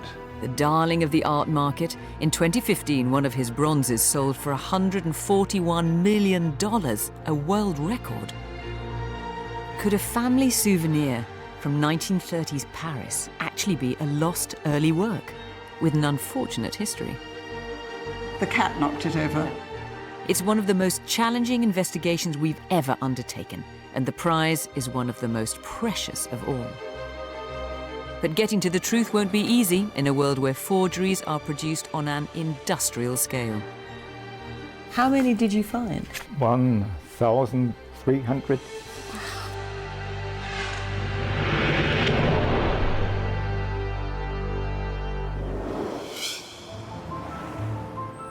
On the last series of Fake or Fortune, we asked viewers to contact us if they had a mystery work of art. We regularly receive emails and letters about paintings, but we've also been sent a tantalizing message about a piece of sculpture. I'm keen to share the lead with Philip, so we've arranged a rendezvous in a fitting location, a sculpture gallery in London's Victoria and Albert Museum. Hello. Hi, how you doing? Hey, good, thanks. Well, I like where you've taken me. All these Renaissance treasures all over the place. Don't tell me has someone found a Michelangelo in their back garden? No, wouldn't that be nice? But there is a reason I've brought you here. I have here an email from one of our viewers. In your programme on Sunday, you mentioned an interest in works of art rather than just paintings. I therefore enclosed 2 photographs of the Giacometti gazing head, so a sculpture. If we could get a Giacometti through, it would be a supremely important discovery. That's one of the great trophies of the 20th century, a sculpture by him. Born in 1901 in the Swiss town of Berganovo, near the Italian border, Alberto Giacometti grew up in an artistic family. In the 1920s, he moved to Paris to study sculpture and became a regular in the city's cafes, rubbing shoulders with artists and intellectuals, such as Picasso and the Surrealists. By the end of the Second World War, Giacometti's obsessive desire to depict the human head and figure resulted in the works for which he is best known. Thin, elongated faces and tall, spindly characters such as the walking man, often cast in bronze. By the time of his death in 1966, he was already hailed as one of the greatest sculptors of the 20th century, and his works amongst the most prized in modern art. At £58 million, I'm going to sell lots of Could a family from the south of England have discovered one of Giacometti's earliest works, a strikingly thin square of plaster? We've got to be so careful with sculptures. I mean, all of these treasures around us are in fact plaster replicas of the real thing. And take David over there. He's a Victorian copy of the Renaissance original. I have an ominous feeling that telling the real thing from the fake may not be that straightforward. This is new territory for us, and sculpture poses particular challenges for the art detective. We're probably most familiar with the idea of a sculptor chipping away at a piece of marble, such as the Kiss created by Auguste Rodin and his team. Many sculptors, though, Giacometti included, liked creating objects in soft materials such as clay that can be used to make a mould. This, in turn, allows them to create multiple editions of a work in plaster or bronze, all of which would be considered authentic. We need to take a closer look at the plaster sculpture we've been contacted about to see just what we're dealing with. The incredibly fragile piece has been delivered to the gallery by specialist courier. We've asked owner Henrietta Plunkett and her mother, Claire Clark Hall, to come in and tell us everything they know about this extraordinary work, believed to be by Alberto Giacometti. Hi there. Hello. Nice to see you. Nice to meet you. Hi. Hello. Should we have a look at your sculpture? What is it? Well, it's a good question. Some people have thought it's a television when they've first seen it, but it's actually supposed to be a sculpture by Alberto Giacometti. Of a gazing head I mean, it's so narrow, isn't it? It's striped. It's, Yeah. it's like a piece of paper. That's what I love. I love the fact that when you see it from front on, with the lights, it looks like it's very deep, and then you go side on and it's not even 3 centimetres. It's like a blade, yeah. like a white blade. I think it's absolutely wonderful. The more you see it and the more you live with it, I think the lovelier it is in a way. If this is by Giacometti, and we were talking about something done in the 1920s, right at the early part of his career, and something that is extraordinarily abstract. Encouragingly for Henrietta and Claire, their sculpture does bear a striking resemblance to an authentic Giacometti work. Known by the French name Tête qui regarde, or gazing head, this authentic version in stark white plaster was intended as a finished work of art and is held in the Museum of Modern Art in New York. The museum also holds a bronze gazing head. All of these gazing head sculptures are genuine because they are known to have been made by Giacometti or under his close supervision. Could this be another one? How did this extraordinary object come into your family? Well, it was acquired by my grandmother, Fiona Bruce. We've got some photographs of her here, who later married my grandfather, Dennis Clark Hall. These are great She's pictures. very striking, isn't she? Wow. She was studying in Paris around the 1930s, and she used to sit for the artist Derain. So she was painted by the great avant-garde painter André Derain. Is it a travesty to say he didn't quite do her justice? Well, we don't think so. I mean, her chin doesn't look quite right, and nor does her mouth, but he did do it in an afternoon. And then she was also friends with the supposed mistress of Giacometti, and therefore she became acquainted with Giacometti. That really puts her doing the right things in the right place at the right time. She always liked his work, and we think that she returned to Paris once she'd married my grandfather Dennis.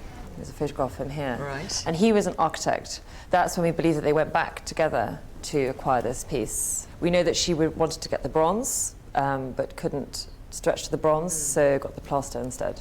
So they bought this? Yeah, and of course the plaster in a way is more special than the bronze. Well, I think it's more special than the bronze because, as you can see, it breaks very easily. Yes.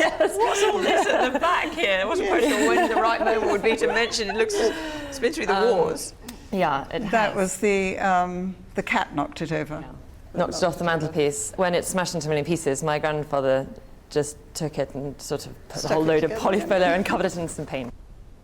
Unfortunately, these crude DIY repairs have left the back of the sculpture looking nothing like the smooth, clean surface you'd expect to find in an authentic gazing head, which might pose problems. As a sculpture, obviously condition is rather key. I mean, if a plaster has been broken, it is not as desirable as a perfect piece. But having said that, if this were a bronze, we'd be talking millions of pounds. But it's not a bronze, but it's a plaster. And Giacometti saw these plasters as completed, standalone works of art, depending on the condition, and that's a bit unfathomable at this stage. We could be talking hundreds of thousands of pounds. But the art world needs cold, hard facts if we're going to link this with the great man himself. Got absolutely nothing. Absolutely nothing. And nothing other than a family story to actually place her within the orbit of Giacometti at all. Exactly. And it's never been anywhere else because it's always been in the family. It's always been at home. Well, what we have to do with these images that you've got first is try and bring this back to the moment that Giacometti was making these things in Paris. What a great challenge. I'm looking forward to it. It's going to be fantastic. We need to hit the ground running with our research in order to build a case to present to the Giacometti Committee in Paris, the authority who passed judgment on all newly discovered artworks. We will have to find out all we can about Giacometti and how he worked. So I'm heading to the Sainsbury Centre for the Visual Arts at the University of East Anglia, home of the UK's largest collection of Giacometti material and a well-stocked art library. While Philip hits the books, I've found something useful in the BBC's own archives. A documentary about Giacometti made just a few years before his death, in 1966. I've arranged to view it at the Cine Lumière cinema in London. Could it contain any material that might help us? This tall figure stands outside the studio of Alberto Giacometti in Paris. He makes each figure or head, effaces it, remakes it over and over again. With those long, slender, attenuated figures, he's taking the medium of clay and stretching it to the absolute limit of what it can achieve. It's thrilling to watch Giacometti at work. You can see him coaxing his ideas to life in clay, constantly shaping and modelling the brittle faces and bodies he'd go on to cast in plaster and bronze. Fascinating to see his studio, and yet he's surrounded by clutter. Bags of clay, broken pieces, bits of sculpture. Yet it was in this cramped, dimly lit space in the bohemian quarter of Montparnasse in Paris that Giacometti worked for over 40 years, often labouring 15 hours at a stretch in a haze of cigarette smoke. It's clear from the many books about Giacometti that when he first arrived in that studio in December 1926, he was a sculptor in search of an identity. I've been trying to find out just how he came up with the idea for the gazing head and how important Henrietta's sculpture could be. So Giacometti comes to Paris in the 1920s. He studies as a classical sculptor. He works with a guy called Bourdelle. He learns the traditional way of doing things. But what's so obvious from what you read is that he was desperate to do something different. He was itching to express himself. And then there's a big moment. In 1927, he goes and stays with his parents, goes back to Switzerland, and produces something rather remarkable, an image of his father without any profile at all. Yeah, you have it, you know, that flat face, but with these quite pronounced ears. Something's happening, something's changing. Later that year, Giacometti becomes even more daring. Drawing inspiration from the abstract angles of Cubism and African tribal art, he creates the very first gazing head, a stark white square of plaster set with two shallow grooves. He's purifying ideas from his imagination. It's part of a different way of approaching sculpture. He calls them plaques, rather two-dimensional images. We have the perfect quote to work out what's going on in his thinking. If I look at you from the front, I forget the profile. If I look at the profile, I forget the front. I mean, that says it all about our sculpture. I mean, it's a profile, yet it's the front. It's almost as if he's just getting rid of that complicated third dimension altogether, the things that classically he would have been taught. It's a moment of great change in art history. And I'm just wondering whether Henrietta has reflected on just how significant this might be. It's clear that Gazing Head marked a significant breakthrough for Giacometti. It was a wildly experimental piece of sculpture, and it takes pride of place in the roll call of his most important works. Great to see an original version of Giacometti's Gazing Head in that footage. We don't know if Henrietta's is the real thing or not, but having seen that, it's clear that Giacometti's obsessive nature and quest for perfection drove him to revisit the same themes and ideas over and over again, which might go some way to explaining why there could be several versions of Gazing Head, and Henrietta's might be one of them. To find out just how Giacometti might have gone about making multiple versions of Gazing Head in plaster, we need a crash course in the practical art of sculpture. Eidenhain Sculpture Studios in Basildon produce everything from movie props to giant art installations, working in modern resins and fiberglass as well as traditional materials such as plaster and clay. Aiden himself has agreed to show us the process Giacometti is likely to have used to create the very first Gazing Head, so Claire and I are on our way to meet him. Very good to see you, Aiden. This is Claire. Hello, Aiden. We have a sculpture, a plaster, which we think may be by Giacometti. Now, as a plaster, can you give us some insight as to how he might have made it, how he might have started? Well, I think initially they would do sketches, or they work straight from the head and then transferred up with their hands to the clay. I see. So you can't just sculpt in plaster. You have to first, a bit like a sketch for a painting, you have to create it in clay. You can have ideas in drawing, but once you see it in 3D, you think, oh, that's not quite how I liked it. So you can alter it and play until your heart's content. Clay was Giacometti's favoured material and reflected his desire to shape and model rather than carve his sculptures. As clay will quickly dry out and fall apart, the next stage of the process is to turn the model into something more robust, like a plaster. To do that, Giacometti would have first created a mould of his clay model, dividing it in two and coating both sides with liquid plaster. I'm using a flick technique, and I'm going all over into every little piece of detail I have, and there's no time to stop. And you go on until it's completely... You go on until this side's completely covered, and the main thing about flicking it is you're taking all the air pockets from your plaster away as well. Once the outer shell of the mould has hardened, it can be split in two and the clay removed, leaving a space in the shape of the original model. This is the mould, and once it's been coated with a lubricant and clamped together, it's ready to be filled with liquid plaster, just like a jelly mould. Once it's set, you've got your first plaster cast. To demonstrate this stage of the process, Aidan is using a working mould of a woman's face. So this is all ready to accept now the wet plaster? It is, yeah. First of all, we have to add a kind of Vaseline mix and then brush it into the whole mould, which then separates the new plaster from the old. And they would have used Vaseline, would they? I think they may have used like an animal fat or a lard, or something at least greasy, which acts as a separator for the two. So once you've covered it like this, and it goes hard, you can then crack it apart, and hey presto, you've got your mould. That's it, and you can use it again and again. Watching Aidan at work, I'm starting to understand how Giacometti might have felt as he filled his first gazing head mould with plaster and waited with bated breath for his fragile creation to emerge from its cocoon. This is the idea made solid. Yeah, it's exactly like replica of the clay. And we know Giacometti saw these plasters as finished works of art. A lot of people often make bronzes, but he is quite happy with his plaster. It must be very exciting when you first take it out. And you're not quite sure. Well, you never, you know, like, especially as it translates from clay to plaster, it looks different altogether. And it's almost that reveal that makes it special, I think. If I wanted to fake one of these sculptures, and I could manage to get hold of a genuine Giacometti plaster, could I easily replicate it? I could.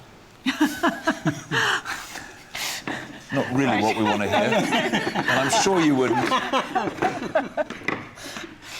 No, I wouldn't. No. Providing you have a master of his, you can make as many copies as you like. The fact that sculptures can be so easily replicated poses huge problems when it comes to determining authenticity. How can an expert tell whether a piece is the work of Alberto Giacometti or an imposter? Back in London, I'm going in search of professional advice. I've arranged to meet Edward Horswell, an art dealer who specialises in sculpture, at his gallery in Mayfair. So, we have a plaster, we hope, by Giacometti. What would you be looking at to try and establish its authenticity? Firstly, we'd do our due diligence before we contacted any authority on the artist. So we would be looking very closely at the provenance. Then we would be looking very carefully at the object itself. And then I think that I would want to go and look at the other examples of the same subject, because the best that your sculpture could be would be an undiscovered version. So the best case then for Henrietta is that her sculpture is a lost original by Giacometti himself. But a glance around Edward's gallery reveals the bewildering variation you can find in the world of sculpture. This pretty little figure by French sculptor Mayol might look like a work of art, but it's actually a less refined copy with a more functional purpose.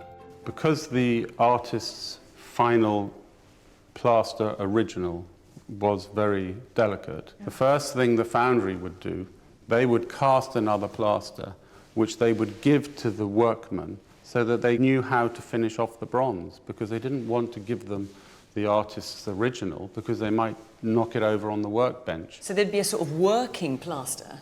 How can anyone keep track of that? With great difficulty.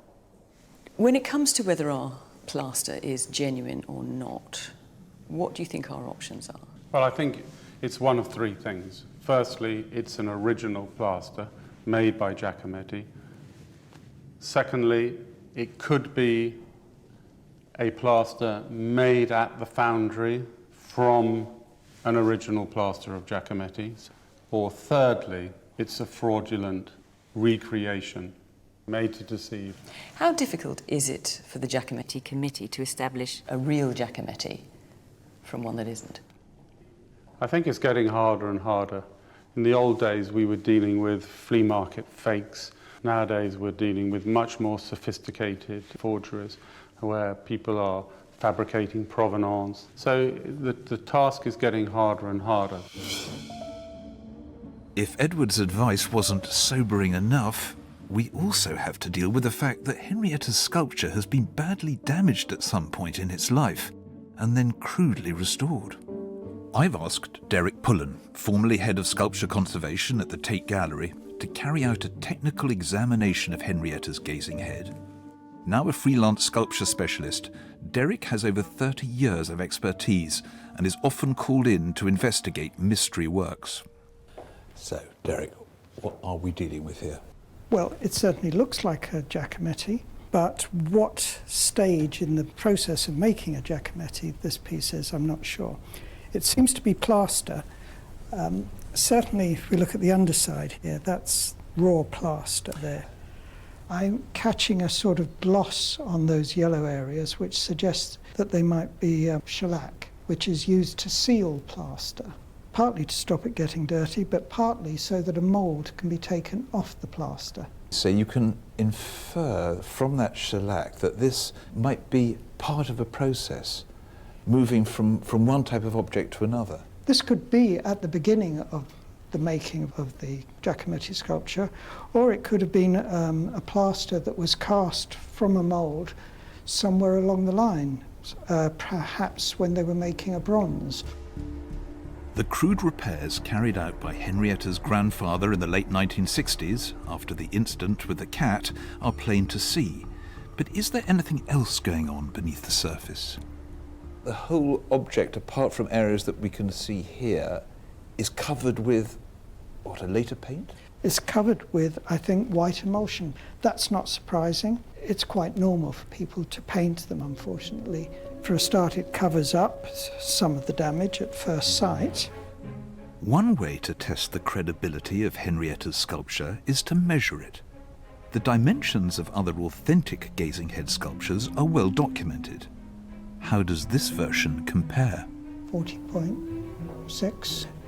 Well, we have here 40, so as far as its dimensions are concerned, it looks fit for purpose. It's always an approximation, but I'm quite happy with those dimensions being close enough for the time being. So that's a health test that's passed? Yes, I think it's good enough. So is there any way of establishing how it's been repaired here and now? Well, we can use a magnet to see if there's any metal, any iron and steel. I'm going to tilt it back slightly. I think what we'll do is sort of investigate the cracks first.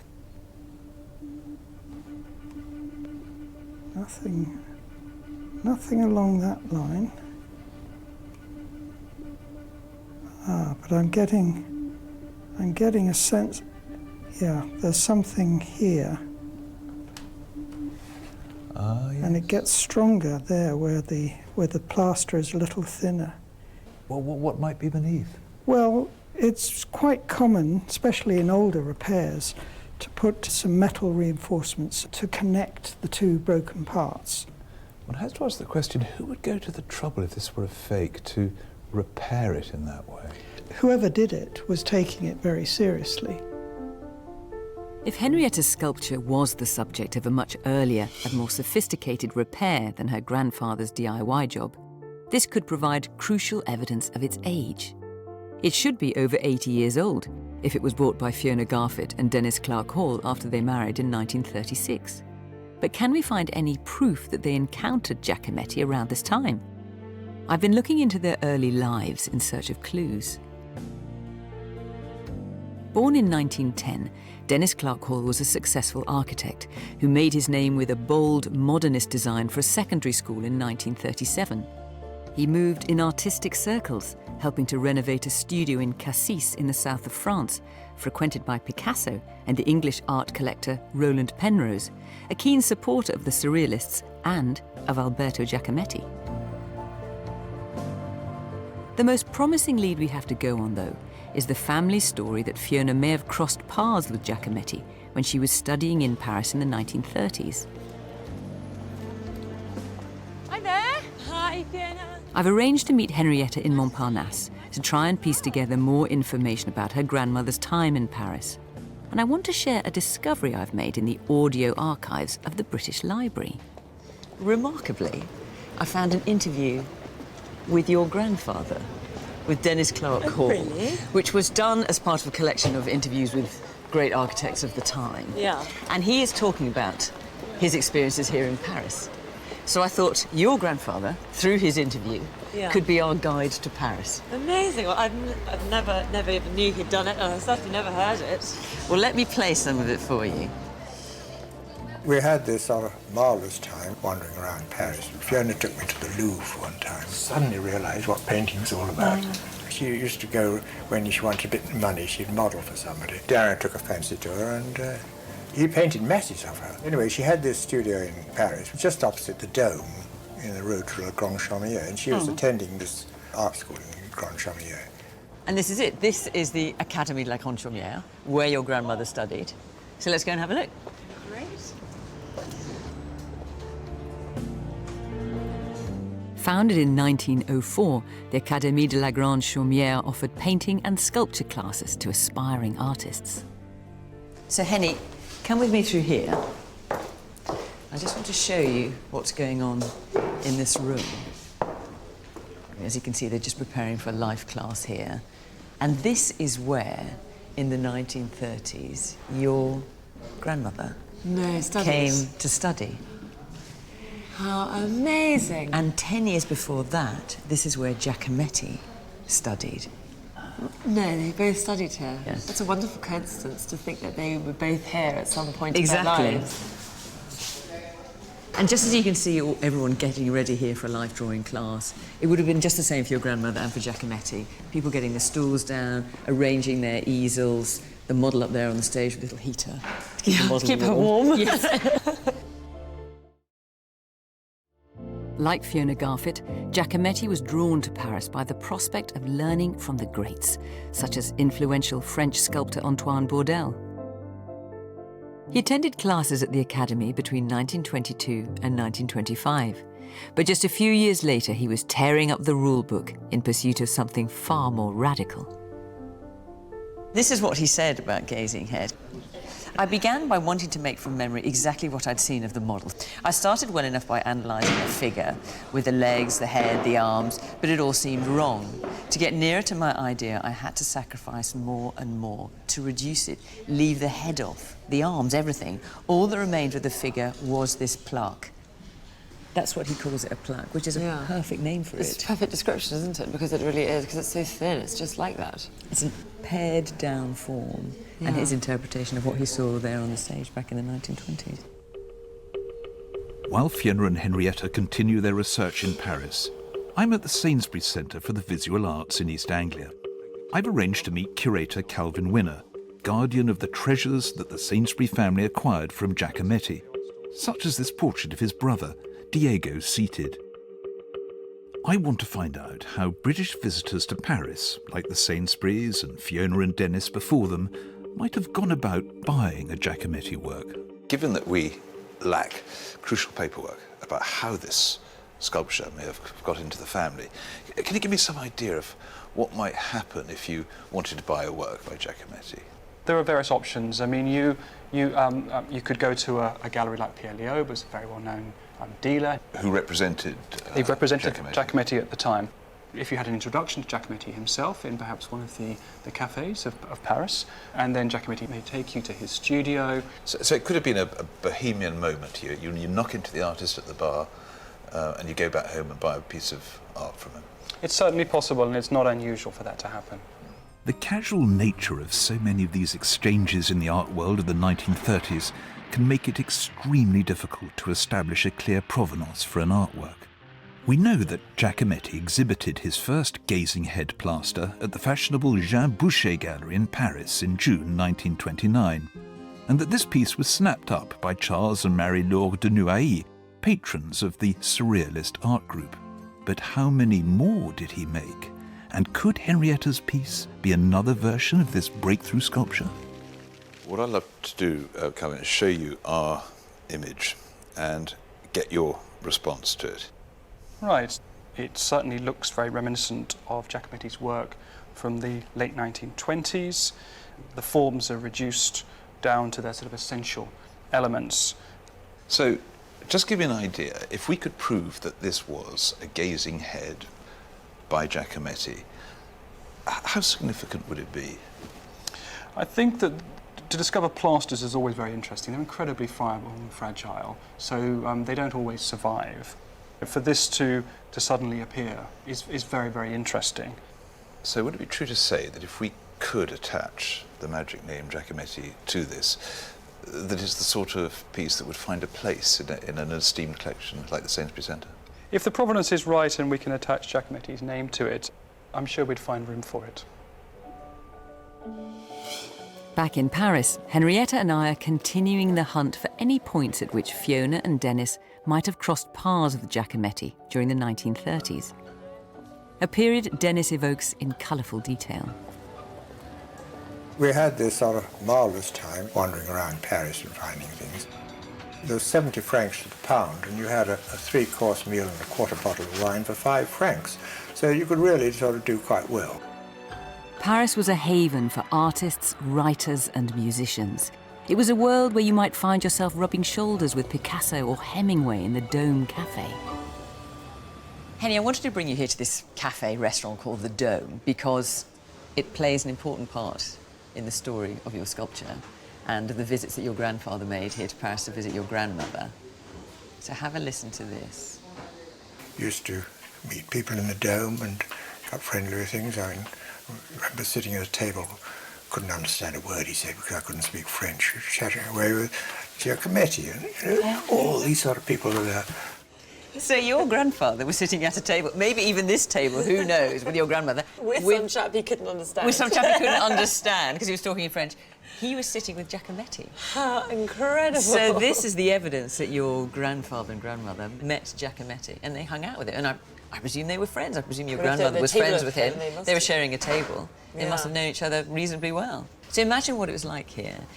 Giacometti was beginning to make a name for himself. He was in his 30s. He was beginning to sell some of his works, but nonetheless, he wasn't wealthy. So he was turning his hand to other things. He made jewellery, for example. He made artefacts and props for Man Ray's photographic studio. He made bits of furniture. So it's possible that when your grandfather and grandmother decided to buy a plaster sculpture by Giacometti, if indeed it is by Giacometti, it might not have cost him that much money. So we know that your grandfather and grandmother hung out with Giacometti. I mean, are there other names that have come down the family folklore that your grandmother mentioned? Well, we know that Fiona's great friend in Paris was a woman called Isabelle Rawsthorne. Isabelle Rawsthorne? They spent a lot of time together. What, your grandmother and Isabelle Rawsthorne? My grandmother and Isabelle Rawsthorne, yeah. Right. Maybe we should try and find out a little bit more about her. I'm picking up the investigation into the enigmatic Isabelle Rawsthorne at the Sainsbury Centre with the help of curator Calvin Winner, who's researched her colourful life. Born in London in 1912, Isabelle Rawsthorne was an accomplished painter and moved in artistic circles throughout her life. But it's her time in Paris before the Second World War that's of most interest to us, when we believe she was close to both Fiona Garfit and Alberto Giacometti, who immortalised her in several sculptures. This is a bronze from about 1937-38 of the English artist Isabelle Rawsthorne, and it's one of a number of bronzes that Giacometti created of Isabelle. The features are delicate and sensitive, but at the same time it still remains quite an expressive sculpture. So can you tell me something about her, where she fits in? So when she came to Paris, she enrolled in the Académie de la Grande Chamerie, which a number of English artists studied at. But hang on a moment, that's the same place as the grandmother of our owner studied. It was a place where English artists often went to when they arrived in Paris. So what was her connection with Giacometti? Isabel Rawsthorne was a striking beauty, and all the artists of that moment were clearly interested in her. And Giacometti, likewise, then produced a number of works of her in sculpture, but also drawing. And they were certainly very close in the latter part of the 1930s and then in the 1940s as well. Giacometti claimed that his thin, elongated female figures were inspired by a glimpse of Isabel on the streets of Paris. The intimacy between them is vividly captured in a period photograph that has recently come to light, dating from the very start of their relationship. She met Giacometti in 1935 in the Dome Cafe, and they just sort of bumped into each other, did they? I think this is a possibility. She was introduced by the artist Derain, who had already painted her portrait. Derain. Now that's a name that means something to us, because the grandmother of our owner was also painted by Derain. They have the portraits still to this day. It's very interesting. I mean, it places her in amongst those artists at that moment. We still lack the firm documentary proof, but the circumstantial evidence is really stacked up today. I mean, Henrietta's grandmother was in Paris at the right time, the right place, the right group of people. I mean, she must have known Giacometti. The stakes are unquestionably getting higher. Encouraged by what we found out about Fiona and Dennis's connections to the Paris art scene, I'm keen to take a closer look at the sculpture itself. Could deeper scientific analysis reveal any evidence that it's the work of Alberto Giacometti? Derek's magnet tests suggested there could be some kind of metal support inside the plaster. So we've arranged for the gazing head to be scanned with specialist equipment usually reserved for animals. Henrietta and Claire and I have come to the Royal Veterinary College in Hatfield. We've arranged to meet Professor Renata Vella, an expert in diagnostic imaging, the science of looking inside the body. Renata spends most of her time analysing injuries to animals, but after hours has been known to use her equipment on more unusual subjects, such as Egyptian mummies. Well, Renata, thank you so much for allowing us. Now, I know that you're obviously a dab hand when it comes to animals, but what about works of art? Have you done anything comparable? Have you done old things at all? Yeah, we have done a fair few fossils. So we do get researchers to come in who want to know more about how their fossils look inside. So we have done that, but never a piece of art. So shall I? Okay. There. Are you ready to hand it over? Yeah. Okay. It's over to you, Renata. Good luck. Thank you very much, and hopefully we'll know more in 5 minutes. Carly, look what I brought you today. Thank you. Henrietta's sculpture is about to undergo a CT scan, which stands for computed tomography. It works by taking X-rays from many different angles to first produce a cross-section of the object. Oh, I can see all the lines. It is like watching a patient, isn't it? Yes. Your patient. Or being one. Yeah. Once Renata has combined the results of the CT scan with standard X-ray images, a three-dimensional image of the sculpture can be created. And we can see beyond the surface paint layer, deep into the plaster itself. So this is a very significant moment. We're going to find out what lies inside your sculpture. Right, shall we do this? Yeah. So we have 665 slices of your statue. They go literally through like this. So we are starting at the edge. The widest part is that base. We are now in the middle. So the first thing you see is nails. There's no mistaking the DIY handiwork of Henrietta's grandfather. Embedded in the plaster are 3 household nails, crudely driven into the broken sections to hold it all together. I mean, to me, the nails were placed for repair. This is how you would repair a fracture in an animal, or a human for that matter. They cross the fracture line or the break line. So I would have thought this is what somebody has done to repair it. What's interesting is that where those nails seem to be impaled, it seems to be a different material to the material behind. But to me, it looks like somebody has poured this into some shape And then it gave it these layers here. Well, that could be liquid plaster, couldn't it? Could be, yes. I mean, that's what perhaps one would expect. Absolutely, but what's completely different is actually here. Which is like, it's solid, it's sort of like concrete in comparison. It's a surprising discovery. The sculpture appears to have two separate elements, the main body of the work, and then two edges made from a distinctly different material that appear to have been pinned or stapled in place.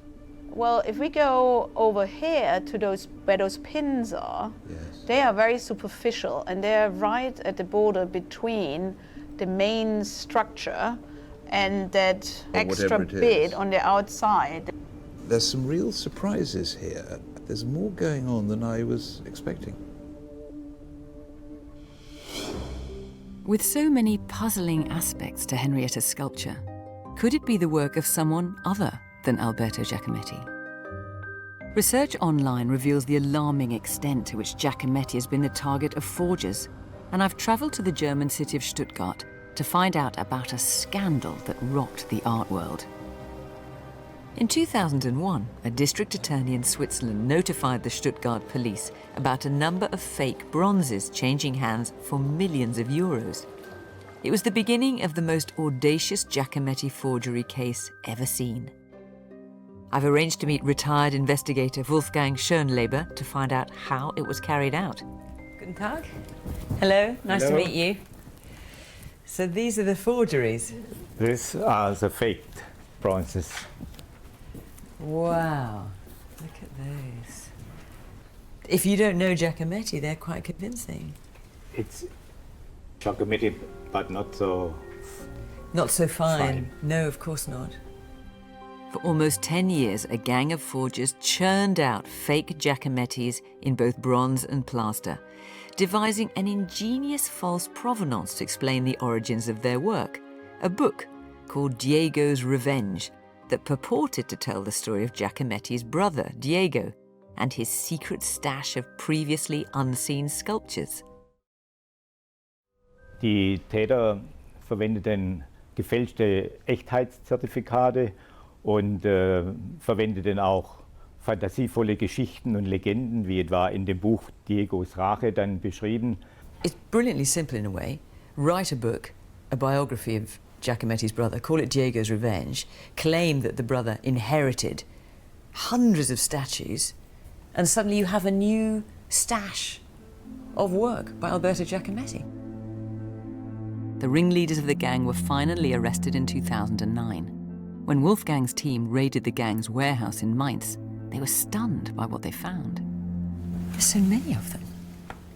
How many did you find? 1,300. Wow. What did you think when you went in the room and saw all this? Wir haben Probleme, diese überhaupt zu asservieren, abzutransportieren, zu bewerten. Das war eine gigantische Aufgabe. Most of the vast haul of fakes was eventually destroyed, but countless others are still likely to be in circulation. I noticed that you've got a plaster cast here. Did you find many plaster casts amongst all these forgeries? 160 Gipsformen dabei. Well, that was fascinating to hear about those Giacomettis being forged on such an epic scale. And I can understand why the Giacometti committee is so wary about accepting new pieces of work when there are so many fakes out there. And of course, the difficulty with Henrietta's piece is that we have no hard and fast evidence as to how long it's been in her family and how old it is. And so they may well be tempted with Henrietta's piece to err on the side of caution and not accept it as a genuine work. I can see why they might do that. With Fiona's trip to Germany revealing just how extensively Giacometti's work has been forged, it's more important than ever to prove that Henrietta's sculpture is a work that dates back to the sculptor's lifetime, perhaps as early as the late 1920s. Derek Pullen, a renowned specialist in sculpture conservation, has been studying the CT scan of the gazing head and carrying out further research. Henrietta and I have arranged to meet him at the Bronze Age Foundry in Limehouse in East London. Very good to see you, Derek. You've had time now to look at the CT scans? Well, we've got some really interesting results. There are at least 2 breaks. I think there's been at least 2, probably 3 restorations done on this piece. Yeah, because we saw all of these extraordinary sort of pins and things like that, and we weren't able to make it out, but 3? You can see the old glue line running across the top of the sculpture, and then this second break, which has also been glued, but it's also got these staples and nails in it. And these staples clip the broken parts together. But at some point, that broke again. The piece fell over. It's very unstable, very narrow base, and it was much more crudely repaired. And I think this is the plaster that's on the back of the piece. Yeah. Yes. Their guess is who did that. They've used just ordinary iron nails, and this is what we picked up with the magnet. Yes. They've used iron nails to reinforce the break. The other very interesting thing is that if you look at the scan more closely, the body of the sculpture has got this very textured, swirly look, and yet the pieces that have been added, well, one of them is completely smooth and the other seems to have smooth and textured parts to it. And so what we're seeing here is 2 materials stapled together by a series of campaigns over the last, what, 50, 60, 70, 80 years? That's right. And of course the stapling technique is a really very old-fashioned technique. And I don't know anyone who still uses that technique for repairing sculptures or ceramics. So I tried something myself as a little experiment last night. And this is just a piece of plaster that I cast into a yogurt pot top and inserted these bent wire staples. There's no glue there. They're holding this together. Oh, absolutely. Like paper clips almost. Just exactly like paper clips. What period do you associate this process with? I've seen 18th century porcelain, earlier porcelain done, but I think pretty sure it stopped when modern adhesives became available after the Second World War. So someone, quite a long time ago, took a lot of trouble to repair this. Yes.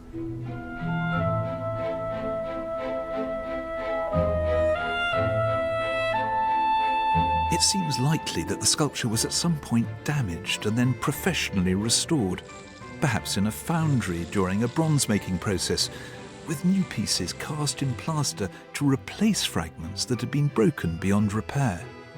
But I'm hoping there is one scenario we can discount.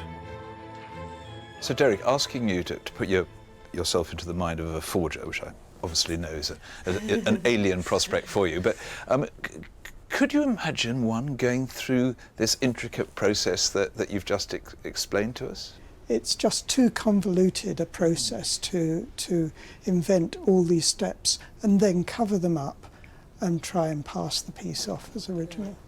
So in other words, there's too many random happenings, too much biography to this object for it to be something that's been sort of synthesized by a faker.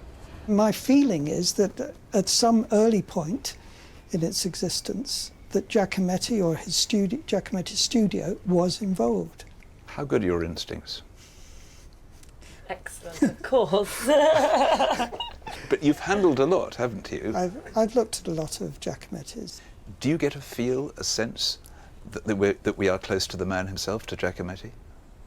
Just a feel, but I can't say more than that at the moment. Our investigation has reached a critical stage. We're confident that Henrietta's sculpture shows evidence of the age and wear of a work from Giacometti's lifetime. The extent to which it's been damaged and repaired would make it seem an unlikely forgery. The provenance, although anecdotal, shows that Fiona and Dennis Clark Hall were immersed in the art world of the 1930s and had contact with Giacometti. The only other potential sources of evidence lie with the Giacometti Committee itself, and they have requested that we deposit Henrietta's sculpture with them in Paris so they can carry out research in their own archives. This could be Henrietta's last hope of hard evidence in favour of her gazing head. I've just come out of the Giacometti Foundation, which is just down the end of this alleyway here, and handed over Henrietta's sculpture. We met the head of sculptures. She had a look at Henrietta's plaque. She noted all the damage on it. As we know, the damage is considerable. But she certainly took it seriously, and I felt it was very positive. Although the committee promised to report back within a few weeks, they contacted us to say they needed more time to conduct further research. 4 months later, we've asked Henrietta and Claire to join us back at the gallery to consider the latest developments. Hi, nice to see you. Hello. Henny and Claire. It's been some time since we met, and since your plaster was placed in the care of the Giacometti Committee. Perhaps that's not altogether surprising, given that we are dealing with a sculpture and something that has been done in versions. So they sent us a letter. Unfortunately, complicated cases like your plaster take time to be examined. A decision will be given when the committee is ready. No authorization will be given before this. So we've hit the buffers with the committee for the moment. They're totally non-committal in it. They're not, no idea, sense of time, no sense of... No. But rather than just end it there, we had a bit of a rethink. Because so far we've been working from your plaster back to Giacometti. That's what we've been trying to do. So then we thought, what if we worked from Giacometti forward and see if we could come to your plaster that way? Yeah. So what we've managed to find out, and it's been surprisingly difficult, is that there are at least 5 known plasters of Gazing Head, possibly 6. That's how many are out there. Oh, really? It's not many. Not many. More than I thought. Now, what I want to do is show you this image, which is of one of them. It's a plaster. Now, have a look at it and see if anything strikes you. That it's been broken in 1, 2, 3 places? Bang on. No? It's been broken. This authentic gazing head in the National Museum of Modern Art in Rome clearly bears the scars of the complex restoration that took place in 1978 after it was discovered in pieces. Looks familiar, doesn't it? It does look familiar. It was owned by Roland Penrose, and he was an art critic and collector. In fact, he was even in business with your grandfather at one point, making camouflage just before the war. Yes, I knew about the camouflage. It's encouraging to find a genuine gazing head that was once in an even worse condition than Henrietta's. But what we are more interested in are any that Giacometti is known to have made, whose present whereabouts are now unknown.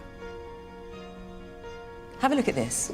This is from an exhibition in April 1936 called Modern Pictures for Modern Rooms, and it was organised by an S.J. Woods and a Duncan Miller.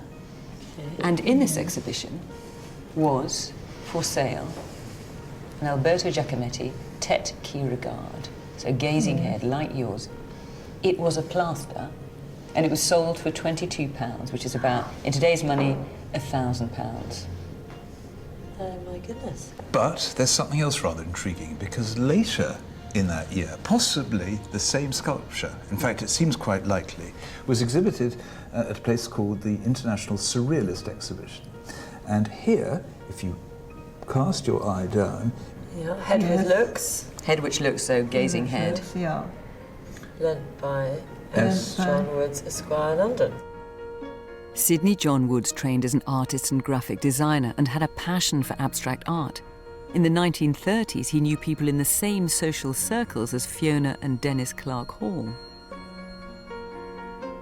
We contacted Sidney John Woods' family. He died in 1997. So we spoke to his daughter. We asked her where their gazing head is. She doesn't know. It's no longer in the family. So the question is, what happened to it? So what we're wondering is it possible that while your grandmother, and then through her, your grandfather, hung out with Giacometti, knew people in that circle in Paris, rather than buying Gazing Head in Paris, is it possible that they bought it from Sidney... Someone in England. Sidney John Wood in England sometime after 1936 when it was exhibited here? Because no one knows where this is now.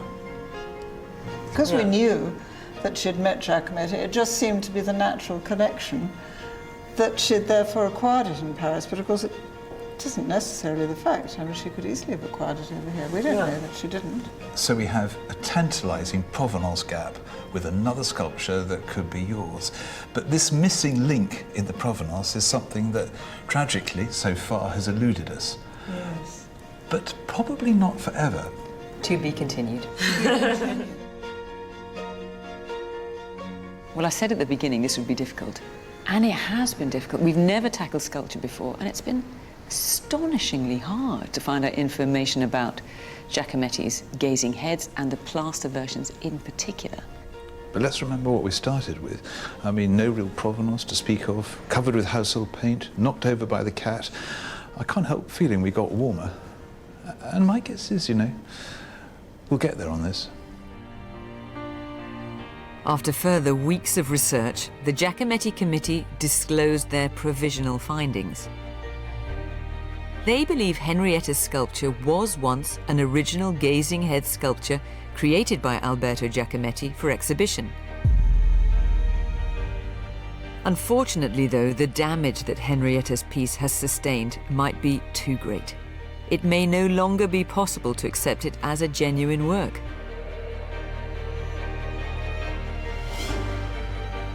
But more recent forensic research on Henrietta's sculpture has yielded encouraging elements. And the Giacometti Committee continues its work. They'll report their findings in the future.